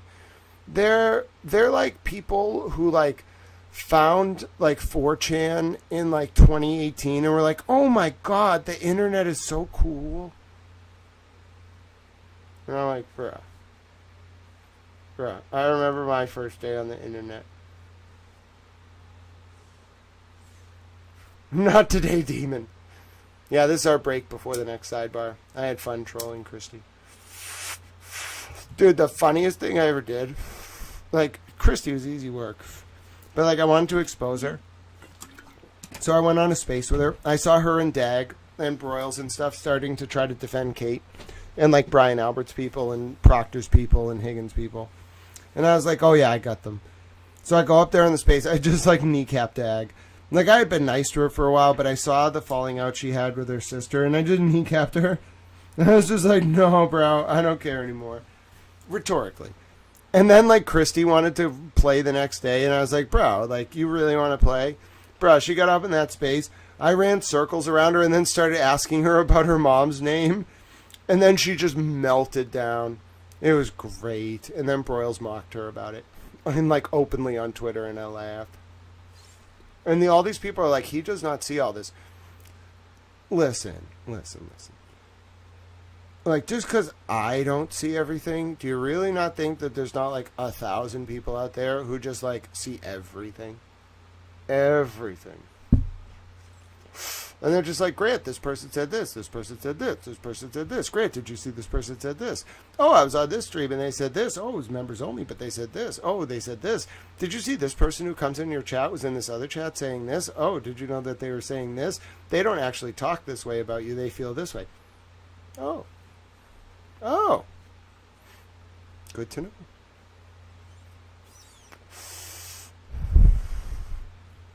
All right, sidebar. We are on page 1567. We have like, I don't know, Another 15 minutes. I'm trying to adjust my sleep schedule, so we've been doing late night tao. A lot of people are just going to watch this back. They will not actually be up at midnight. Mr. Jackson, Your Honor, there's portion of, this is about a packet about, like, text of Proctor's. Mr. Jackson, Your Honor, there's portions of this that I have no problem with. There's portions of that appear to be tabbed by Mr. Yannetti. I'm sorry, Mr. Lally. Thank you, Petty LaBelle. God bless you. We banished the demon. I'm sorry, Mr. Lally. That appeared to be bad character evidence of the defendant and nothing more. The court. So I did not see a copy of this today. That's okay. Mr. Jackson, if we just... There's only 4 tabs or 3 tabs. I think we can... The court, why don't you just tell us what you intend to get into with the witness, Mr. Lally? I did read this again yesterday. I know it's part of the exhibits of the grand jury. Starting at... You have to keep your voice up, Mr. Lally. Mr. Lally, sure. Starting at the bottom of this page, 2644. More references to medical condition. There is some reference to the statement she made back at the Milton Barracks, which is already in evidence. The court. So now you're on page, Mr. Lally, 2645. The court. So you intend to get into that whole page? You're objecting to this? Mr. Jackson, from, I don't know what, it was on BWC? I don't know what that means. The court. Body-worn camera. The court reporter, I'm having trouble. Mr. Jackson, sorry. From the BWC, coming down underneath it, I don't have any problem. And I was probably going to bring up some of this. The court, okay. Mr. Jackson, it's the previous page that I think threw me off. The court, all right, on page 2644, what do you intend to get into, Mr. Lally? Just the last, his communication there at the court. I'm going to allow that. Mr. Jackson, I don't care about that. The court, okay, so the other 2 tabs, 1 tab. Mr. Jackson, the other, the last one goes... The court. Page numbers, please. Mr. Jackson. This is, I think, 2646. She seemed more concerned about the court. That's on the BWC, right? Body-worn camera. It's not in evidence right now, but that was something you saw. Mr. Jackson. Well, no. It's a comment that he believes in his mind she's more concerned with her outfit than being arrested. That's just bad character. And then he follows with, F her and she's crooked. The court. She's cooked. Mr. Jackson, sorry, she's cooked. All right, hold on. Mr. Jackson, none of this is relevant. Wait, we knew that she says F her, she's cooked? We knew that?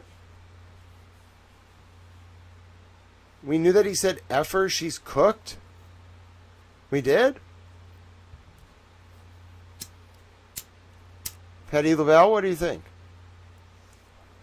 Petty LaBelle is my late-night archivist. We have shifts. Some people work the morning shift. Some people work the night shift. Some people are like, I went to bed, I woke up, Grant is still going. Some people in Europe are like, I just like Grant is just like perpetually on. I don't understand. Like, it's like time doesn't exist when you watch Grant.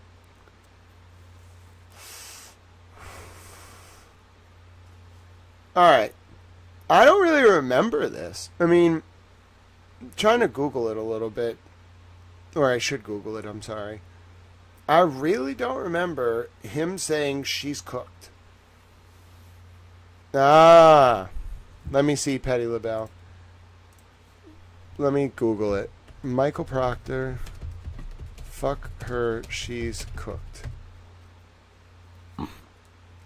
Did this ever come out? No. Bro, this never came out. Wow. Hey, so just a question. I'm just going to ask it. Oh, I know, Marcia. Like, so I told somebody on Twitter today, or X, I was like, listen, Kelsey has my support. You tell her people to reach out to my people. And then I was like, wait a minute, I don't have any damn people. And I was like, that actually makes it endearing. Hey, so, question. Was there ever body camera footage released of Michael Proctor telling someone that... I have to rephrase. And I'm mad because it won't type as fast as I type. Hey, so... Question, was there ever body camera footage released of Michael Proctor saying as to Karen Reed, F her, she's cooked around the time of June 9, 2022.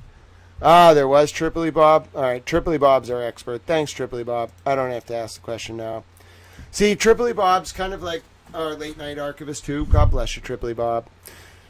See, Tripoli Bob, you may have remembered that, but I never remembered the line, she's cooked. You know, very interesting. All right, so they keep that out.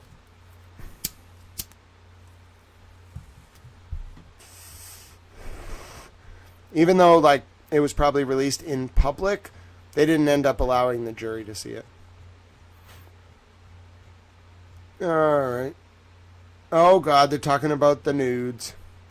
So, the nudes thing has a whole new meaning now that Proctor, like, had a lot of nudes, bro. Like, was he going through women's defendants' phones looking for nudes to save them? Oh, wow. I didn't know that, Tripoli Bob. She's effed. Turns out it was Michael Proctor who was effed, colloquially speaking. All right. I actually like this adjusted sleep schedule. You know, I feel like I'm actually a lot more productive. There was no point in getting up so early. Like, I was getting stuff done, but I didn't really like it. It was throwing my day off. I like this schedule. I'm going to try to do it more often. All right, let's see.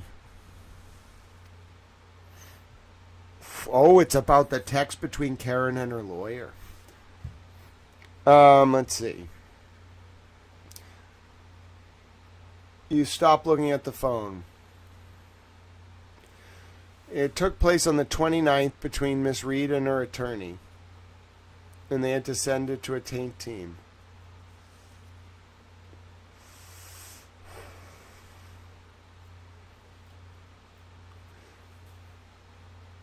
It didn't get back to them till the spring or summer of 2023. I gotta see when he got this. They first were able to access the phone in August of 2022. And that's how long it took them to run the gray key. 7 months. Dude, even if Cosgrove appeals, they're not going to have time to run the gray key on her phone. The clock is ticking.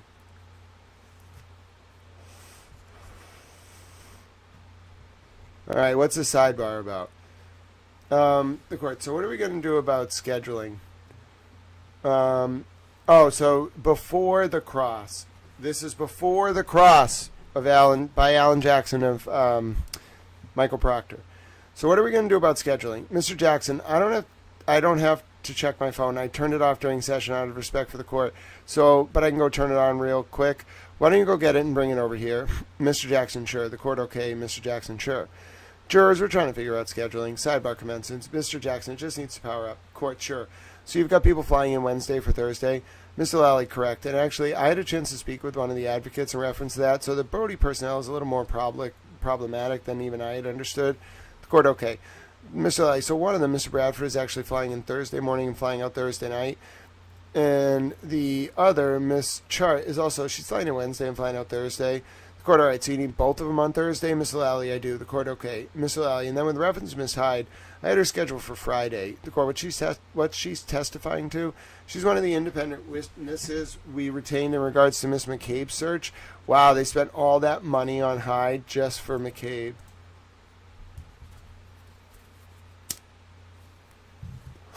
The court, okay. Mr. Lally, so her issue is that she is available this week but not next week. So I really need to get her in on Friday. Mr. Jackson, Dr. Wolf just texted me and said, I presumed you were in court. Give me a call when you're available. The court reporter, I'm getting an interference from the phone. Mr. Jackson, I'm sorry. The court reporter, that's okay. Mr. Jackson, hold that. He texted me something to the effect of, I presumed you were in court, but give me a call when you have a chance. So he's asked me to call him. I'm happy to do that. I don't want to take up any more of the court's time, but I can. The court, they're only in Pennsylvania, right? Mr. Jackson, they're in Pennsylvania. Yes, Wolf and Rentschler are both in Pennsylvania. The court, all right, so what was the medical doctor? Mr. Jackson, her issue is that she already has a flight out here for other purposes. She's going to New York. The court, okay. Mr. Jackson, I want to say out here-ish Wednesday night, and she was just going to coordinate it with somebody that she has meetings with today and tomorrow to make sure she was going to be done. She's going to be able to make the flight Wednesday, which would make her in New York on Thursday and available on Friday. So if the court wishes, I can try to put Dr. Rentschler and Wolf to Friday instead of Wednesday. The court accept you have Ms. Hyde, who has to testify on Wednesday. Ms. O'Lally, correct. The court, and then she's gone, right? Mr. Jackson, we're not going to be all day on voir dire on these witnesses by any means. It was more than half a day, but it won't be all day. So I don't see Ms. Hyde being interrupted.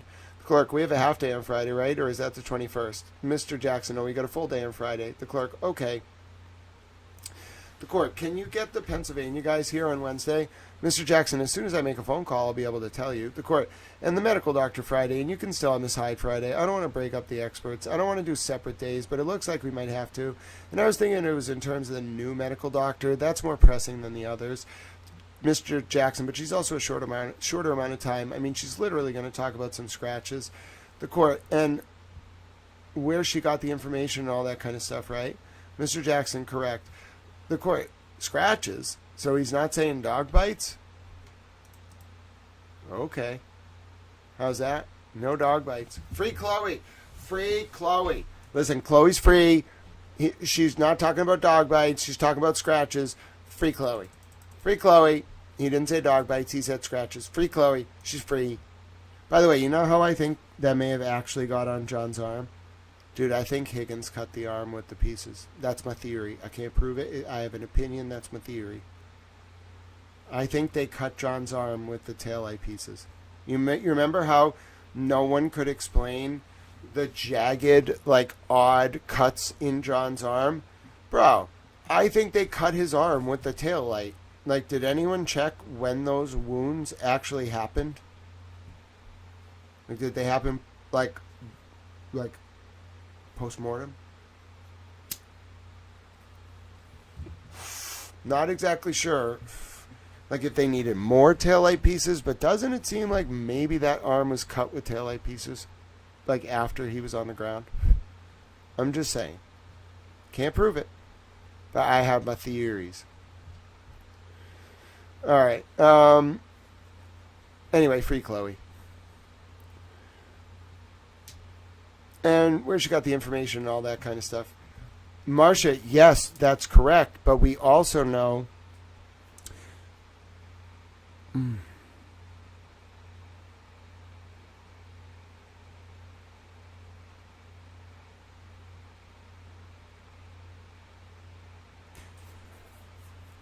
I have to really rethink a lot in light of this Sally Port video. Like, why would you have a motive at 5:38 to take taillight over to the scene?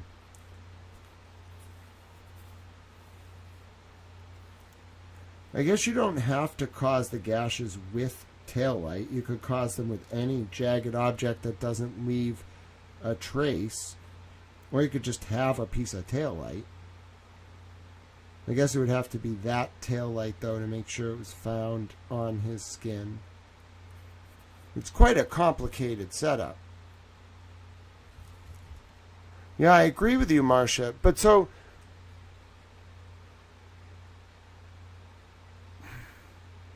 I'm telling you, there has to be a non-animal... This is mostly about Chloe, okay? There has to be a non-animal explanation for those cuts in the arm, and they're completely unnatural. Even to the pattern of the taillight is broken. Like, they're completely unnatural. They had to have been, like, added. Maybe they were added right away. I don't know. There's something that's not right about those scratches on the arm. There really is. Especially in light of the 5:38 p.m. Sally Port video. They've never made sense to me. This whole theory, I'm telling you, like, this theory, like the arm going up, never made sense to me. Ever. Ever. Ever. And I'm sorry, some of you won't like this, but the dog, Chloe is free. The dog theory never made any sense either. Well, Tripoli Bob, you want to know what's so interesting? Remember, John O'Keefe did not pass away from the head injury. John O'Keefe passed away from reddening of the pancreas and hypothermia contributed to by the brain bleed. So, what do you mean before he passed away? When did he pass away?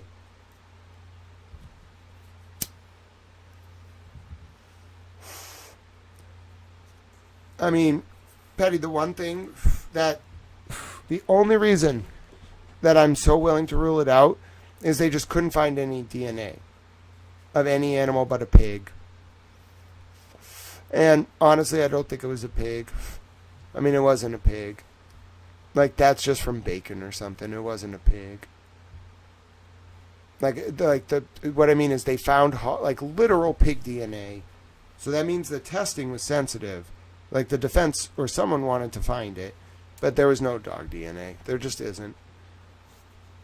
Like they did very sensitive testing, and you can say it was on the clothing, whatever, but I'm sorry, if the testing was so sensitive it found the bacon he cooked or something earlier that day, which is technically pig DNA, by the way. Bacon grease has pig DNA in it. Then, yeah, I'm sorry. I can't blame Chloe. I'm not saying there isn't another explanation, but the cuts on John's arm have never in a million years made sense to me. No explanation anyone has provided has ever made sense. But what makes sense to my brain is the cuts were like it added between 1:30 or 12:30 and like 4 or 5. I can't prove it. I cannot prove it. That just no other explanation. I've watched like 50 videos where people try to explain the cuts on John O'Keefe's arm.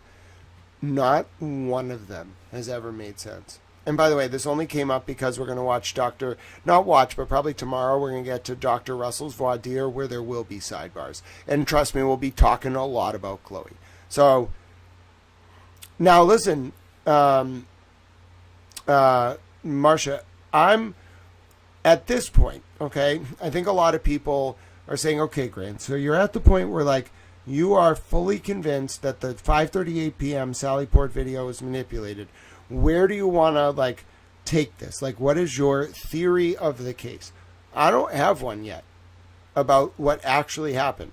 I have enough information to tell you right now that there is no like plausible or even like reasonable explanation for the edits to that video other than someone was taking that taillight, trying to smuggle it out of the Canterbury Sally Port, and then like bring it to Fairview. That is the only explanation. Why would you do that? Seriously.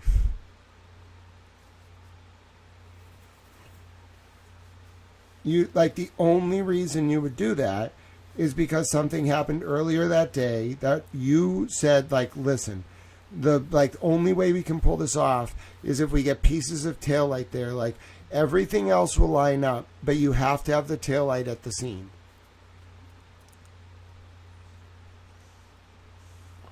So did they know? Like, was their plan all along to get the car? Even if, like just get the car?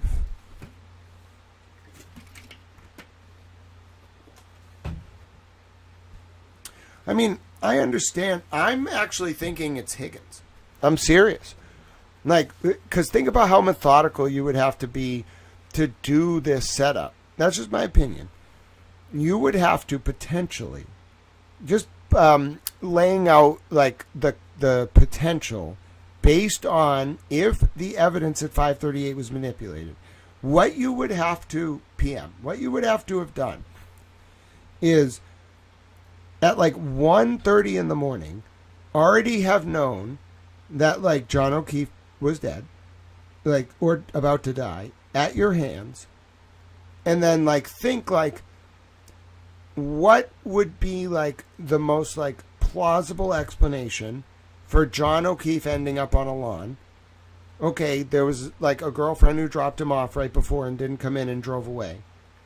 Then you would have to be like, what would I have to do? I'm hypothetically, say it's not even a specific person, just the unknown man in the Sally Port. What would that unknown man have to do in order to, between 1:30 a.m. on 1/29/2022 and 5:38 p.m. on 1/29/2022, get to a position where he felt the only way to pull off whatever he was doing was to get pieces of Karen Reed's taillight over to Fairview Road. That, if you can answer that, then you will be able to explain the gashes on John's arm and also what happened to John O'Keefe. All right? But it all really centers on, we don't have the identity of, on purpose, I believe. I believe that's why the evidence was edited. We do not have the identity of the man in the Sally Port.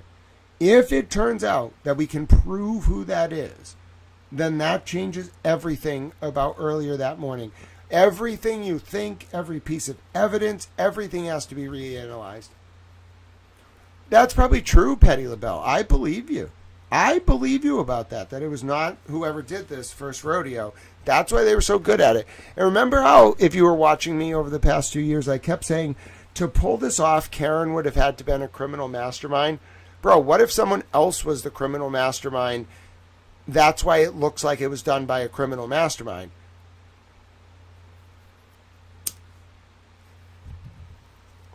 Because it was done by a criminal mastermind. That's my opinion. Like, if Karen Reed didn't do this, which we can say the jury acquitted her, then it was a criminal mastermind. And that man is on the video. It's an unknown man. At 5:38 p.m., he is like a criminal mastermind. He must have, whoever that man is, the unknown man, like, hurt John O'Keefe, whether he intended to kill him or not, I don't know. It's an unknown man. So I don't know his motive. I don't know who he is. This unknown man would have had to have taken John O'Keefe's life, wanted to, left him there to die on the lawn, which sounds more like something you would do if, like, you are really cruel-hearted and just don't care.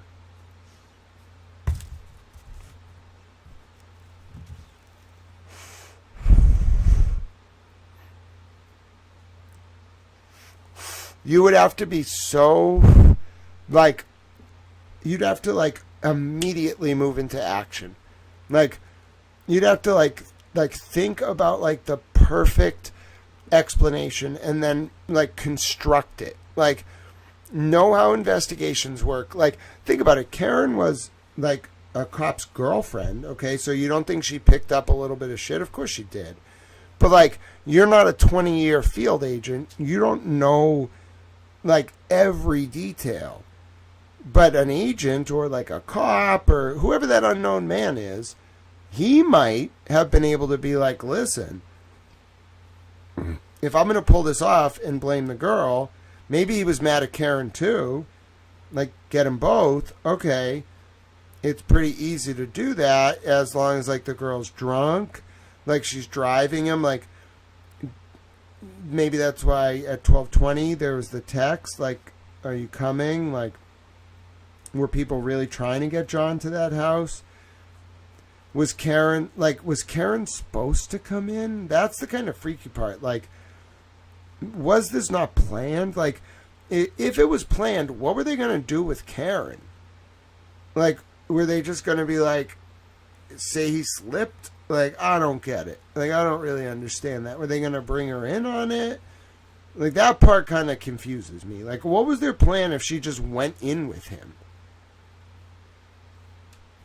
So, a lot of this stuff, though, again, I want to be very clear. Until someone, I don't care who gets the source file, until we have the source file of the Canton Police Sally Port at 5:38 p.m., and until I can tell you definitively the identity of that man, I do not have a theory as to what happened to John O'Keefe. Why? Because the identity of that unknown man in the Sally Port is what everything hinges on. If it's person X, then a bunch of facts are, like, different. If it's person Y, a bunch of facts are different. If it's person Z, a bunch of facts are different. Like, we need that man's identity to explain what happened the night before at 12:32 to 1:30, all right? No, I agree with you, Petty LaBelle. It's really a question of, because think about what you're saying. If it was premeditated, they would go with plan B. But what if we have to consider all options? And again, it hinges on the identity of the unknown man. What if what happened was not planned? All right? And it was like there was an opportunity and it was not planned, and then it was a reaction to something not planned. Now we're really talking. But yeah, Patty LaBelle, Marcia, doing well. All right. So here's what we're going to do. I'm a little tired. I want to pick up tomorrow. So we're going to finish the sidebar, and then before Alan Jackson starts his cross, because I want to be like awake for this, you're going to want me tomorrow. And by the way, you all are wonderful humans. Like, you make me so happy. I'm not nervous, and we're working on the car issue. Like, you are all just super towels. I want to give you all very big towel hugs. Okay, you're all wonderful. It's late. It's past midnight. I want to get some rest. Here's the plan for tomorrow. We are going to pick up. I'm going to finish this sidebar for you. We're going to pick up with the start of Michael Proctor's Cross by Alan Jackson. We're going to read all the sidebars. I'm going to be awake. I'm going to be good. I want you to get some rest. We had a wonderful session. We got through 1,582 pages over 3 days. At this pace, I think we should be done by Sunday. The last time I did this, I did it in 2 days, but it was only 3,000 pages. Bro, 5,000 pages, it feels like climbing Mount Everest. It basically is. If every page is a foot, this is almost as tall as Mount Everest. Can you believe that? We're climbing Mount Everest. Can we call this Mount Everest? All right, listen, Petty and Marcia, we're going to create an inside joke. Tripoli Bob, you're in on this too. We're going to just start referring to this document as Mount Everest. And so we're just going to start talking about climbing Mount Everest. No one's going to understand. It's going to be hilarious. All right, it's going to be us four. Marcia, Petty, and Tripoli Bob. No one's going to get it. We have an in-joke. It's us four. I'm sure there's others listening, like, but I'm here too. Okay, you could be in on it too. Just start talking about climbing Mount Everest. It's the longest document I have ever dealt with. It is like, I feel like I am swimming up a river, and the river is the mighty Mississippi, and Mark Twain is on the side of the bank of the river, and he's just laughing at me. And he's like, why are you trying to swim up this river? Like, what are you doing, young man? Well, I'm not that young, but like, what are you doing, young towel? You cannot swim up a river. It's a river. And I'm like, no, listen, if I just claw at the river, eventually I will get to Arkansas. And he's like, son, you are like 20 miles from like Arkansas. And I'm like, no, you don't understand. I'm just going to keep swimming. Yes, it is 5481, the longest court document I think that has ever been produced in the history of court documents. There are appellate judges who, if they had to read this record, might actually they might be like, all right, I want like 12 clerks. Yes, the Climbing Mount Everest Inside Joke Club. We're going to start it tomorrow. When we start up, I'm going to be like, okay, Marcia and Petty, listen, and but Tripoli Bob, we are at base camp like 1. There's like 7 to go. I can't wait till we get to the summit. You don't understand. This is going to become a whole motif. People are going to make images. Like, Kyle's going to make an image of like me and the goats, and like he's going to put a chicken on there. He has a thing for chickens. He really likes chickens. I'm down with it, bro. I don't have any chickens, but like growing up, my Nana's neighbor had a chicken coop. And I used to go hang out. I didn't like go inside, but I'd go look at the little chickens, and I was like, that's nice. You seem to make like eggs. Like, good for you. But the point is, there's going to be memes of like me as a towel climbing Mount Everest as a towel, and they're going to be like, look at Towel go. I'm making like very slow progress, literally like the adventures of Towel and Huckleberry Finn, except it's just me swimming up a river and failing. Yes, 12 clerks equals Towel. Yes, like, forget the appellate courts. What you really need is just Towel and a live stream. Like, you know, you could read through it all, but, like, Grant will find the typos, like, complain about how it's a waste of taxpayer dollars that there's typos.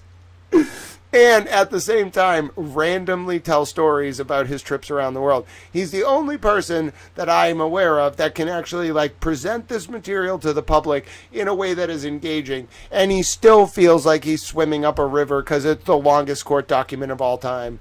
I didn't realize what I had done. I should not have taken this on. I should have, but I also should have been like, Grant, if you do this, you're going to drown in this. You know what? It was worth it. Every minute of it was worth it. I now know Mr. Lally and Mr. Jackson and Judge Cannoni like the inside of my hand. I guess the outside of my hand is the appropriate expression. It is fun. And listen, I take on a Virginian accent from time to time. Do you want to know why that happened? It's actually hilarious. So I was reading this book. Where's my book? I don't know where I put my book. It's around here. Oh, it's over there. I was reading it yesterday before bed. So I put it on my nightstand.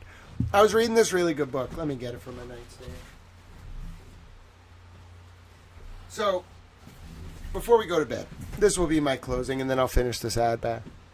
So, this is my favorite book. And you might be saying, Grant, you have lots of favorite books. I know for a fact your actual favorite book is like probably Habermas or Hegel or something like Kant. No. Yes, you're right. But like those are like when I want to think about like how to normatively frame like the development of like human reason. This is more like, you want to know about everything that has ever happened in the history of the British Empire, this is your book, okay? It's called The Rise and Fall of the British Empire by Lawrence James.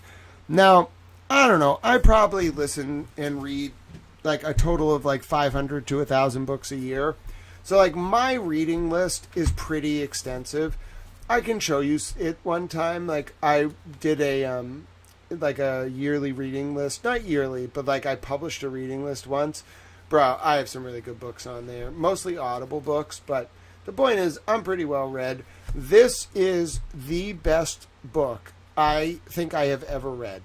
It's probably paralleled by the excellent book by The Rise and Fall of the Third Reich. That's like by William Shiner, I think. That's probably like the typification of like 20th century like hard facts writing. Like he doesn't write, he's not like like William Shiner's books are not trying to like inspire you to be a better person. They're more just like, here's what happened. It was really bad. Like, but like it doesn't say the words like it was really bad.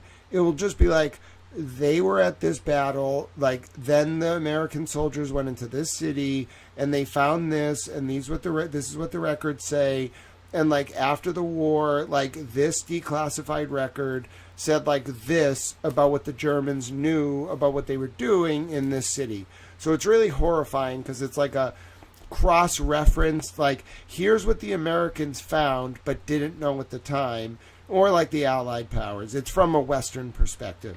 Like he hates the Germans, the Third Reich in particular, and he writes it from like the perspective of like, here's what the Allies found, here's what they didn't know. But by the way, if they had like known this, like 3 years later when they like liberated Berlin and got the records, if they had just known this, they would have realized how bad it was. That is why I like that book. This book, like there's something about the British Empire that is like more than meets the eye, because it's almost like an impossible amount of serendipity to learn about. Like everything in America is actually like a layered aristocratic allusion to the crown, to like not just the crown, but like the power that was the crown. It was like the monarch of the UK really represented like this constellation of like very wealthy interests that like you can think of as like the British East India Company, but like the Virginia Company, there was like 50 million companies, okay, that defined the British Empire. And just to tell you why it affected the British affect, there is a point to this story.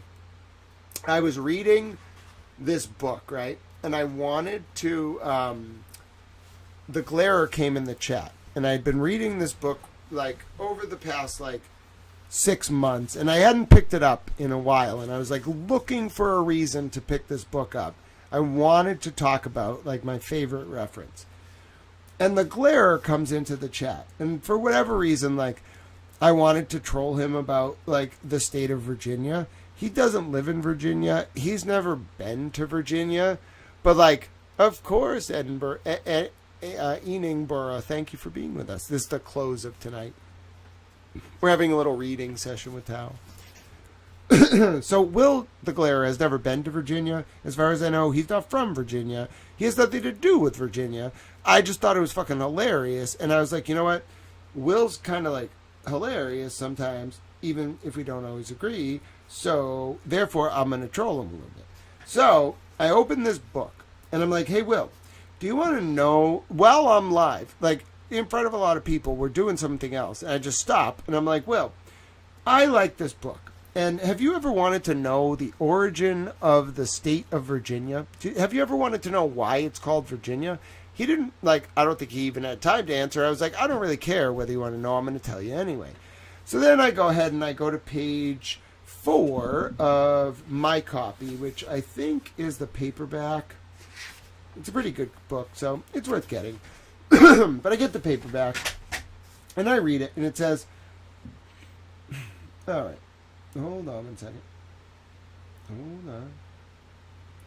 Hold on. See, I did this the other day, too. It might be the pager deck. Can you tell I'm getting tired? Hold on. This happened the other day, too, which is so frustrating.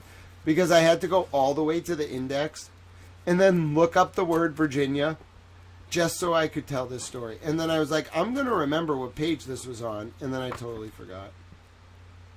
All right, it's either 3, 4, 5, 7, or 10. I'm going to guess it's 10. Of course it's 10. Isn't it? No. Is it 3, 4, 5, 7, or 10?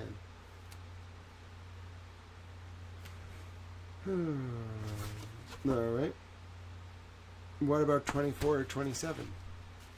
This literally happened the other day. I couldn't find my favorite reference. Like, it was so frustrating.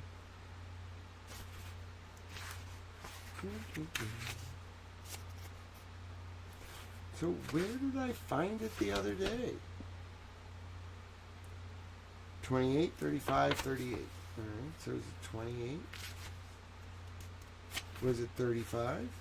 I remember when I found it, I was like, Eureka. But it took me, I think this is it. Ah, yes.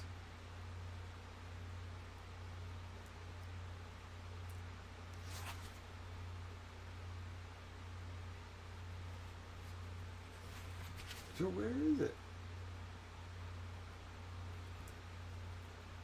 It had to do, maybe I should look at the word maidenhead? I'm very, how did this escape me? Especially when I just looked it up the other day.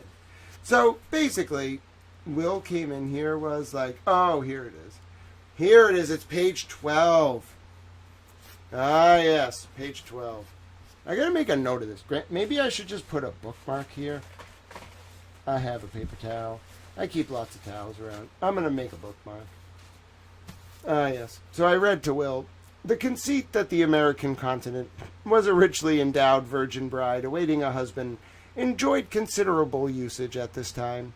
It was not just a courtier's knack for flattery that had inspired Walter Raleigh to name the eastern seaboard of North America Virginia in honor of Elizabeth I. A deeper meaning was intended, since Raleigh, in his plea for the occupation of Guiana, had described it as a country that hath yet her maidenhead, never sacked, turned, nor wrought the faith of earth, not had been torn, nor the virtue and the salt of the soil spent by manurance. In coarser vein, Captain Seagull rallied the settlers in Eastern Hoe with the cry, "Come, boys, Virginia longs till we share the rest of her maidenhead." Most famously, this likeness of America to an unblemished maiden is employed by John Donne, among other things a chaplain to the Virginia Company, in his To His Mistress Going to Bed, in which the seducer is both explorer and planter. quote, license my roving hands and let them go. Before, behind, between, above, below. Oh, my America, my newfound land. So there you go. How interesting is that? Have you ever wanted to know why this Aaron go brah? I love it. Yes, we love the people of Ireland. God bless the people of Ireland. A towel. You can all be towels too. Free dairy. So anyway, now you know why Virginia, not just the state of Virginia, but why the whole eastern colony, the whole eastern seaboard, why America itself was endowed with the label of Virginia in the time of the British Crown. Well, it's still around, but it's kind of weakened. Suez kind of fucked them up a little bit in 58. Anyway, why that happened? Because the British aristocracy liked to encode sexual puns into the names of things, and they thought it was funny to call our country like a Virgin Maidenhead. So there you go. Yes, from Tennessee Will to why America and Virginia in particular are called Virginia. You thought it was about Queen Virginia, or excuse me, the Virgin Queen? Nope, not at all. All right, so you're still presenting your case. What is it you'd like to do this week? Mr. Lally, my preference, and I'm obviously very mindful of this issue, my preference would be to continue on with my case this week, if, depending on how quickly we go. I mean, I think we could be close to finishing on the 17th. My preference would be to dedicate the 18th to this, and then the June 19th holiday, the following day, we're off anyway, giving sort of a buffer of a couple of days in between. Then the Commonwealth rests, and the defense starts putting their case on the 20th. Mr. Jackson, I could have everybody out there then, the court. But do you have a motion? So aside from the voir dire, I have to make a decision on this. Mr. Jackson, of course. The court, so that's why I don't want to rush. Mr. Lally, and I understand. And I don't want to put the court in a position. The court, and I also don't want to be in a position where the Commonwealth is looking for a continuance for a rebuttal expert based on what you hear from the medical doctor this week. Remember, Hank never put on a rebuttal case. So those are all the reasons that I'd like to get it done sooner rather than later. Mr. Lally, I understand. I don't foresee that happening. The court, okay, all right. So we'll just plan on going forward the rest of the week. I wouldn't mind being able to do that medical doctor on Friday afternoon if you finish. Mr. Lally, that's fine. The court, oh, it wasn't Dr. Russell, was it? It was Dr. La Posada, the first trial. I thought it was Dr. Russell they were talking about, though. I think it's Dr. Russell. The court, where she's here. Mr. Jackson, and just got her out of the way. The court, okay, so we don't plan on that and see how so why don't we plan on that and see how the evidence goes, and then we'll use either the morning of the 18th or even a full day on the 18th to do the other witnesses. Mr. Jackson, okay. The court, because I would assume all of you want that. Mr. Jackson, right. So with if I'm hearing the court right, then I'll just shift everybody except the Dr. Russell. I knew it was Dr. Russell coming out here to prepare for testimony on the 18th. The court, right. Mr. Jackson, okay. The court, and she's here anyway, so let's try to Mr. Jackson, she's the court getting her on Friday, and if we don't reach her, she comes on the 18th as well. Mr. Jackson, okay. The court, all right. So we'll tell the jurors for the rest of the week we'll be in session. Maybe they'll get an afternoon off aside from tomorrow. Mr. Jackson, does the court want me to start? Or the court, yeah, unless you don't want to. Would you prefer to wait? Mr. Jackson, no, I'd like to start. The court, good, I'd like you to get started. Mr. Jackson, okay. The cross-exam starts on page 1585. Oh, goodness, Mount Everest, ladies and gentlemen. Mount Everest slowly being conquered. We are at Base Camp A. Those of you on the climb with your towel guide, we are on Base Camp A, page 1585 out of 5481. All right, God bless. I'm going to bed. Here's the rule with these. We're going to see each other tomorrow, so we don't need to do an extended outro. Do a small act of service. Donate to our homeless vets. Donate to animals. Donate to animal shelters run by our vets. Donate to the Big Issue if you're in the UK. Donate to animal shelters in general. Wave to someone on the street. Reach out to a friend or family member you haven't heard from in a while. Yes, you can even donate 200 tomato plants like Francis Frutrell did one time and have them designated honorary towels forevermore. Yep, make one comment one time on the stream and I'll say your name every day for like 4 years in the outro because I think you're a wonderful person. Mount Everest or bust, says Petty LaBelle. late night crew. Terry's here. How you doing, Terry? Marcia and Aaron. Go Bra. Ireland forever. All of you and Petty and Marcia and our wonderful friend Tripoli Bob. Thank you for being with us. We had a great discussion. I will say, look for reasons to be the light. Let those. May we find our live up to our Tau Eudaimonia, Summum Bonum, our greatest good in the ancient Greek or Latin, respectively. And in that way, ladies and gentlemen, may those small acts of service change the current realpolitik from one centered on preserving, expanding, and demonstrating our power to instead one centered on preserving, expanding, and demonstrating our capacity to engage in small acts of service rooted in unconditional love. And in that way, may that lightness ripple outwards and bring about a new digital epoch defined by Aquarius the water bearer standing tall and carrying a towel.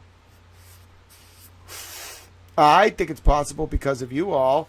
We are on page 1585, Marcia, and God bless. Be well. Towel loves you all dearly. I'm going to get some rest. You do as well. We're going to start up tomorrow, same as today. Apparently there's like a bunch of court cases going on tomorrow in Attleboro. Kyle wants to cover them. I don't really want to do that. Baker can do it. I'll update you. I don't really know what's going on there. It doesn't. I don't really know. But anyway, we'll pick up. I'm not going to cover those, but we'll pick up late morning. You know the drill. We'll pick up with Michael Proctor's Cross. We'll look at Sidebars. Alan Jackson will be up crossing Michael Proctor. We'll talk more. I'm sure something ridiculous will happen during the day. Happy Father's Tuesday and Ash Wednesday. Well, thank you so much, Terry. God bless you for that. Marcia, you are awesome, and all of you sleep well. It was great to see you and spend some time together. My name is Grant Smith Ellis. Until tomorrow, Towel loves you very much. Not Father's Tuesday. I was like, listen, if Father's Tuesday is some holiday I didn't know about, as part of the tradition, let's do it. But no, it is Fat Tuesday and Ash Wednesday. Don't forget to get your cakes. Apparently you're supposed to get a cake, and if you get the baby in the cake, it's good luck. And then, you buy a scratch ticket. That's how I was raised. Now that I think about it, that was kind of weird. I don't know why my dad liked getting this, circular cake, and we cut the cake. And if we got, a baby, we were supposed to, get a prize. Bro, isn't that kind of, a little weird?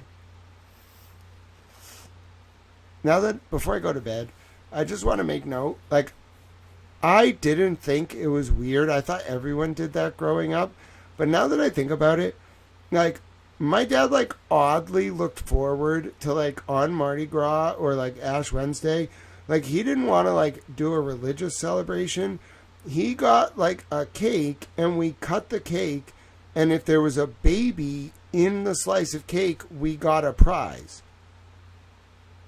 I feel like it's a tradition, maybe with Mardi Gras, but doesn't it seem a little weird to do that on the culmination of a very important Catholic holiday? I mean, in hindsight, I thought it was kind of cute. I was just oh, I want to get the baby to get a scratch ticket or some gift. But bro, it's weird to cut a cake. You can look this up. It is actually a thing. I'm not kidding you. It has to do with, I want to say, whatever culture invented Mardi Gras. I don't know a lot about French Creole or, the population of Louisiana. I'm sorry. My, respects to Huey Long. I don't know nothing about Louisiana, really. I went there one time for a Super Bowl, but I don't know nothing about it. So, anyway, my dad had a lot of powerful friends. And for some reason, now that I think about it, it is really odd that, instead of going to church on that day, what was important to him that we sat around in a ritualistic fashion at the dinner table and cut a circular cake looking for a baby. Now that I actually, thinking about it, yeah, New Orleans, it was New Orleans or Rio. They both do Mardi Gras. This is a specific tradition to French Creole, I believe. But now that I really, really think about it, I just want to pause here. I want to before I go to bed, because I would just be thinking about this before I go to bed. I just want to tell you, like, imagine, like, two former prosecutors who are, like, very wealthy, okay? And they have, like, 5 kids, okay? Like, 2 every year, like, 2 years. 2 years between. Like, 1 kid, wait 2 years, one kid, wait 2 years, 1 kid, wait 2 years, 1 kid, wait 2 years, okay? Just perfectly aligned. Perfectly aligned. We didn't really, like, see my parents, okay? Like, I was raised by a different Swedish nanny every year for, like, my first 10 years. Like, I remember my kindergarten Swedish nanny, and my first grade Swedish nanny, and my second grade Swedish nanny. And now that I think about it, it was really weird. And, like, my third grade Swedish nanny, and my fourth grade Swedish nanny. Like, I, like, wasn't raised by my parents. I was raised by Swedish nannies. And I got a different Swedish nanny every year. And they were just kind of like, I don't know. They were like my personal Swedish nanny. I don't know what to tell you. The Swedish nanny, they were always, like, fucking beautiful, too. Actually, now that I think about it, that was a little weird, too, bro. Like, why? Like, when I was growing up, when I tell you, these women were beautiful. I still know some of them. Like, they speak Swedish, you know? So I don't really know how to, like, communicate with them, but they, like, follow me, and they post Swedish comments sometimes. I'm like, hi, Swedish nannies, how you doing? I'm so glad you're still okay. But anyway, I think they kind of figured out I was, like, a special little child, because they followed me for, like, 30 years. I don't know why. But anyway, so now that I think about it, I didn't just have Swedish nannies, but they were, like, the most beautiful women. Like, first of all, I didn't really think about this, bro. I'm not kidding you. Like, I really did not think about this. Now I'm kind of freaked the fuck out. I'm having a little bit of a crisis of confidence in the system. So anyway, like, these were not what you would describe as, like, traditional au pairs. They were, like, the most, like, beautiful, like, dude, like, now that I think about it, like, I'm going to use, like, initials, like, S was, like, oh my God, she was, like, an angel. Like, she was, like this blonde woman. She was, like, 19. She was, like, she was, like, my nanny. So, like, I didn't think of her sexually, bro. Like, she was my nanny. I was, like, 5, bro. I was like, oh, like, she's gonna take me to the park. I don't remember, like, her as a fucking sexual object, okay? I just want to be clear. But, like, bro, now that I think about it, like, every single one of them was, like, impossibly beautiful. Like, on a level that, like, it was almost like, even as a kid, I knew something was fucking wrong. And you know what's really fucking weird, actually?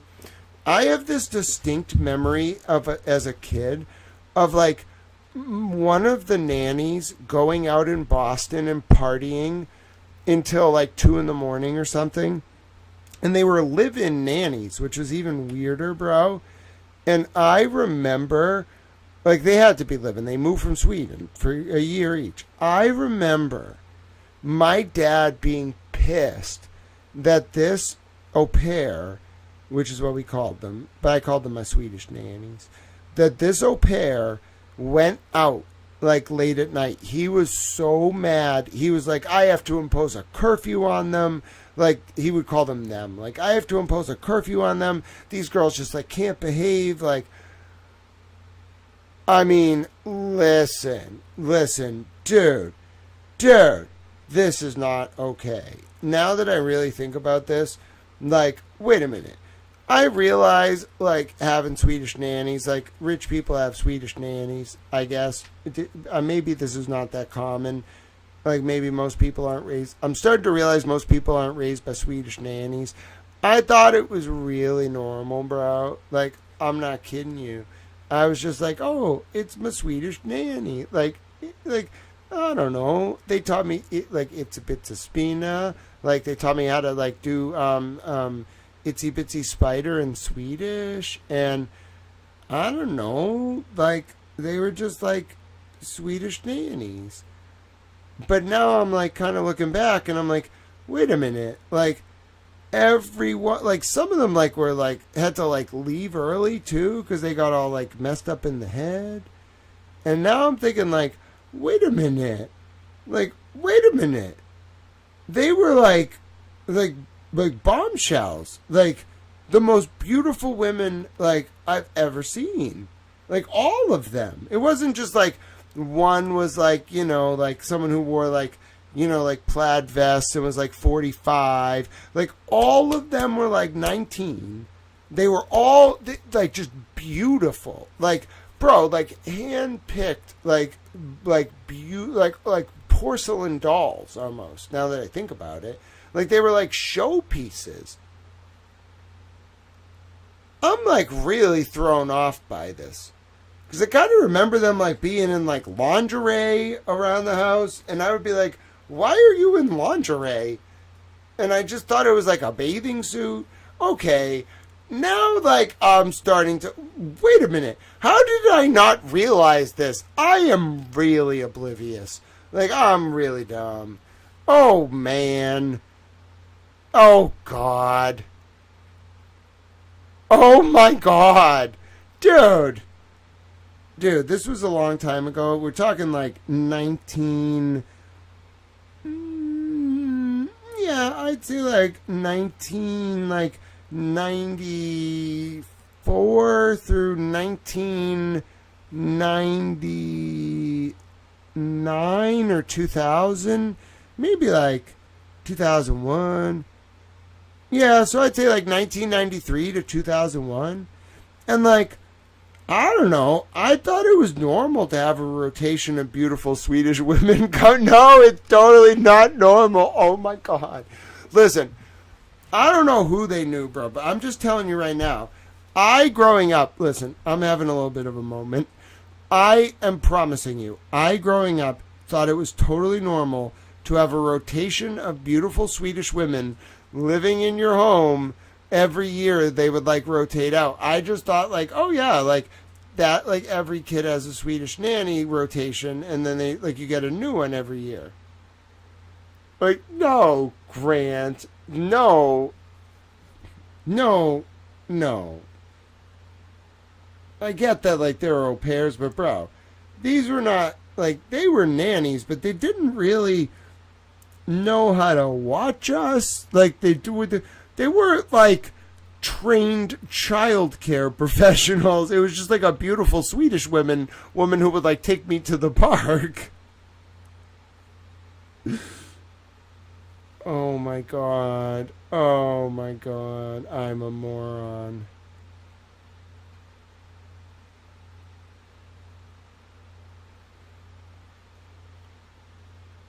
I agree, Marsha. Like, but, like, I'm 30. I'm in my mid-30s. Like, I get not knowing that stuff, like, as a child. Weird fucking sound in my ear. You had, like, that feeling where, like, your whole ear, like, goes clogged because you, like, get, like, something in it. But it's gone now. I know, like, a child wouldn't know, but I'm in my mid-30s, okay? And I kept saying to myself over the past week, Grant, there has to be something that you just didn't realize about your childhood. Like, it's there, you're just not realizing it. Okay. I did not know the Entwistle family. They had an affair in AMA. I don't know that name. You know, my dad did represent the Epen family, though. That was the shaken baby case in the 90s. My point is, though, like, bro, like, my dad didn't even have that much money, though. Like, that's the other thing that doesn't make a lot of sense to me. Like, my dad made a lot of money, like, really quickly. I don't really know, like, how. I think it was, like, lawyering, like, but, like, he went from, like, the DA's office to, like, the 90s, like, the amount of money that he had. Bro, I've been to, like, I don't know, like, 40 states, like, Hawaii, like, almost all of Europe. Like, I don't know. It's, like, an outrageous amount of money now that I think about it. And, like, bro, he bought those nannies like right away. Like right away in like 94. So like he's dead now. I mean, God rest his soul. He wasn't very religious, but like he was my towel dad. I'm now thinking like, you know,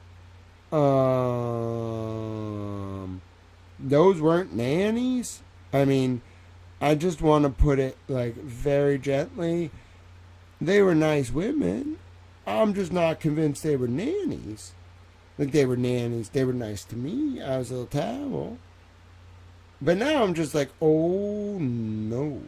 Like how?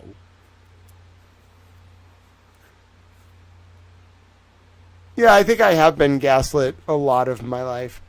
Their nanny from the UK was accused of murder. Oh, no, I don't know about that. So the Epstein case that my father was involved with was a long time ago. I mean, we're talking like 97, 96.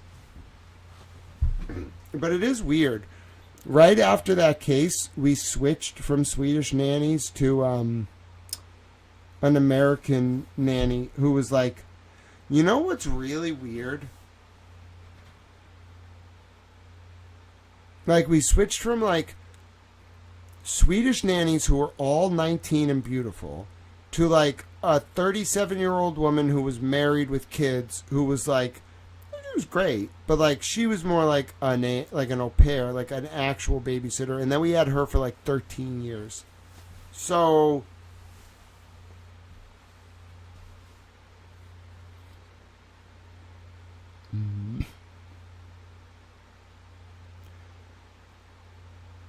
yeah, I think it was them.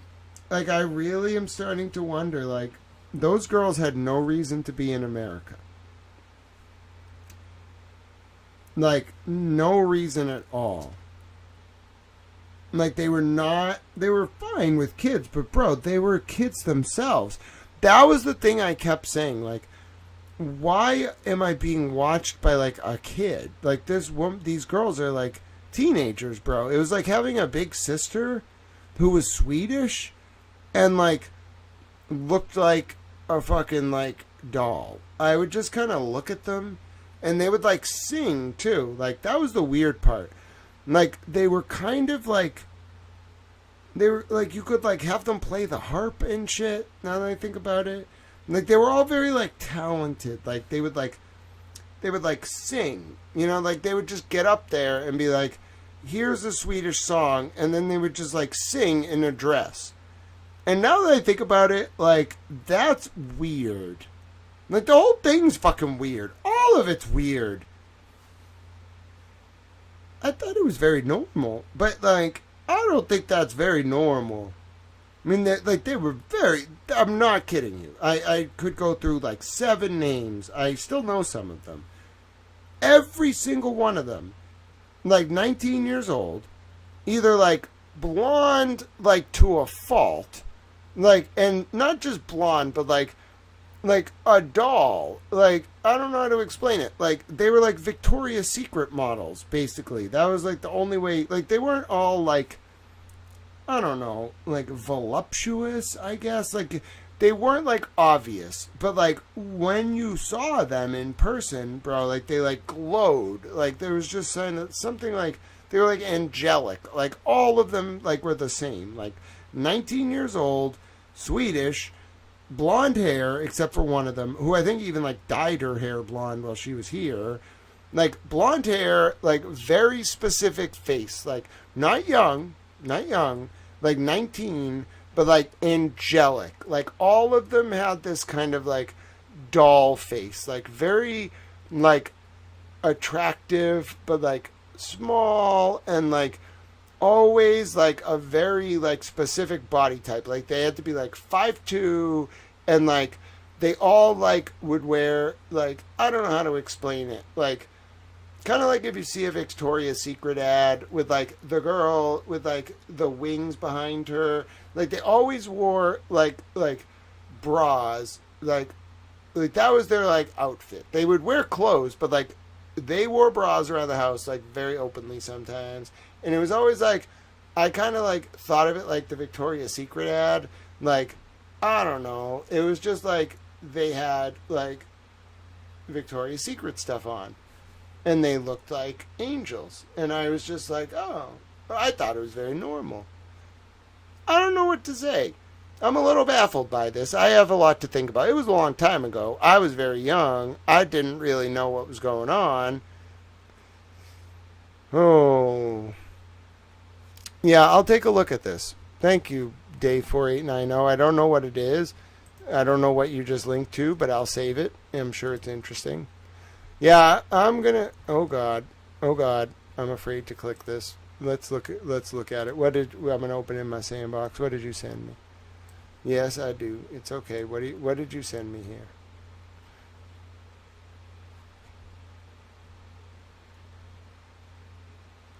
Oh wow.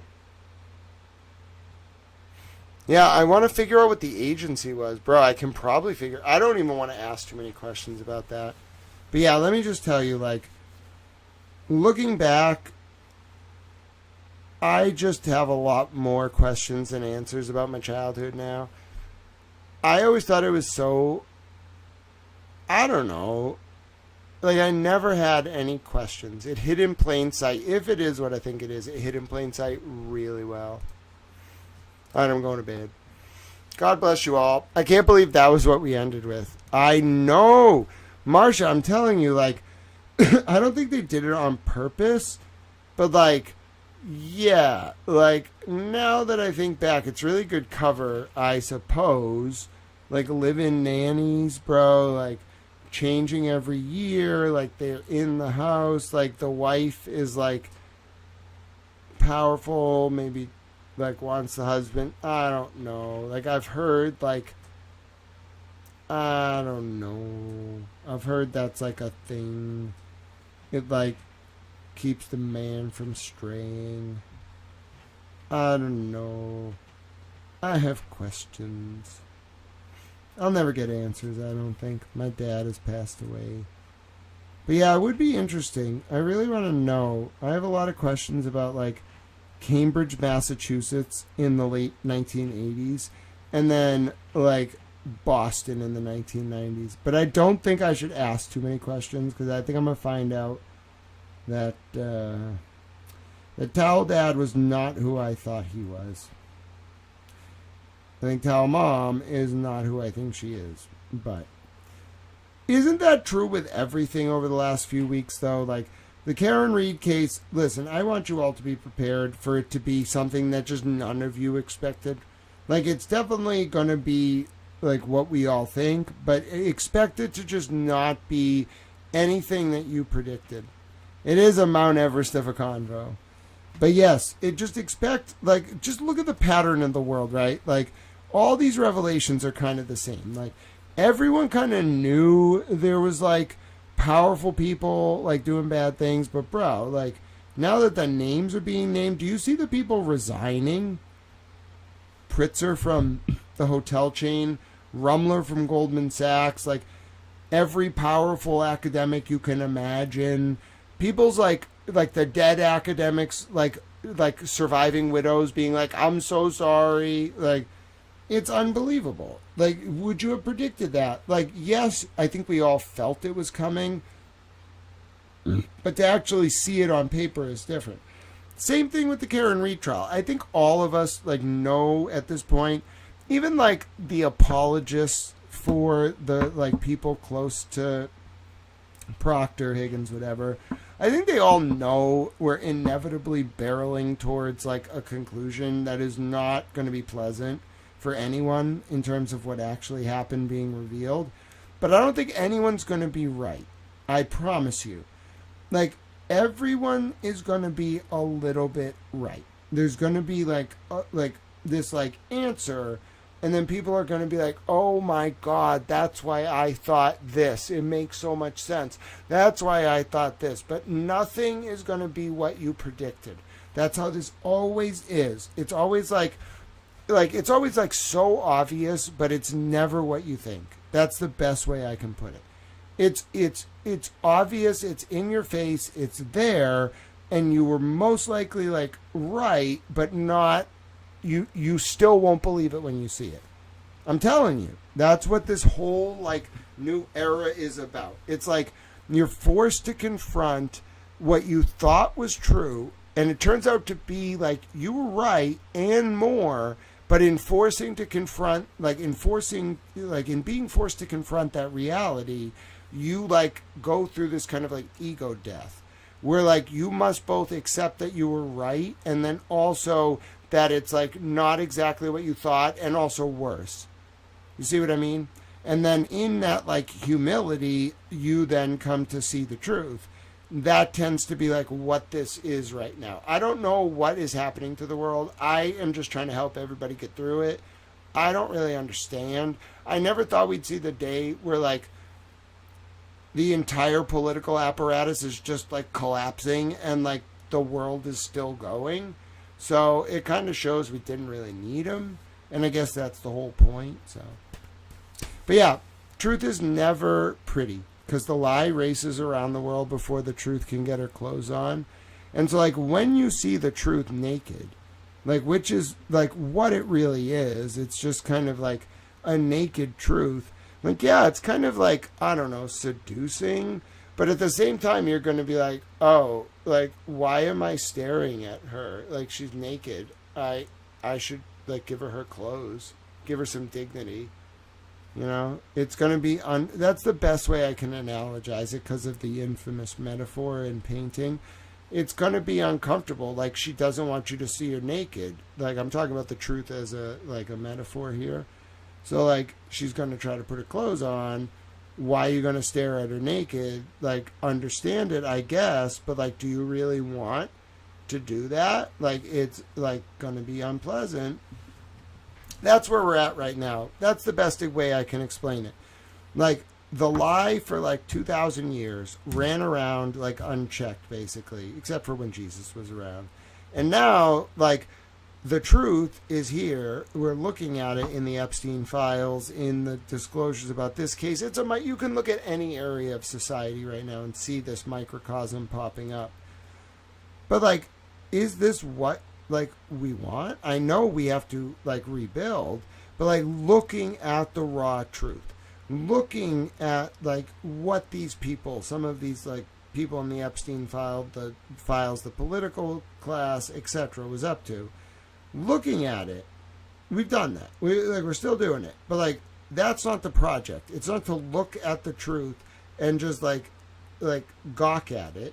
We're supposed to like help her get her clothes back on, I'm pretty sure. So like, let's do that. That's what I'm trying to do. She needs her clothes. Like the truth is important to look at, but like she's only running around naked because someone did something bad to her. So like, give her clothes. Let's rebuild. I think that's what I'm getting at. I agree, Petty LaBelle. All right, I'm really going to bed. It's 1 a.m. That's my cutoff. God bless you all. Thank you for watching. I'll see you tomorrow morning. Thank you, Petty LaBelle. That was a great way to end, wasn't it? Let's help the truth get her clothes back on. That's a good motto. I want that. Let's help the truth get her clothes back on. That's really good, actually. That's one of those, like, synthetical moments. Like historical syntheses. It's serendipitous. Someone commented on the stream after like they watched it back yesterday and were like, serendipity with a heart. And I was like, I love the word serendipity. So if that was you, I was thinking about you today. All right. God bless. Good night. I'm going to bed. Grant Smith Ellis. Over and out. This is like the old days when the TV station would just turn off. All right. Fade to black. Show the American flag. I want to start playing that like old, you play the Star Spangled Banner when you sign off for the day as a public information service. I'm going to start doing that, but not today. I'm going to bed.